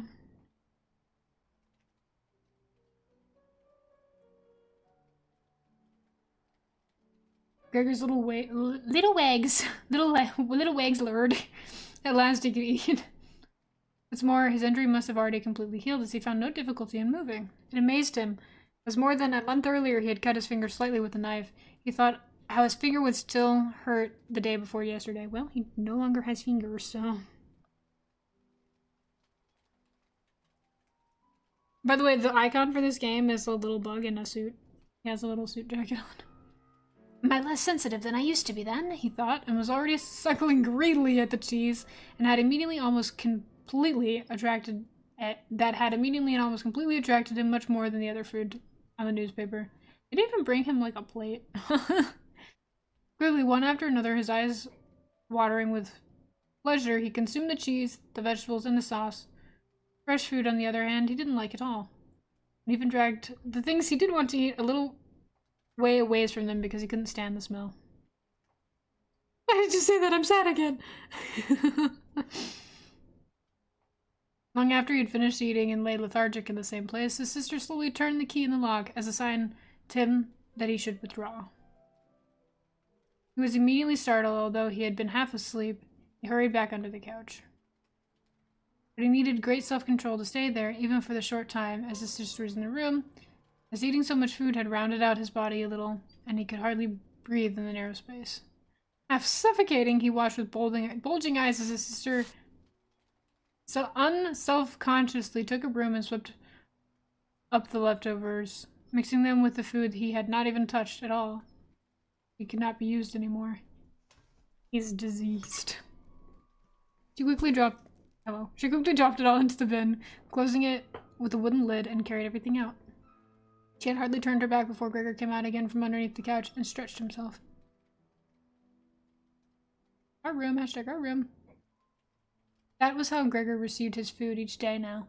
Once in the morning, while his parents and the maids were still asleep, and then a second time after everyone had eaten their meal at midday and his parents would sleep for a while then as well, and Gregor's sister would send the maid away on some errands. 2 meals a day for Gregor boy. Gregor's father and mother certainly did not want him to starve either, but perhaps it would have been more than they could stand to have any more experience of his feeding than being told about it, and perhaps his sister wanted to spare them the distress she could, if she were indeed suffering enough. They were suffering so much, I'm so sure. It's impossible for Gregor to find out what they had told the doctor and the locksmith the first morning to get them out of the flat. You could have just let the doctor come in. Nobody could understand him, nobody, not even his sister. Although that he could understand them. Though that he could understand them, he had to be content to hear his sister's sighs and appeal the saint as she moved about his room. They don't even, attempt to give him a way to communicate either. Blink. I blink. I blink. It was only later, when she had become a little more used to everything. There was, of course, no question of her becoming fully used to the situation. Gregor would sometimes catch a friendly comment. Or at least a comment that could be constructed as friendly. Construed as friendly. Why is she red? He's enjoying his dinner today, she might say, when she had diligently cleared away all his food left for him. And if he left most of it, which slowly became more and more frequent, she would often say sadly, "Now everything's just been left there again." Though Gregor wasn't able to hear any of the news directly, as he did listen to much of what was said in the next room. Whenever he heard anyone speaking, he would scurry straight to the appropriate door and press his whole body against it. He just wants to talk to people. Nobody wants to be around him. It's so sad. It's a seldom any conversation, especially at first, that was not about him in some way, even if only in secret. Just fucking talk to him. For 2 whole days, all the talk at every mealtime was about what they should do now. But even between meals, they spoke about the same subject, as there were always at least 2 members of the family at home. Nobody wanted to be at home by themselves, and it was out of the question to leave the flat entirely empty. On the very first day, the maid had fallen on her knees and begged Gregor's mother to let her go without a delay. It was not very clear how much she knew of what had happened, but she left within a quarter of an hour, tearfully thanking Gregor's mother for her dismissal, as if she had done her an enormous service. Even swore empathetically not to tell anyone the slightest about what had happened, even though no one had asked that of her. Maybe she should have. Maybe she should have. Now Gregor's sister also had to help his mother with the cooking, although that was not much of a bother, as no one ate very much. Gregor often heard how one of them would unsuccessfully urge the other to eat and receive no more answer than, "No thanks, I've had enough," or something similar. No one drank very much either. Sister would sometimes ask his father whether he would like a beer, hoping for a chance to go and fetch it herself. When his father said nothing, she would add that he could not feel selfish, that she could send the housekeeper for it. Then his father would close the matter with a big and loud no, and no more would be said. Even before the first day had come to an end, his father had explained to Gregor's mother and sister, sorry, I forgot about her, what the finances and prospects were. Now and then he stood up from the table and took some receipts and documents from the little cash box he had saved from his business when it had collapsed 5 years earlier. Gregor heard how he opened the complicated lock and then closed it again after he'd taken the items wanted. What he heard his father say was some of the first good news that Gregor heard since he had first become incarcerated in his room. Just fucking... Some money talk that gets me, for real. It's very... Yeah, that is really how it is. Because whenever it comes to, like, caring for someone with a disability, the person with a disability is gonna feel like they're a burden. They're not, and they never are. Because you care for this person. And even if, like, you don't need to have empathy in any case, care for a stranger. We're all human beings. But it's very much like, oh, it's a lot of effort to care for someone, that's the complaint, or it's a lot of money. Personally, I think it doesn't fucking matter. Figure it out, but it's... Oh, America. Just they willing to spend on you. Are you worth it? Are you worth it? Yeah, it's crazy. And then it's always gonna make the person who's struggling themselves feel worse. Just, jeez. He thought that nothing at all remained from his father's business. At least he had never told him anything different, and Gregor had never asked him about it anyway. Business misfortune had reduced his family to a state of total despair, and Gregor's only concern at the time had been to arrange things so that they could all forget about it as quickly as possible. He was doing everything for the family before this too, and they just fucking drop him. It's crazy. So then he started working especially hard. with a fiery vigor that raised him from a junior salesman to a traveling representative almost overnight. With the chance to earn money is in quite a different way. Gregor converted his success at work straight into cash so that he could lay it on the table at home for the benefit of his astonished and delighted family. They had been good times. Okay, I thought I was misreading that. Not on me this time. And they had never come again. Worked himself into a sickness and no one gives a shit about him in the end, literally. At least not with the same splendor. Even though Gregor had later earned so much that he was in a position to bear the cost of the whole family, and did bear them. They'd even got used to it, both Gregor and his family. They took the money with gratitude and he was glad to provide it, although there was no longer much warm affection given in return. Ah, yeah, crazy. Gregor only remained close to his sister now. Oh, the violin. Oh, the bones. Unlike him, she was very fond of music and a gifted and expressive violinist. It was his secret plan to send her to a conservatory next year. Even though it would cause great expense, it would have been made up for in some other way. The siblings fucking get me, dude. During Gregor's short period in town, conversation with his sister would often turn to the conservatory, but it was only ever mentioned as a lovely dream that could never be realized. Parents did not like to hear this innocent talk, but Gregor thought about it quite hard and decided that he would let them know what he planned with a grand announcement on it on Christmas Day. This is That was the sort of totally pointless thing that went through his mind in his present state, pressed against the door and listening. There were times when he simply became too tired to continue listening, when his head would fall wearily against the door and he would pull it up again with the start, even when the slightest noise he caused would be heard from the next door. They would all go silent. Like they were so close, and then she stopped caring for him over time, literally. What's that he's doing now? His father would say after a while, clearly having gone over to the door, and only then would the interrupted conversation slowly be taken up again.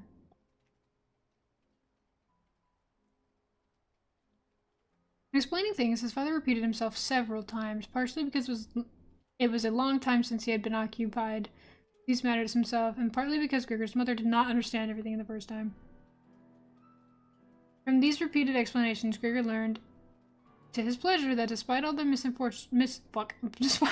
misfortune, there was still some money available from the old days. It was not a lot, but it had not been touched in the meantime, and some interest had accumulated. Those itches. Besides that, they had not been using up all the money that Gregor had been bringing home every month, keeping only a little for himself, so that too had been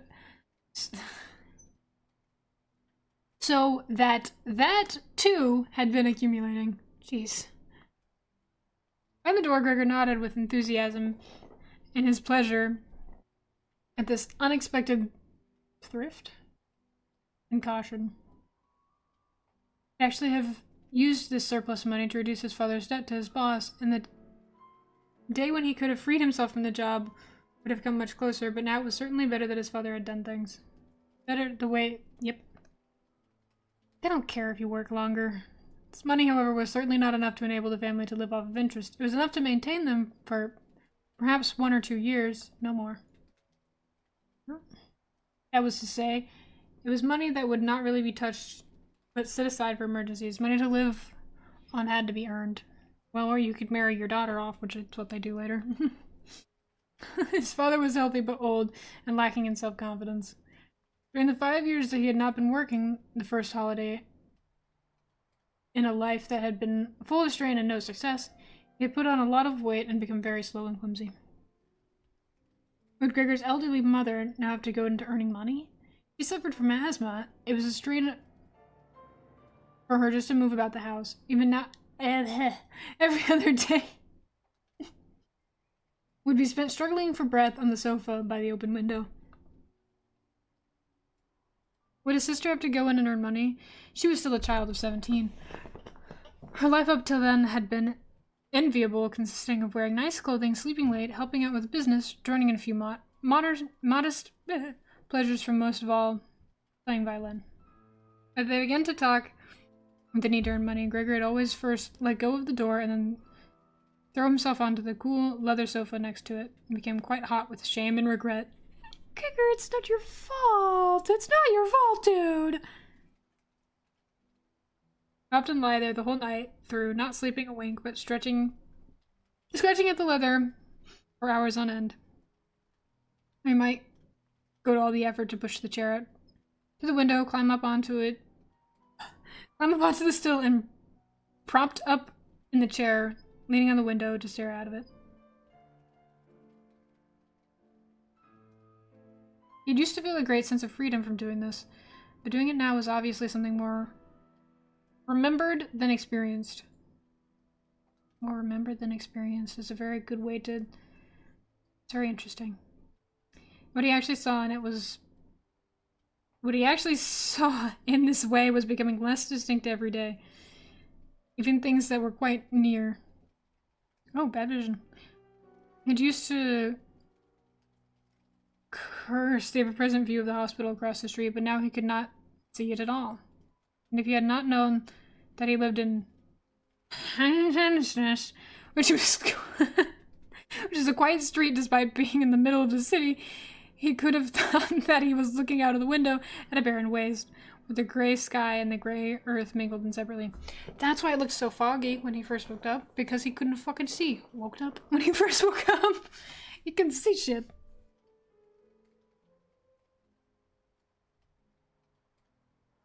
His observant sister only needed to notice the chair twice before she would always push it back into the exact position by the window after she had tidied up the room, and even left the inner panel of the window open from then on.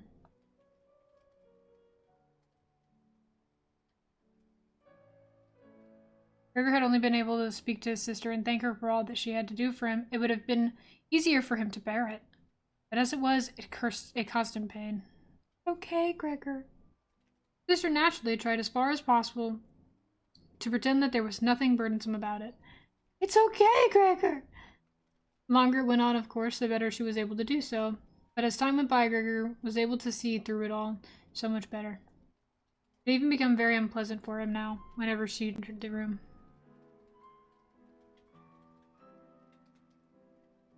No sooner had she come in than she would quickly close the door as precautions so that no one would have to suffer the view of Gregor's room. She would go straight to the window and pull it hurriedly open, and as if she were suffocating. Even if it was cold, she would stay at the window breathing deeply for a little while. She would alarm Gayer twice a day with this running about and noise making. He would stand on the couch, shivering the whole time, knowing full well that she would certainly have liked to spare him the ordeal, but it was impossible for her to be in the room with him with the window closed. One day, about a month after Gregor's transformation, when his sister no longer had any peculiar reason to be shocked at his appearance, she came into the little room earlier than usual and found him still staring out the window, motionless, just there. Just where he would be... and just where he would be most horrible. Sigh. In itself, his sister's not coming into the room would have been no surprise for Gregor, as it would have been difficult for her to immediately open the window while he was still there. But not only did she not come in, she went straight back and closed the door behind her. Stranger would have thought he had threatened her and tried to bite her. Gregor went straight to hide himself under the couch, of course. He had to wait until midday before his sister came back, and she seemed much more uneasy than usual. Girl. It made him realize that she still found his appearance unbearable and would continue to do so. Probably even had to overcome the urge to flee when she saw what little of him rooted from under the couch. Oh, his sad face! One day, in order to spare her even this sight, he spent 4 hours carrying the bedsheet over to the couch on his back and arranging it so that he was completely covered, and his sister would not be able to see him even if she bent down. She did not think the sheet was necessary at all, then all she had to do was take it off again. And so it was clear enough that when no There was no pleasure for Gregor to cut himself off so completely. Left his sheet where it was. Gregor even thought he glimpsed a look of gratitude one time when he carefully looked out from under the bedsheet to see how his sister liked the new arrangement. For the first 14 days, Gregor's parents could not bring themselves to come into the room and see him.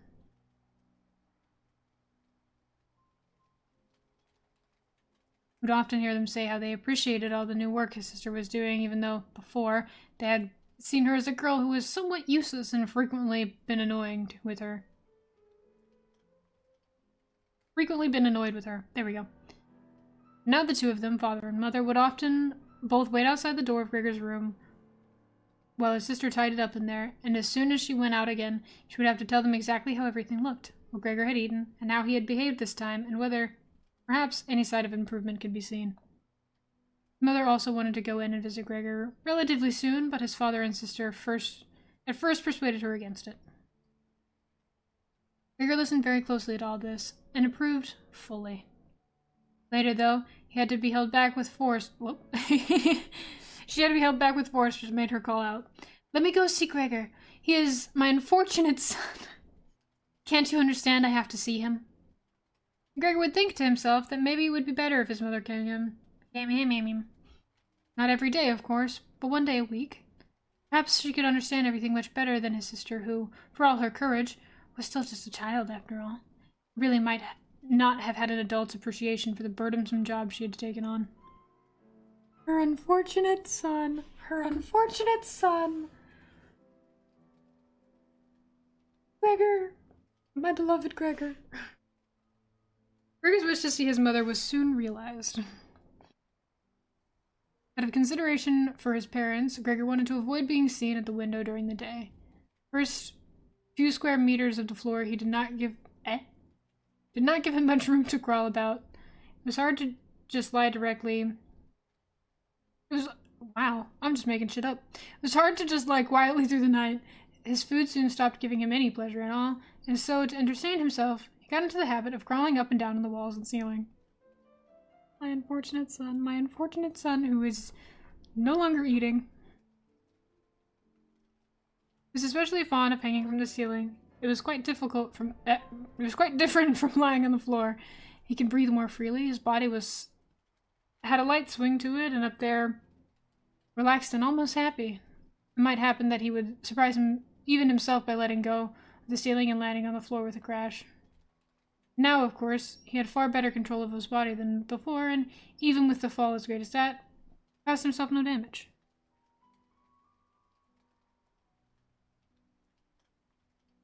Very soon his sister noticed Gregor's new way of entertaining himself. He had, after all, left traces of the adhesive from his feet as he crawled about.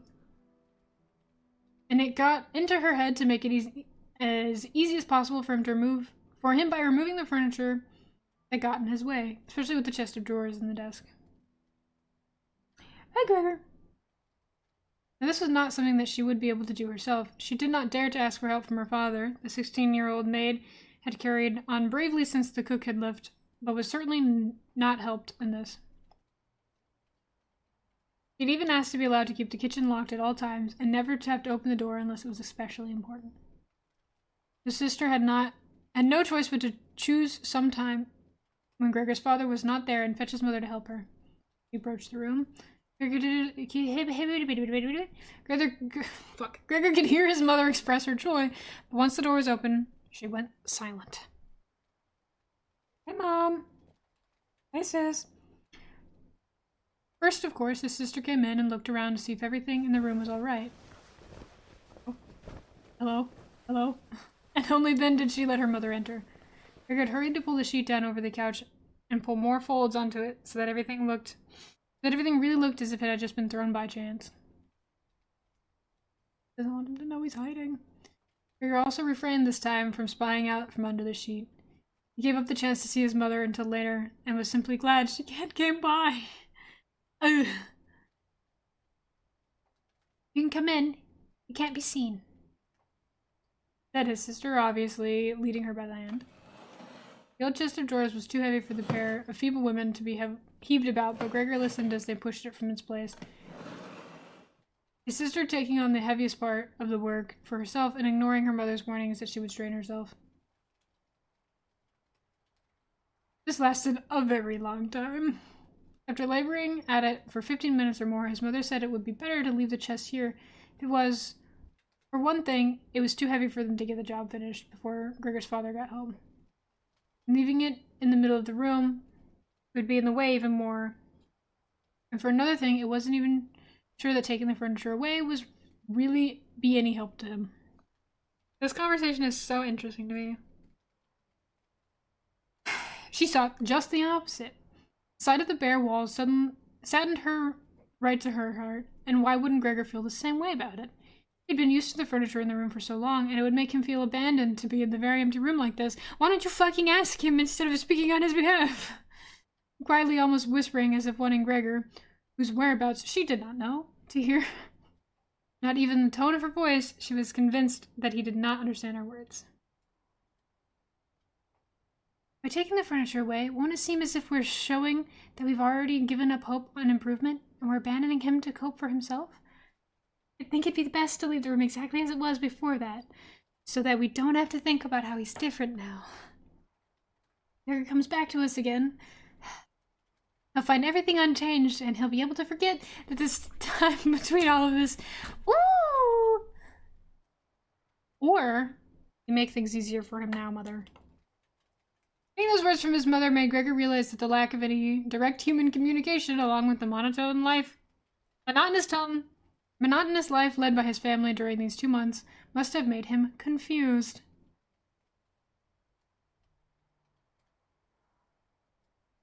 He could think of no other way of explaining to himself as to why he had seriously wanted his room to be emptied out. Because it's easier for you, dude. Had he really wanted to transform his room into a cave? A warm room fitted with the nice furniture he had...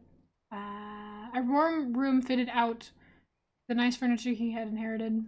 That would have let him crawl about unimpeded in any direction, but would also have let him quickly forget his past when he had still been human.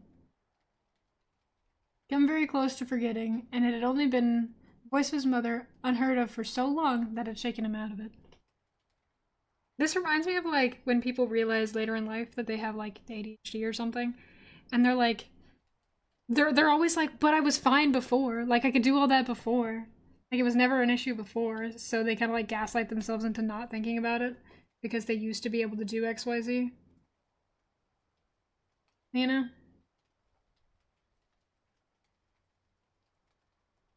Nothing should be removed, everything has to stay.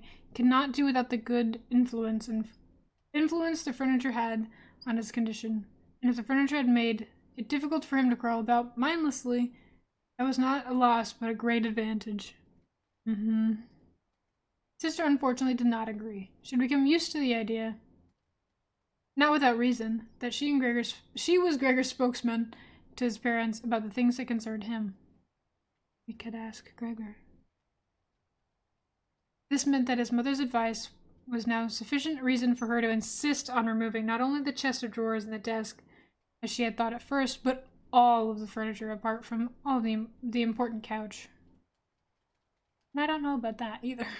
Neither of you are right. It's more than childish perversery, of course, but the unexpected confidence she had recently acquired that made her insist. She had indeed noticed that Gregor needed a lot more room to crawl about, whereas the furniture, as far as anyone could see, was of no use to him at all. Girls of that age, though, do not become enthusiastic about things and feel they must get their way whenever they can. She is a teenager. Perhaps this was what tempted Greta to make Gregor's situation seem even more shocking than it was, so that she could do even more for him. Greta would probably have been the only one who would dare enter the room dominated by Gregor crawling about the bare walls himself.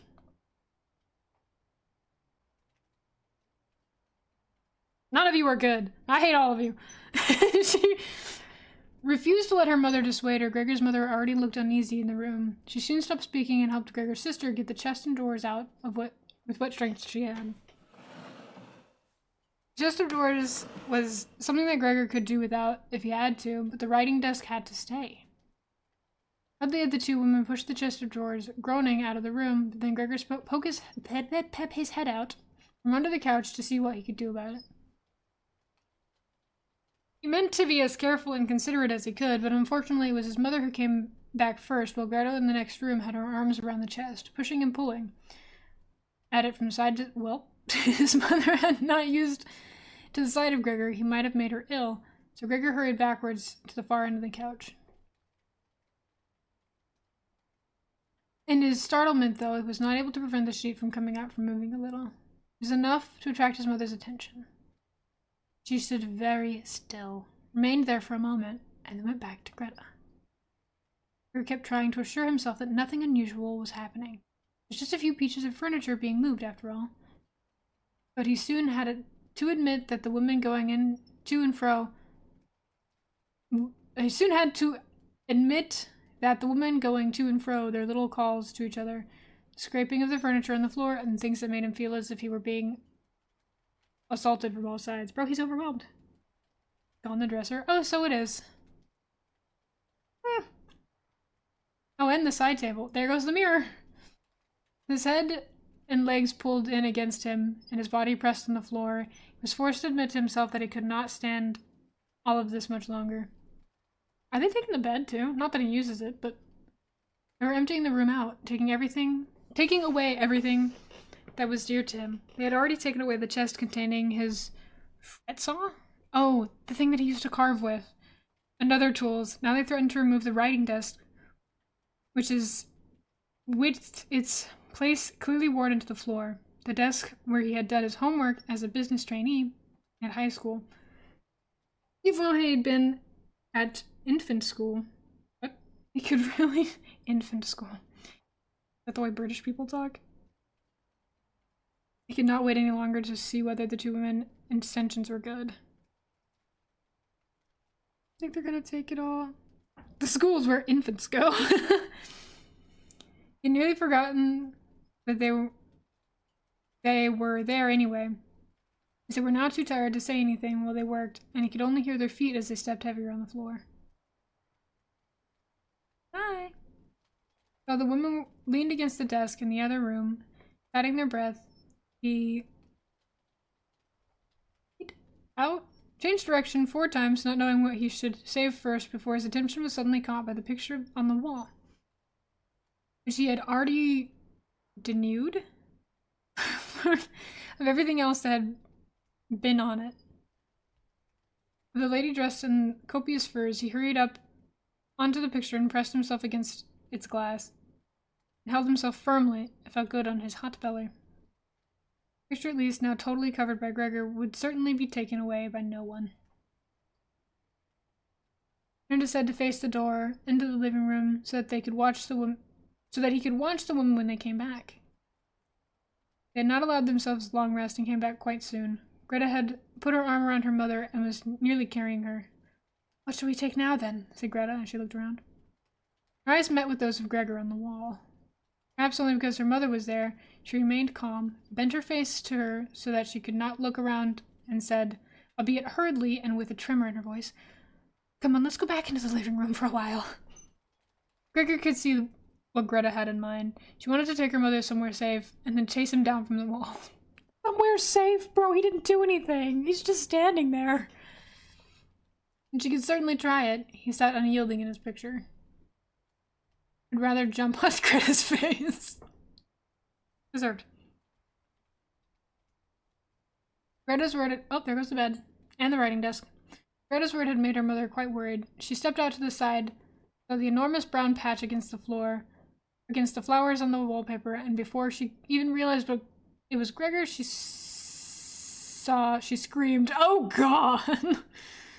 Arms outstretched, she fell onto the couch as if she had given up everything and stayed there immobile. The bed, no. No more bed for Gregor. "Gregor!" shouted his sister, glowering at him and shaking her fist. "How dare you stand there?" Gregor, how dare you exist? First word she had spoken to him directly since his transformation. She ran into the other room to fetch some kind of smelling salts to bring his mother out of her faint. Gregor wanted to help too. He could save his picture later, although he struck fast to the glass and had to pull himself off with force. Then he, too, ran into the next room as if he could advise his sister like in the old days. He had to... That scared the shit out of me. He had to just stand there behind her doing nothing. He was looking into various bottles and he startled her. I startled me when she turned around. A bottle flew onto the ground and broke. A splinter cut Gregor's face. Some kind of caustic metallic splashes all over him now. Did they ever try to, give him medicine? Without delaying any longer, Greta took a hold of the bottle she could and ran with them to her mother. She slammed the door shut with her foot. Okay, kicked Gregor out of his room. Now Gregor was shut out from his mother, who, because of him, might be near to death. Not open the door if he did not want to chase his sister anyway. And she had to stay with his mother. There was nothing for him to do but wait. An opposed and anxious self-reproach. He began to crawl about. Crawled over everything, walls, furniture, ceiling. Finally, in his confusion, as the whole room began to spin around him, he fell down at the middle of a dining table. Hi, Gregor. You're in the darkness now. Lay there for a while, numb and immobile. All around him, it was quiet. Maybe it was a good sign. Someone at the door, the maid of course, had locked herself in the kitchen so that Greta could have to go and answer it. Father had arrived home. Shit. Hey, man. What happened? Why? The first word were his first words. Greta's appearance must have made everything clear to him. She answered him with a subdued voice and openly pressed her face into his chest. Mother's fainted, but she's better now. Gregor got out. Just as I expected, just as I always said.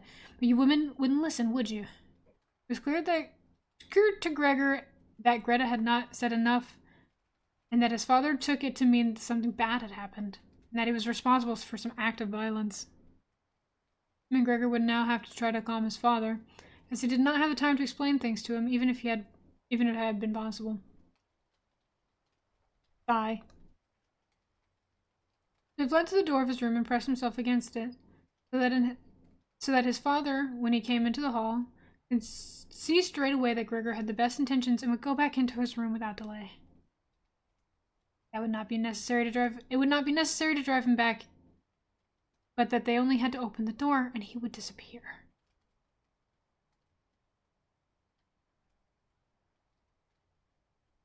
His father, though, was not in the mood to notice subtleties like that. Ha! He shouted as he came in, sounding as if he were both angry and glad at the same time. Gregor drew his head back from the door and lifted it towards his father. He really had not imagined his father the way he stood there now. Of late, with his new habit of crawling about, he neglected to pay attention to what was going on in the rest of the flat, the way he had done before. Really ought to have expected things to have changed, but still, was that really his father? The same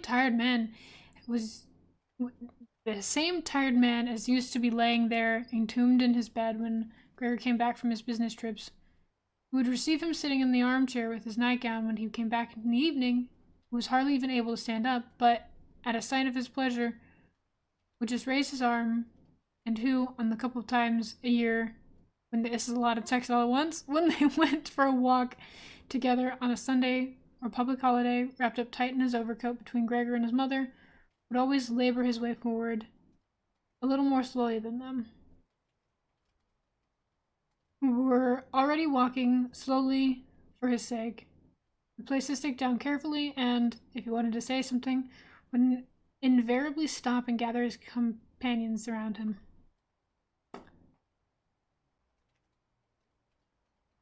He was standing up straight enough now, dressed in a smart blue uniform with golden buttons, worn by employees at the banking institute. About the high stiff collar of the coat, which, hey, my roommate works at a bank. Well, credit union.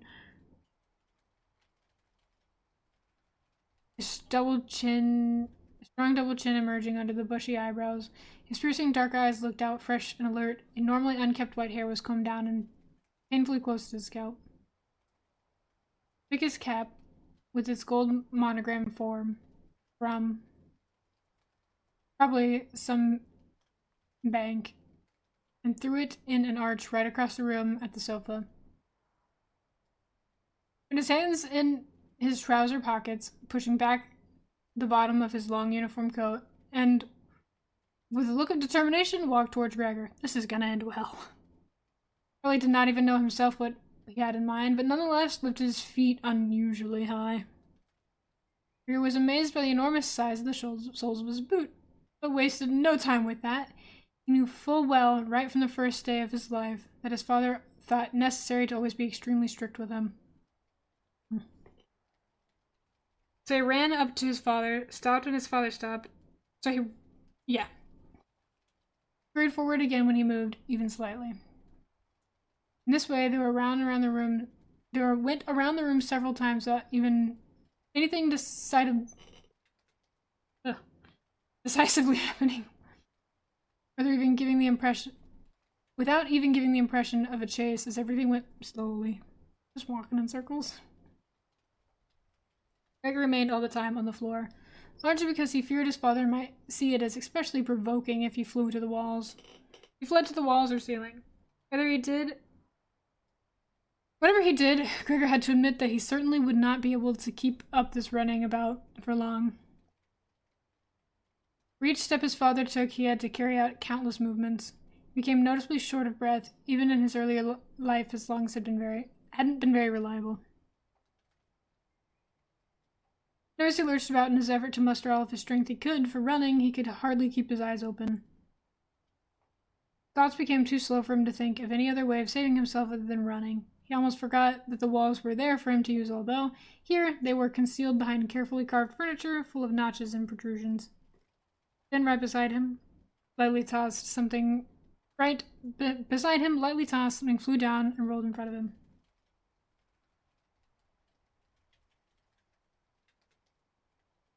Oh, that's a sad picture. Goddamn. It was an apple. Then another one immediately flew at him. Gregor froze in shock. There was no longer any point in running, as his father had decided to bombard him. He filled his pockets with fruit from the ball on the sideboard, and now, without even taking the time to carefully aim, threw one apple after another. Ow, ow. These little red apples rolled about the floor, knocking into each other as if they had electric motors. An apple thrown without much force glanced against Gregor's back and slid off without doing any harm. Another one, however, immediately following it, hit squarely and lodged in his back. Gregor wanted to drag himself away as if he could remove the surprising and indescribable pain by changing his position, but he felt as if nailed to the spot and spread himself out, all his senses confused. It's on the Steam page, by the way, damn. The fucking room! Jesus Christ! He saw his picture. Last thing he saw was the door of his room being pulled open. His sister was screaming. His mother ran to the floor, ran out in front of her in her blouse, as his sister had taken off most of her clothes after she had fainted to make it easier for her to breathe. Ran to his father, her skirt unfastened and sliding one after another to the ground. Stumbling over the skirts, she pushed herself into his father, her arms around him, uniting herself with him totally. Gregor had lost his ability to see anything. Her hands behind her father's head begged him to spare Gregor's life. The hell did they do to his room? They took everything out of it. At first, his sister wanted to take big furniture out because Gregor likes climbing on the walls, and she's like, this will make it easier for him to move because he is large. And the mother was like, no, we should leave everything in here because what if he gets better and then he won't have to think about this ever again and he can be normal again and it'll be fine. And then the sister was like, fuck you, we're taking everything out, actually.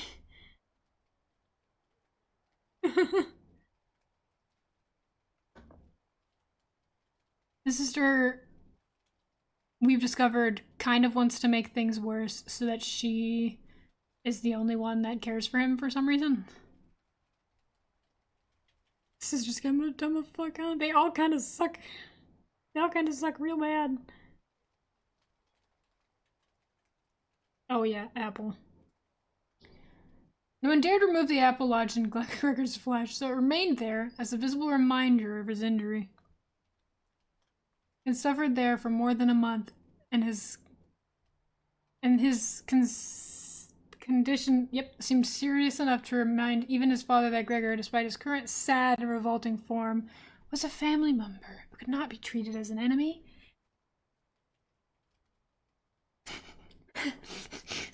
Me when I get your ass, I'm gonna fucking kill you. On the contrary, as a family, there was a duty to swallow any revulsion for him and to be as patient. Just be patient. Because of his injury, Gregor had lost most of his mobility, probably permanently.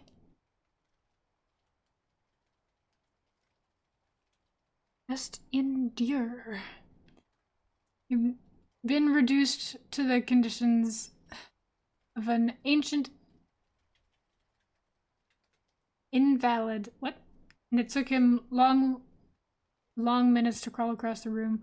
Crawling over the ceiling was out of the question. Well, he can't even do the thing that he previously liked to do. But this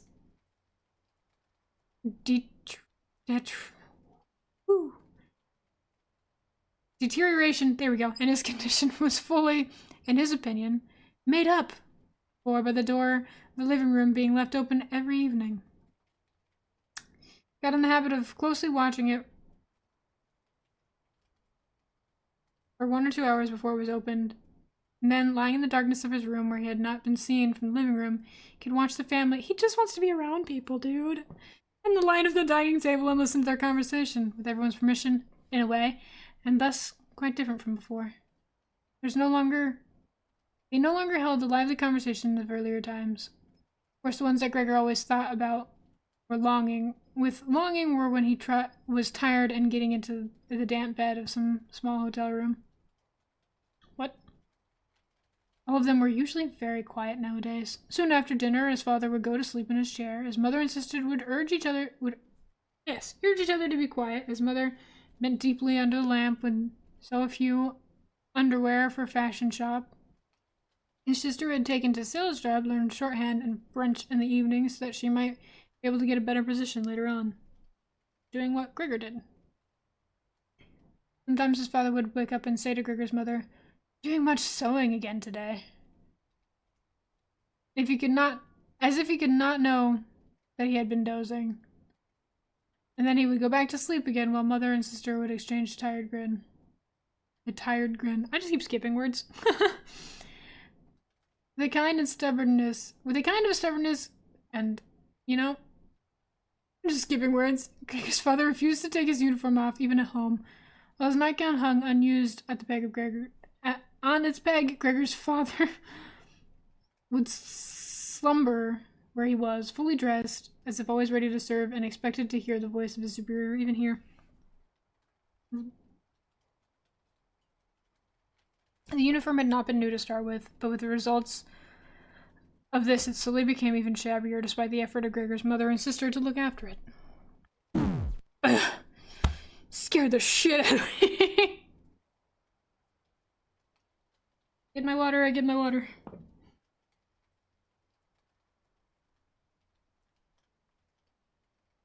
Probably should be drinking it more anyway, since we're doing a lot of reading.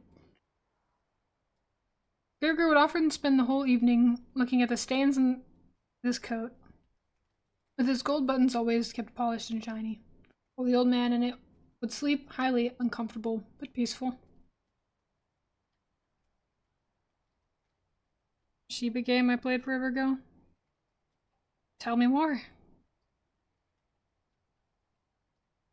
soon as it struck 10, Gregor's mother would speak gently to his father to wake him and try to persuade him to go to bed, as he couldn't sleep properly where he was, and he had to get his sleep if he were to be up at 6 to get to work. It's so bad you should play it. Okay! But if there's a lot of reading, I'm gonna have to have somebody else come help me read it. This is disgusting, try it, literally. And I will, every time. But since he had been at work, he had become more obstinate and would always insist on staying longer on the table. even though he regularly fell asleep, and it was harder than ever to persuade him to exchange the chair for the bed. On Tears trivia. Okay! And however much mother and sister would importune him with little reproaches and warnings, he would keep slowly shaking his head for a quarter of an hour with his eyes closed and refusing to get up. That's like dad behavior, honestly. Gregor's mother would tug at his sleeves, whisper endearments into his ear.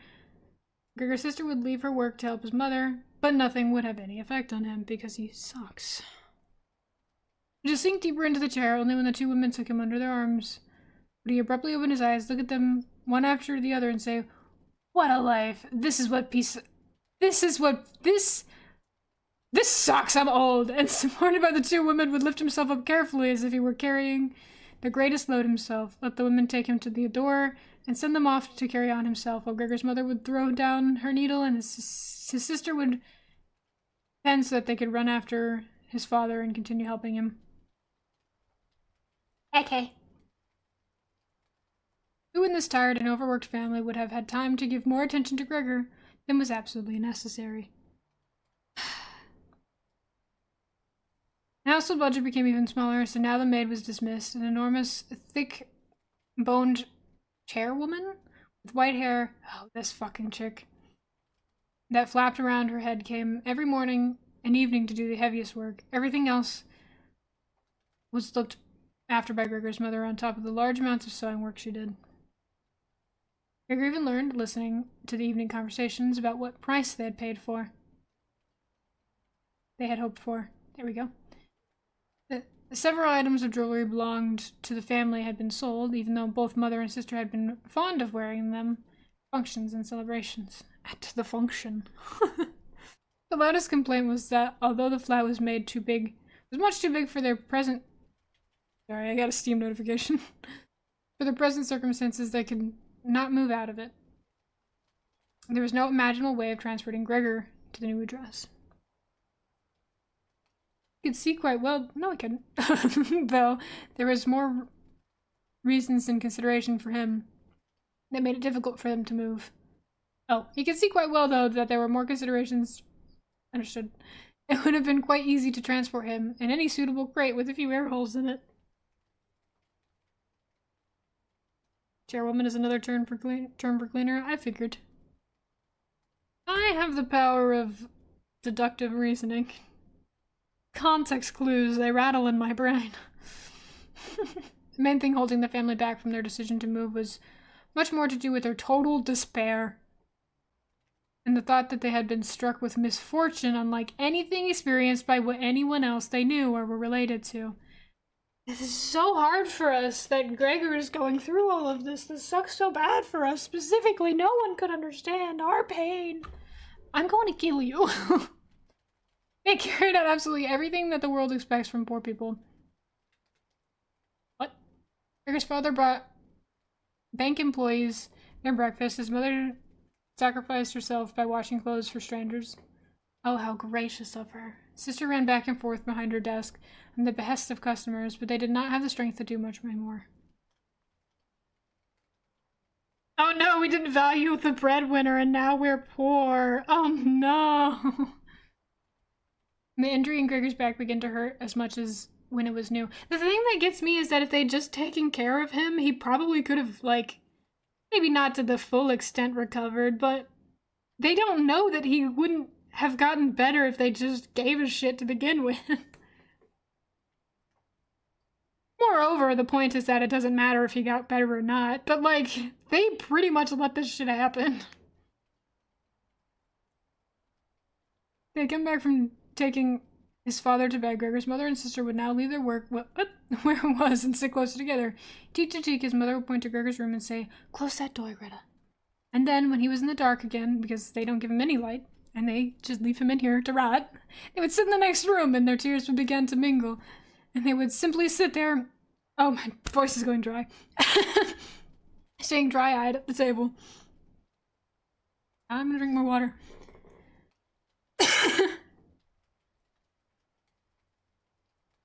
Gregor hardly slept at all, either day or night. Shit, either night or day. You want help reading? You can help if you want. I can bring you in if you want to read the last chapter.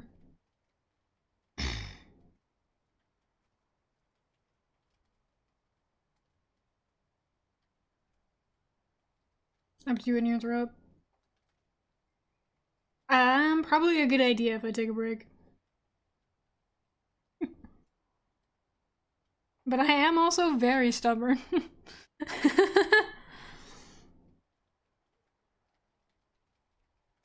The last time I lost my voice on stream was because I was yelling about Spirit, the movie.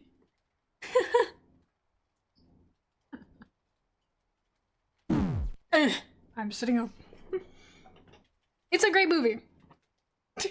This movie's great. The movie was one of my favorite movies as a kid. And then they made a show, and it pissed me off so much. With an Aussie man, I suppose.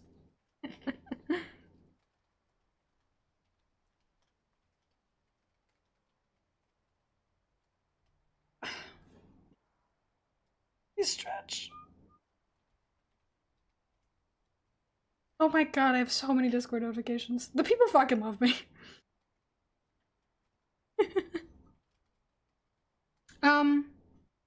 Yeah. Actually, I read very slow, so I would like to finish the book. Let me add to it. You don't need to.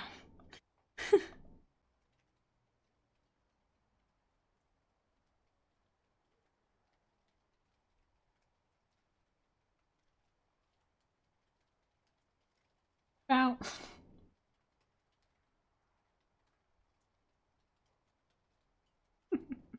Hey! Hello. Hi. Oh. Oh. Oh. Oh. Oh. There we go. There we go. Okay. Now it's your turn to read. You speak so well. Read. Gregor hardly slept at all, either night or day. Sometimes he would think of taking over the family's affairs, just like before. The next time the door was opened, he had long forgotten about his boss and the chief clerk. But they would appear again in his thoughts. The salesmen and the apprentices. That stupid T-boy. 2 or 3 friends from other businesses.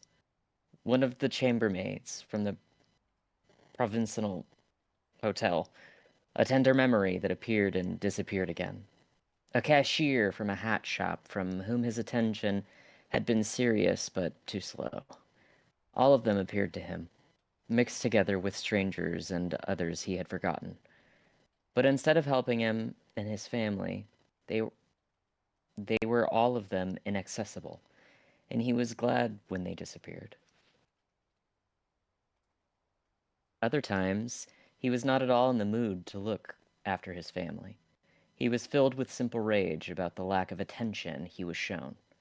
And although he could think of nothing he would have wanted, he made plans of how he could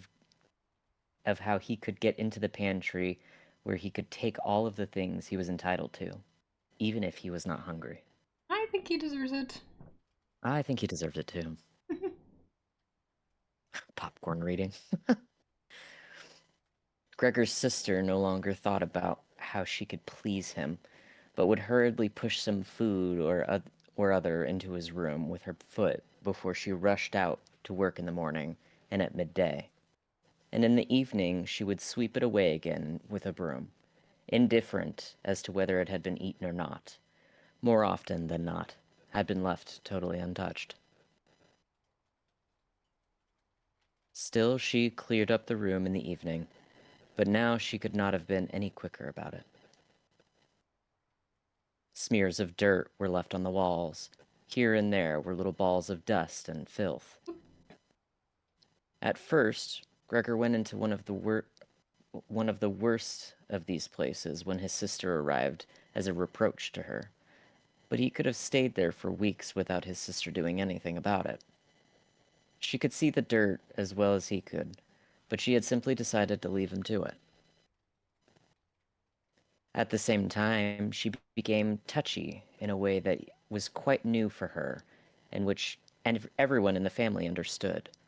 Cleaning up Gregor's room was for her and her alone. Freak.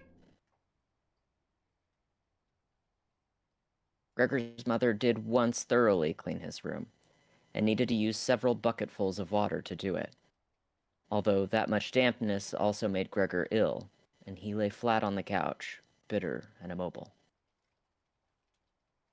But his mother was to be punished still more for what she had done. As hardly had his sister arrived home in the evening than she noticed the change in Gregor's room and, highly aggrieved, ran back into the living room where, despite her mother's raised and imploring hands, she broke into convulsive tears.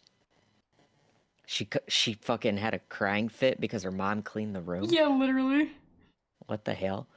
Okay. Her father, of course, was startled out of his chair, and the two parents looked on astonished and helpless. Then they, too, became agitated.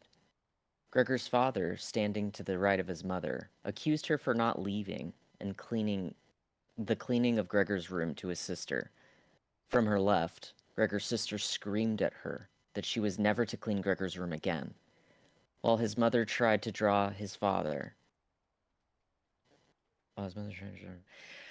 who was beside himself with anger, into the bedroom. His sister, quaking with tears, thumped on the table with her small fists, and Gregor hissed in anger that no one had even thought of closing the door to save him the sight of all of this and all its noise. Sister has like a savior complex, but she's not actually helping. She really does. Yeah, no. It's my job and I'm doing it poorly. You all fucking suck so bad. Gregor's sister was exhausted from going out to work, and looking after Gregor, as she had done before, even was more work for her.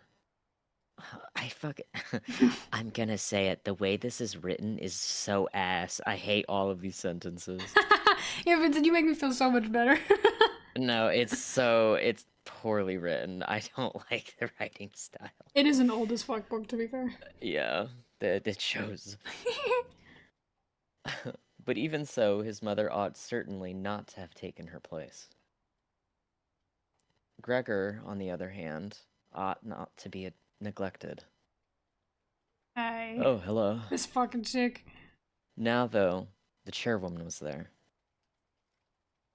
This elderly widow, with a robust bone structure that made her able to withstand the hardest of things in her long life, wasn't really repelled by Gregor. Just by chance one day, rather than any real curiosity, she opened the door to Gregor's room and found herself face to face with him. He was taken totally by surprise. No one was chasing him, but he began to rush to and fro while she just stood there in amazement with her hands crossed in front of her. From then on, she never failed to open the door slightly, every evening and morning, to look briefly in on him. It's not a zoo, bitch. Go away. It's her zoo now. At first, she would call to him, as she did so with words that she probably considered friendly, such as, "Come on then, you old dung beetle," or, "Look at the old dung beetle there." I don't know why I gave her an accent. Gregor Yes, you never do. responded to being... Shut up.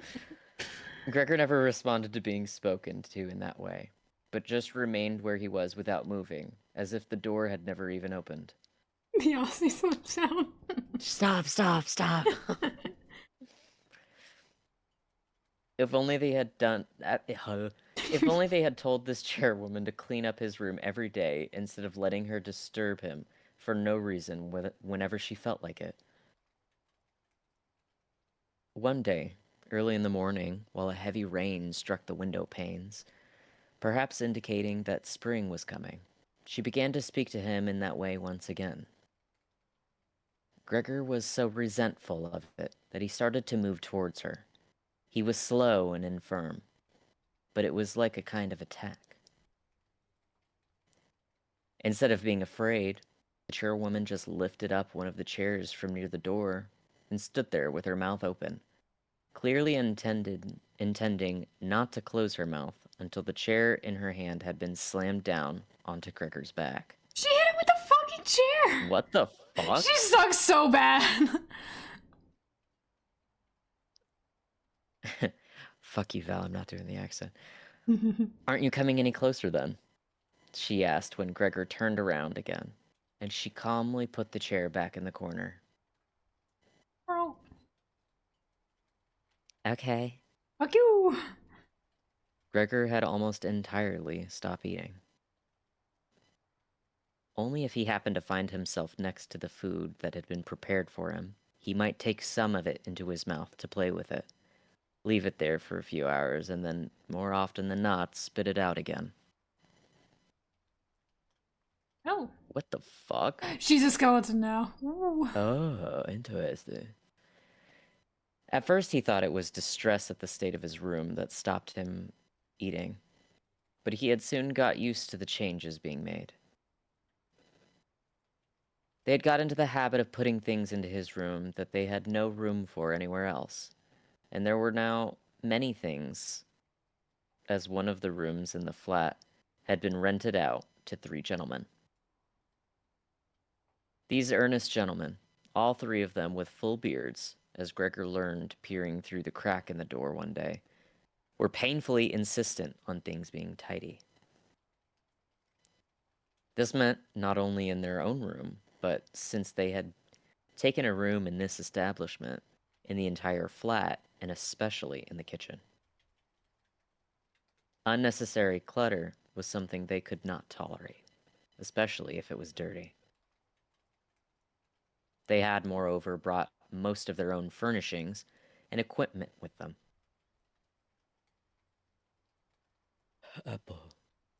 For this reason, many things had become superfluous. I've never understood how to pronounce that word. Nailed it. Superfluous, which, although they could not be sold, the family did not wish to discard. All the things found their way into Gregor's room. The dustbins from the kitchen found their way in there too. The chairwoman was always in a hurry, and anything she couldn't use for the time being, she would just chuck in there. He, fortunately, would usually see no more than the object in the hand that held it. The woman most likely meant to fetch the things back out again when she had time and the opportunity, or to throw everything out in one go. But what actually happened was that they were left there. They were left where they landed when they had first been thrown, unless Gregor made his way through the junk and moved it somewhere else. At first, he moved it because, with no other room free, where... Jesus. I hate the sentence structures. At first, he moved it because, with no other room free where he could crawl about, he was forced to. But later on, he came to enjoy it, although moving about in that way left him sad and tired to death, and he would remain immobile for hours afterwards. The gentleman who rented the room would sometimes take their evening meal at home in the living room that was used by everyone, and so the door to his room was often kept closed in the evening. But Gregor found it easy to give up having the door open. He had, after all, often failed to make use of it when it was open, and, without the family having noticed it, lain in his room in the darkest corner. Gregor.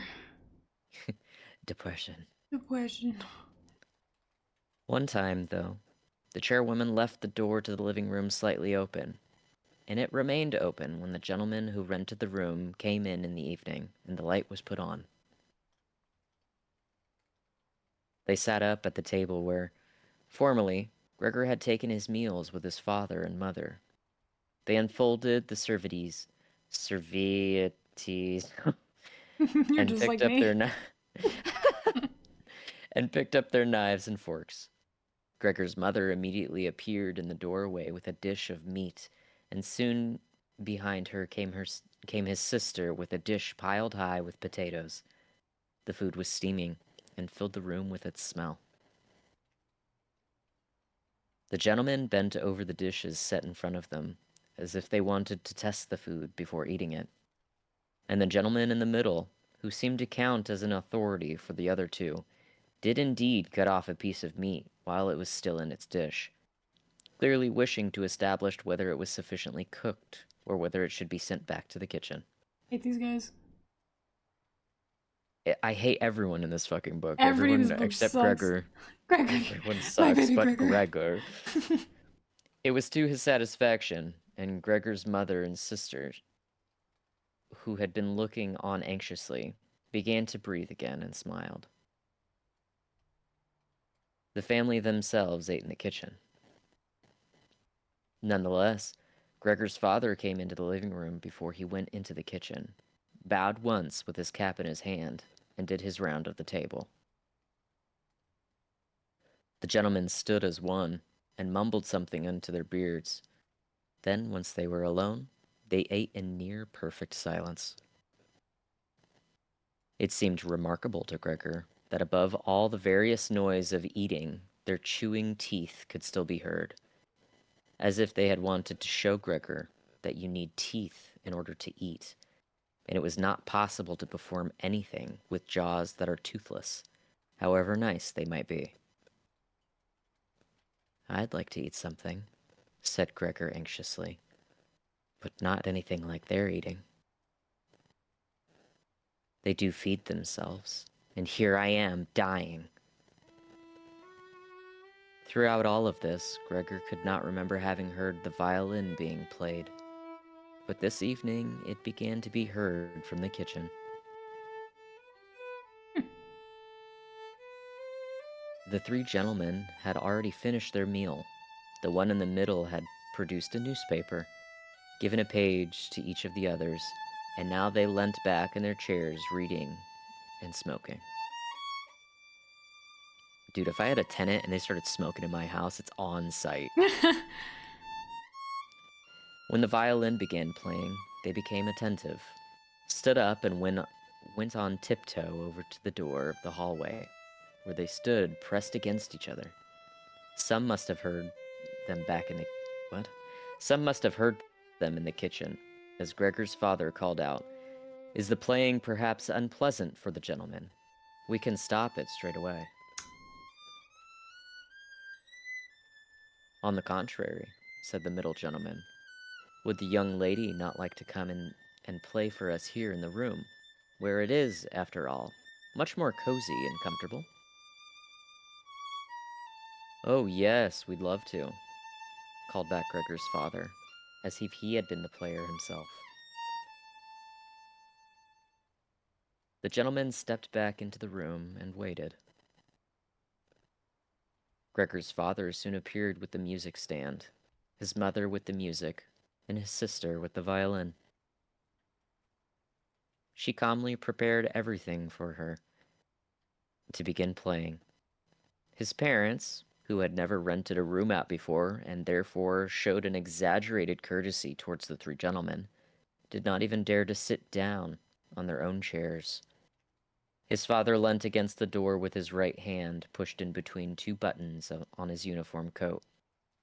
His mother, though, was offered a seat by one of the gentlemen and sat, leaving the chair where the gentleman happened to have placed it, out of the way in the corner. "Oh, pretty." His sister began to play. Father and mother paid close attention, one on each side, to the movements of her hands. Drawn in by the playing, Gregor had dared to come forward a little, and already had his head in the living room. Before, he had taken great pride in how considerate he was. By now it hardly occurred to him that he had become so thoughtless about the others. What's more, there was now... Oh, fucking Christ. It just keeps going. It keeps going! What's more, there was now all the more reason to keep himself hidden, as he was covered in the dust that lay everywhere in his room and flew up at the slightest movement. He carried threads, hairs, and remains of food about on his back and sides. He was much too indifferent to everything now to lay on his back and wipe himself on the carpet like he had used to do several times a day. And despite this condition, he was not too shy to move forward a little into the immaculate floor of the living room. No one noticed him, though. The family was totally preoccupied with the playing. At first, the three gentlemen had put their hands in their pockets and come up far too close behind the music stand to look at all the notes being played, and they must have disturbed Gregor's sister. But soon, in contrast with the family, they withdrew back to the window with their heads sunk and talking to each other at half volume. And they stayed by the window while Gregor's father observed them anxiously. It really now seemed very obvious that they had expected to hear some beautiful or entertaining violin playing, but had been disappointed. That they had had enough of the whole performance, and it was only now out of politeness that they allowed their peace to be disturbed. It was especially unnerving, the way they all blew the smoke from their cigarettes upwards from their mouth and noses. Yet Gregor's sister was playing so beautifully. Her face was leant to one side, following the lines of music with a careful and melancholy expression.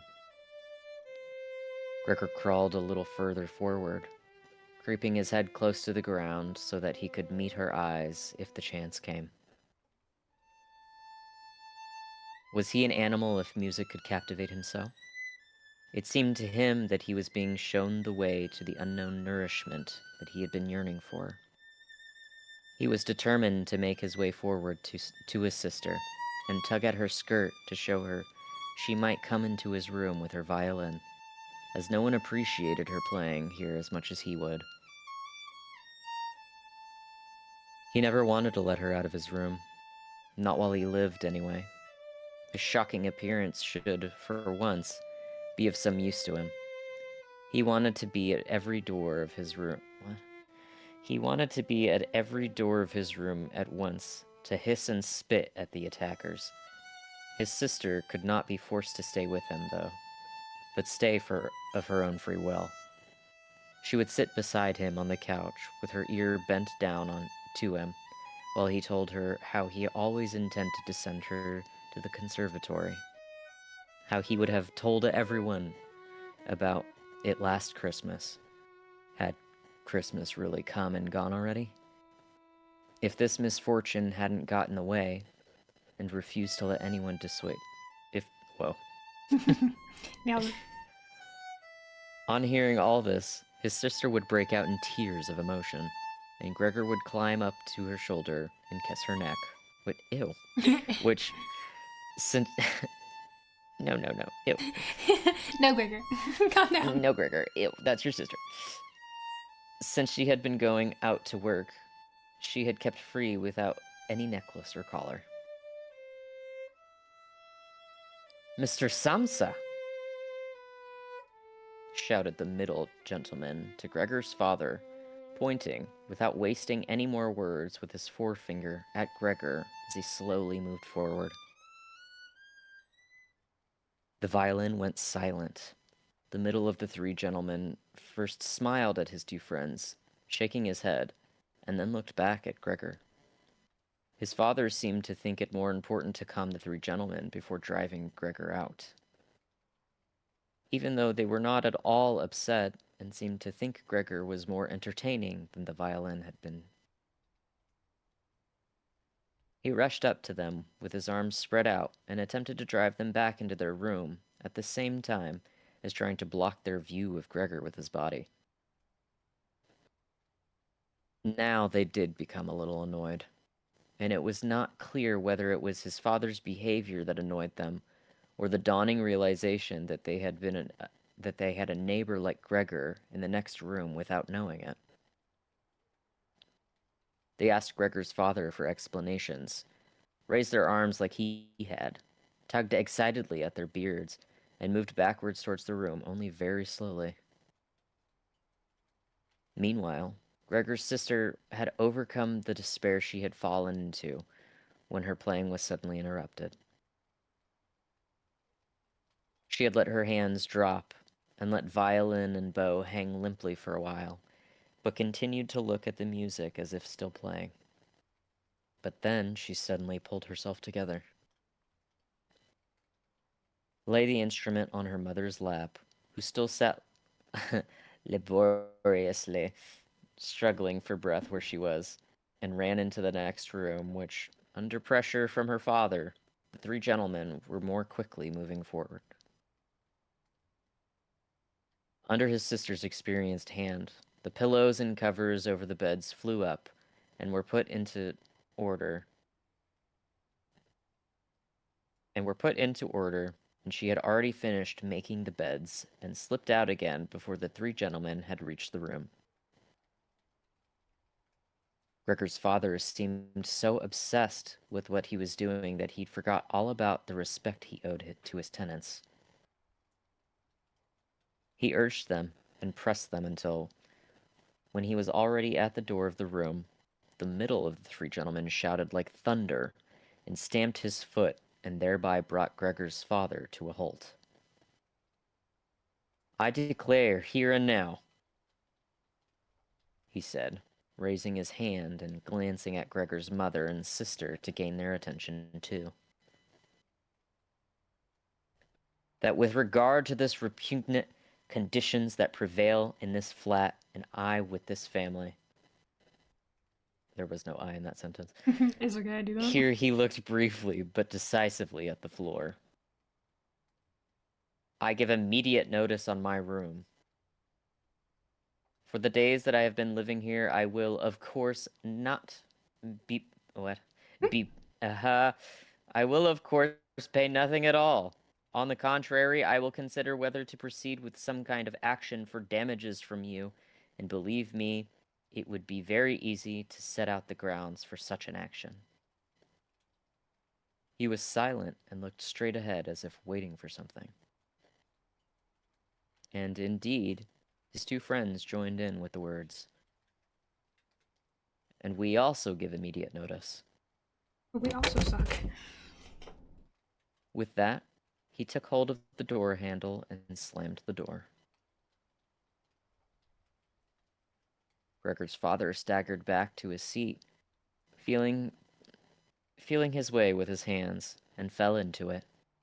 It looked as if he was stretching himself out for his usual evening nap, but from the uncontrolled way his head kept nodding, it could be seen that he was not sleeping at all. Throughout all this, Gregor had lain still where the three gentlemen had first seen him. His disappointment at the failure of his plan, and perhaps also because he was weak from hunger, made it impossible for him to move. He was sure that everyone would turn on him any moment, and he waited. He was not even startled out of his state when the violin in his mother's lap fell from her trembling fingers and landed loudly on the floor. "Father, Mother." This is where she goes off the rails. "Uh-huh," said his sister, hitting the table with her hand as introduction. "We can't carry on like this. Maybe you can't see it, but I can.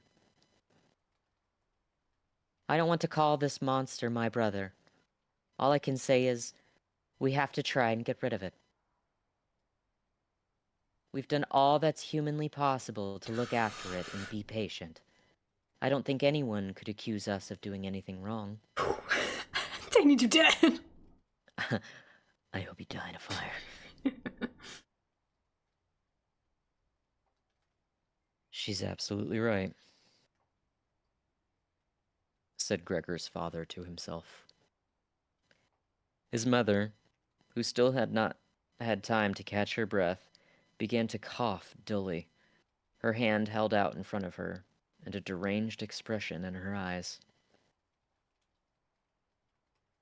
Gregor's sister rushed to his mother and put her hand on her forehead. Her words seemed to give Gregor's father some more definite ideas. He sat upright, played with his uniform cap between the plates left by the three gentlemen after their meal, and occasionally looked down at Gregor as he lay there immobile. We have to try and get rid of it. I hate I hate her as, her.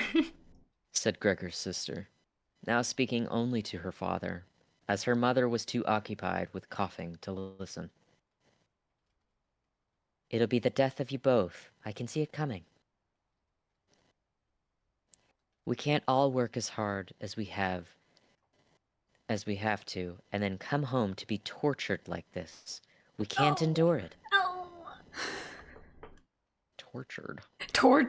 I can't endure it anymore. Bro, he's just locked in his room all day. What do you mean? Literally, all you do is look at a closed door. And she broke out so heavily in tears that they flowed down the face of her mother, and she wiped them away with mechanical hand movements. My child, said her father, with sympathy and obvious understanding. Fuck you, Dad. What are we to do? His sister just shrugged her shoulders as a sign of helplessness, and tears that had taken hold of her, displacing her earlier certainty. If he could just understand us, said his father, almost as a question. His sister shook her hand vigorously through her tears as a sign that there was no question. If he could just understand us, repeated George, Gregor's father, closing his eyes in acceptance of his sister's certainty that was quite impossible. Sigh. Then perhaps we could come to some kind of arrangement with him.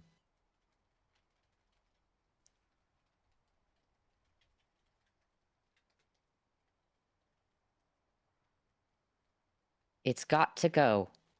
That's the only way, Father. You've got to get rid of the idea that that's Gregor. We've only harmed ourselves by believing it for so long. How can that be Gregor? If it were Gregor, he would have seen long ago that it's not possible for human beings to live with an animal like that, and he would have gone of his own free will. I hate you so much. We wouldn't have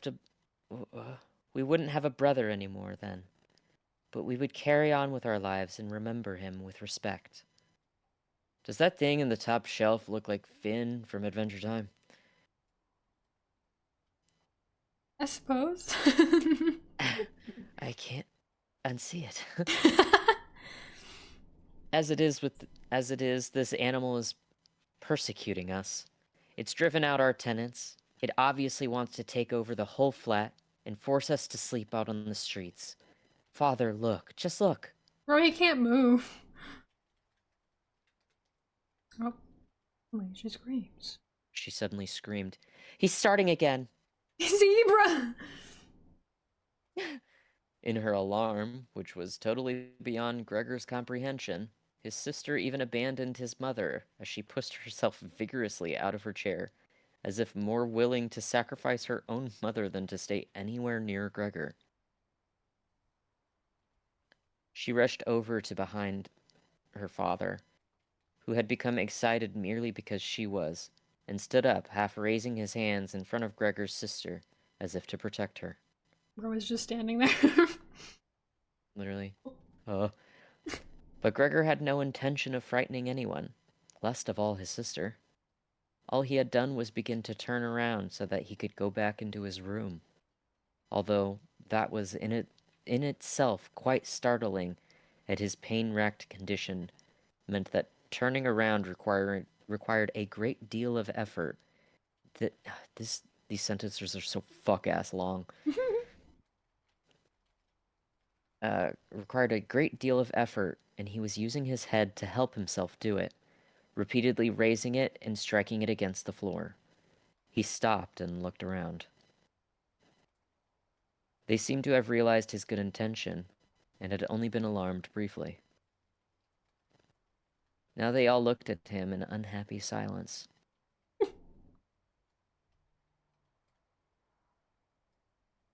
His mother lay in her chair with her legs stretched out and pressed against each other, her eyes nearly closed with exhaustion. His sister sat next to his father with her arms around his neck. This fucking frame here makes me think of that picture of all the like girls at the party with the that are just looking over in disgust. God. That's what's happening right now. They're like, ew, and he's like writhing on the Ew. floor.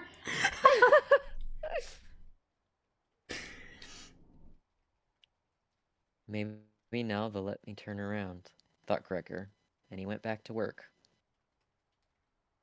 He could not help panting loudly with the effort, and had sometimes to stop and take a rest. Somebody fucking help him, I swear to God. No one was making him rush anymore. Everything was left up to him. As soon as he had finally finished turning around, he began to move straight ahead. He was amazed at the great distance that separated him from his room, and could not understand how he had covered that distance in his weak state a little while before, and almost without noticing it. He concentrated on crawling as fast as he could, and hardly noticed that there was not a word, not a cry, from his family to distract him. He did not turn his head until he had reached the doorway. He did not turn it all the way. He did not turn it all the way around, as he felt his neck becoming stiff, but it was nonetheless enough to see that nothing behind him had changed. Only his sister had stood up. With his last glance, he saw that his mother had now fallen completely asleep.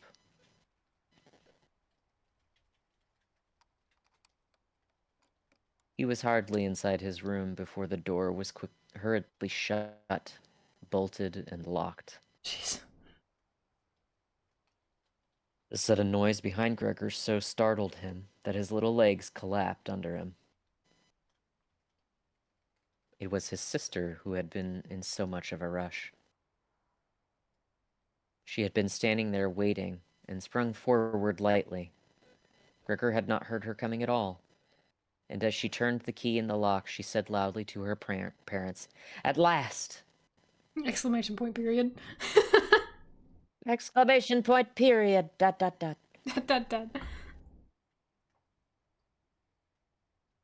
What now, then? Gregor asked himself as he looked around in the darkness. He soon made the discovery that he could no longer move at all. This was no surprise to him. It seemed rather that being able to actually move around in those spindly little legs until then was unnatural. He also felt relatively comfortable. It is true that his entire body was aching, but the pain seemed to be slowly getting weaker and weaker. It would finally disappear altogether. He could already hardly feel the decayed apple in his back, or the inflamed area around it, which was entirely covered in white dust. He thought back of his family with emotion and love. I love you, Gregor. If it was possible, he felt that he must go away even more strongly than his sister. He remained in this state of empty and peaceful rumination until he heard the clock tower strike 3 a.m. He watched as it slowly began to light everywhere outside the window, too. Then, without his willing it, his head sank down completely, and his last breath flowed weakly from his nostrils.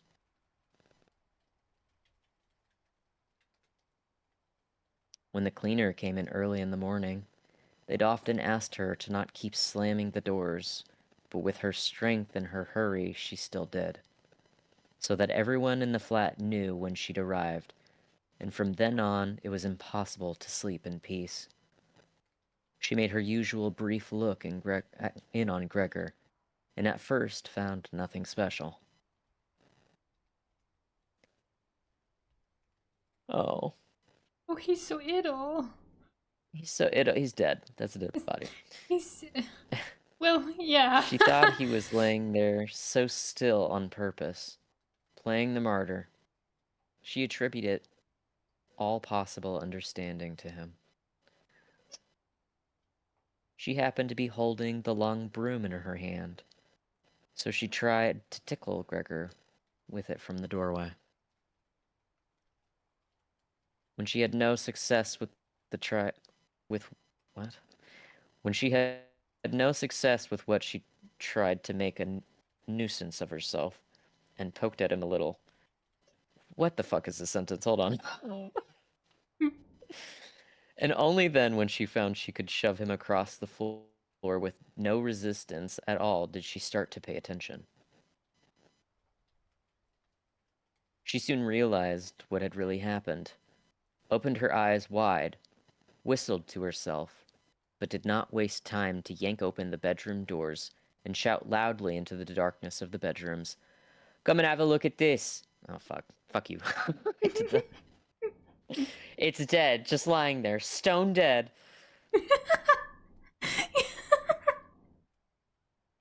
Your immediate retraction is so funny. Just bucket. It's just.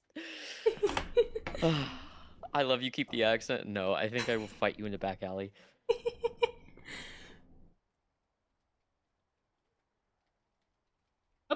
Mr. and Mrs. Samsa sat upright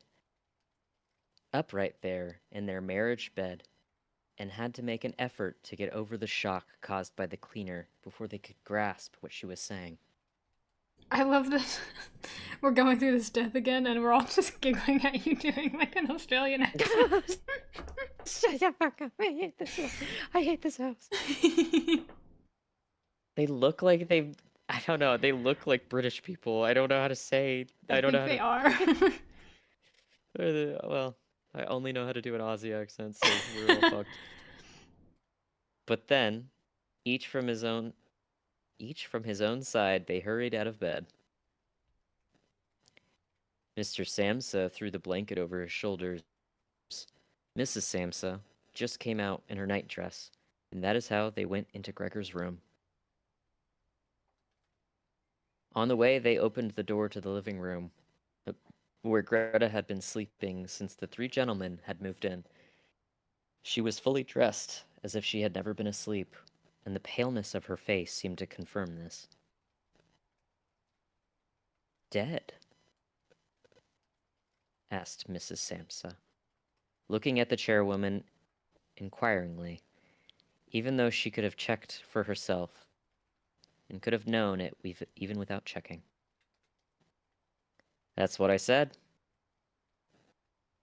replied the cleaner, and to prove it, she gave Gregor's body another shove with the broom, sending it sideways across the floor. Mrs. Samsa made a movement as if she wanted to hold back the broom, but did not complete it. Now then, let's give thanks to God for that. Rainy, what the fuck? She's also upset. He's also upset. He crossed himself, and the three women followed his examples.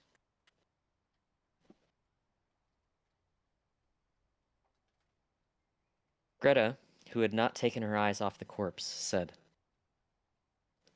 "Just look at how thin he was. He didn't eat anything for so long." The food came out again just the same as it went in. Did nothing about this.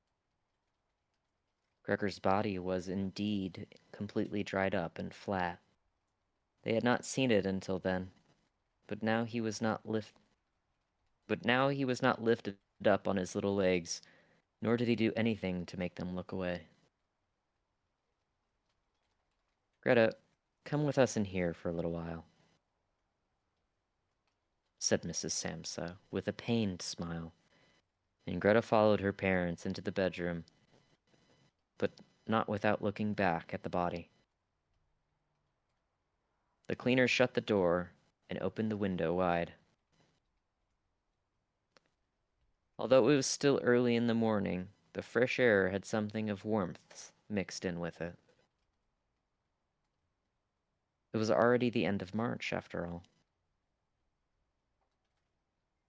The three gentlemen stopped out of their room and looked around in amazement for their breakfast. They had never been forgotten about. "Where's our breakfast?" Die. The middle gentleman asked the cleaner irritably. She just put her fingers on her lips and made a quick and silent sign to the men that they might like to come into Gregor's room. They did so, and stood around Gregor's corpse with their hands in their pockets of their well-worn coats. It was now quite light in the room. Then the door of the bedroom opened, and Mr. Samsa appeared in his uniform with his wife on one arm and his daughter on the other. All of them had been crying a little. Greta now and then pressed her face against her father's arm. "Leave my home. Now," said Mr. Samsa, indicating the door without letting the women from him. "What do you mean?" asked the middle of the three gentlemen, somewhat disconcerted, and he smiled sweetly. I love how he's like, we're not going to pay to be here anymore. Anyway, what do you mean you want us to leave? "What do you mean we're being kicked out?" The other two held their hands behind their backs and continually rubbed them together in gleeful anticipation of the loud quarrel which could only end in their favor. "I mean just what I said." And, with his two companions, went in a straight line towards the man. At first he stood there still, looking at the ground as if the contents of his head were rearranging themselves into new positions. "All right, we'll go then," he said, and looked up at Mr. Samsa as if he had been suddenly overcome with humility and wanted permission again from Mr. Samsa for his decision. Mr. Samsa merely opened his eyes wide and briefly nodded to him several times. At that, and without delay, the man actually did take long strides into the front hallway.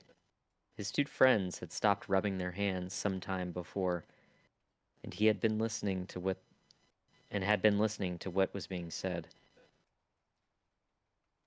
Now they jumped off after their friend, as if taken with a sudden fear that Mr. Samsa might go into the hallway in front of them and break the connection from their leader. Once there, all three took their hats from the stand, took their sticks from their holder, bowed without a word, and left the premises. Mr. Samsa and the two women followed them out onto the landing, but they had had no reason to mistrust the men's intentions. As they leaned over the landing, they saw how the three gentlemen made slow but steady progress down the many steps. As they turned the corner on each floor, they disappeared and would reappear a few moments later. The further down they went, the more the Samsa family lost interest in them. When the butcher's boy, proud of posture with his tray on his head, passed them on his way up and came nearer than they were, Mr. Samsa and the women came away from the landing and went, as if relieved, back into the flat.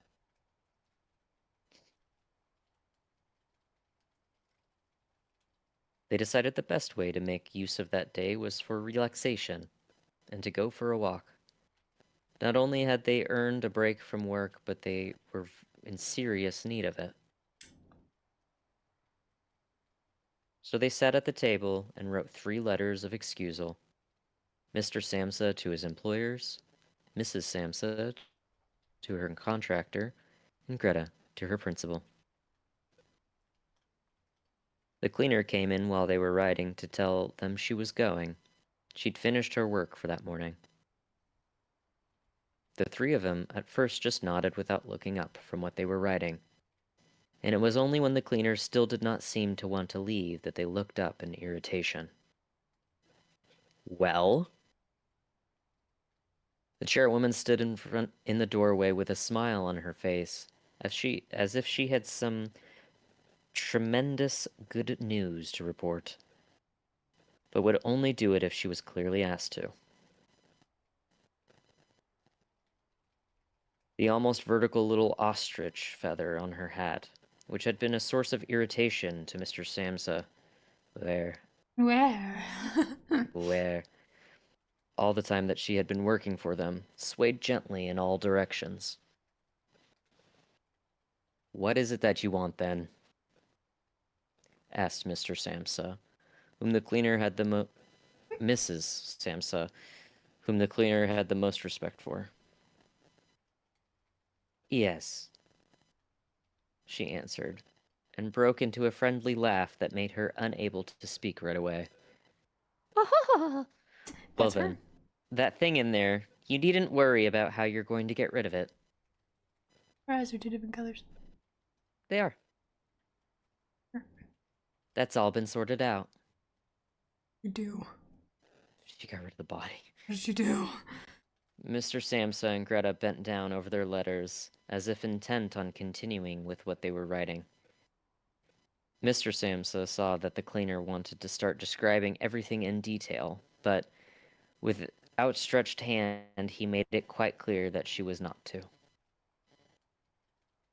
So, as she was prevented from telling them all about it, she suddenly remembered what a hurry she was in, clearly peeved, called out, "Cheerio then, everyone," turned around sharply, and left, slamming the door terribly as she went.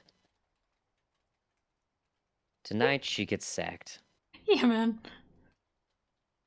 said Mr. Samsa, but he received no reply from either his wife or his daughter, as the chairwoman seemed to have destroyed the peace that they had only just gained.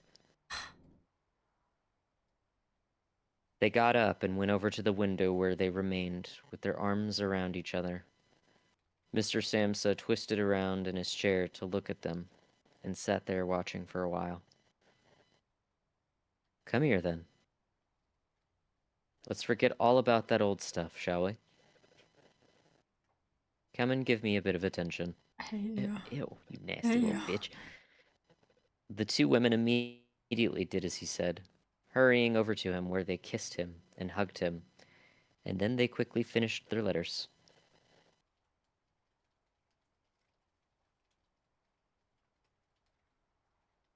After that, the 3 of them left the flat together, which was something they had not done for months, and took the tram out to the open country outside of town.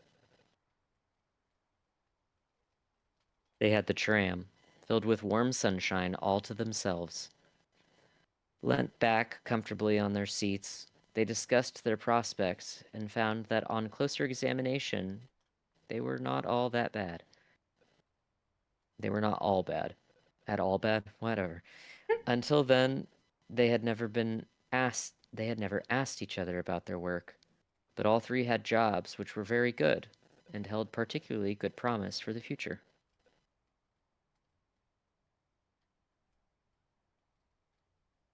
The greatest improvement for the time being, of course, would be achieved quite easily by moving house.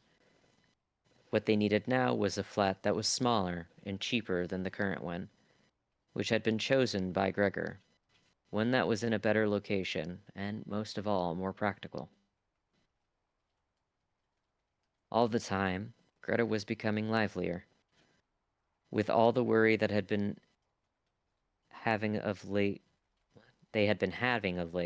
her cheeks had become pale, but while they were talking, Mr. and Mrs. Samsa were struck, almost simultaneously, with the thought of how their daughter was blossoming blossoming into a well-built and beautiful young lady. They became quieter, just from each other's glance, and almost without knowing it, they agreed that it would soon be time to find a good man for her. And as if in confirmation of their new dreams and good intentions, as soon as they reached their destination, Greta was the first to get up and stretched out her young body. I don't like the description of her body. Her as young. body. Okay, yay! So why did that turn into a coming of age story for Greta? Fuck you, Greta.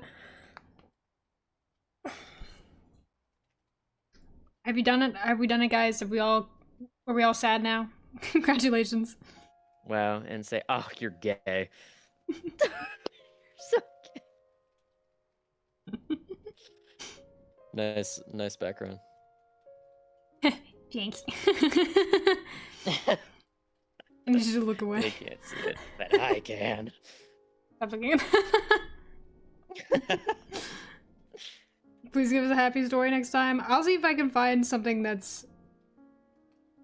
We're gonna listen to some horror, but I'll see if I can find something that's not depressing. Oh my god, yay! How about next book I let you guys choose? I'll have a Patreon poll up. Pleased with this? I'm gonna assume you're pleased with this. Your silence has given me all the rats answer I need. rejoice. Oh, are you asking me? No, but yes. Yay! I speak for the trees. Yay! Yay! Yay! Okay, well, it's past 5 hours, so I'm gonna kick you guys out now. We're almost at 4 hours, actually. Okay, I'm going to deafen. Kick them out. Have fun. And thank you for reading, Lola. Yeah.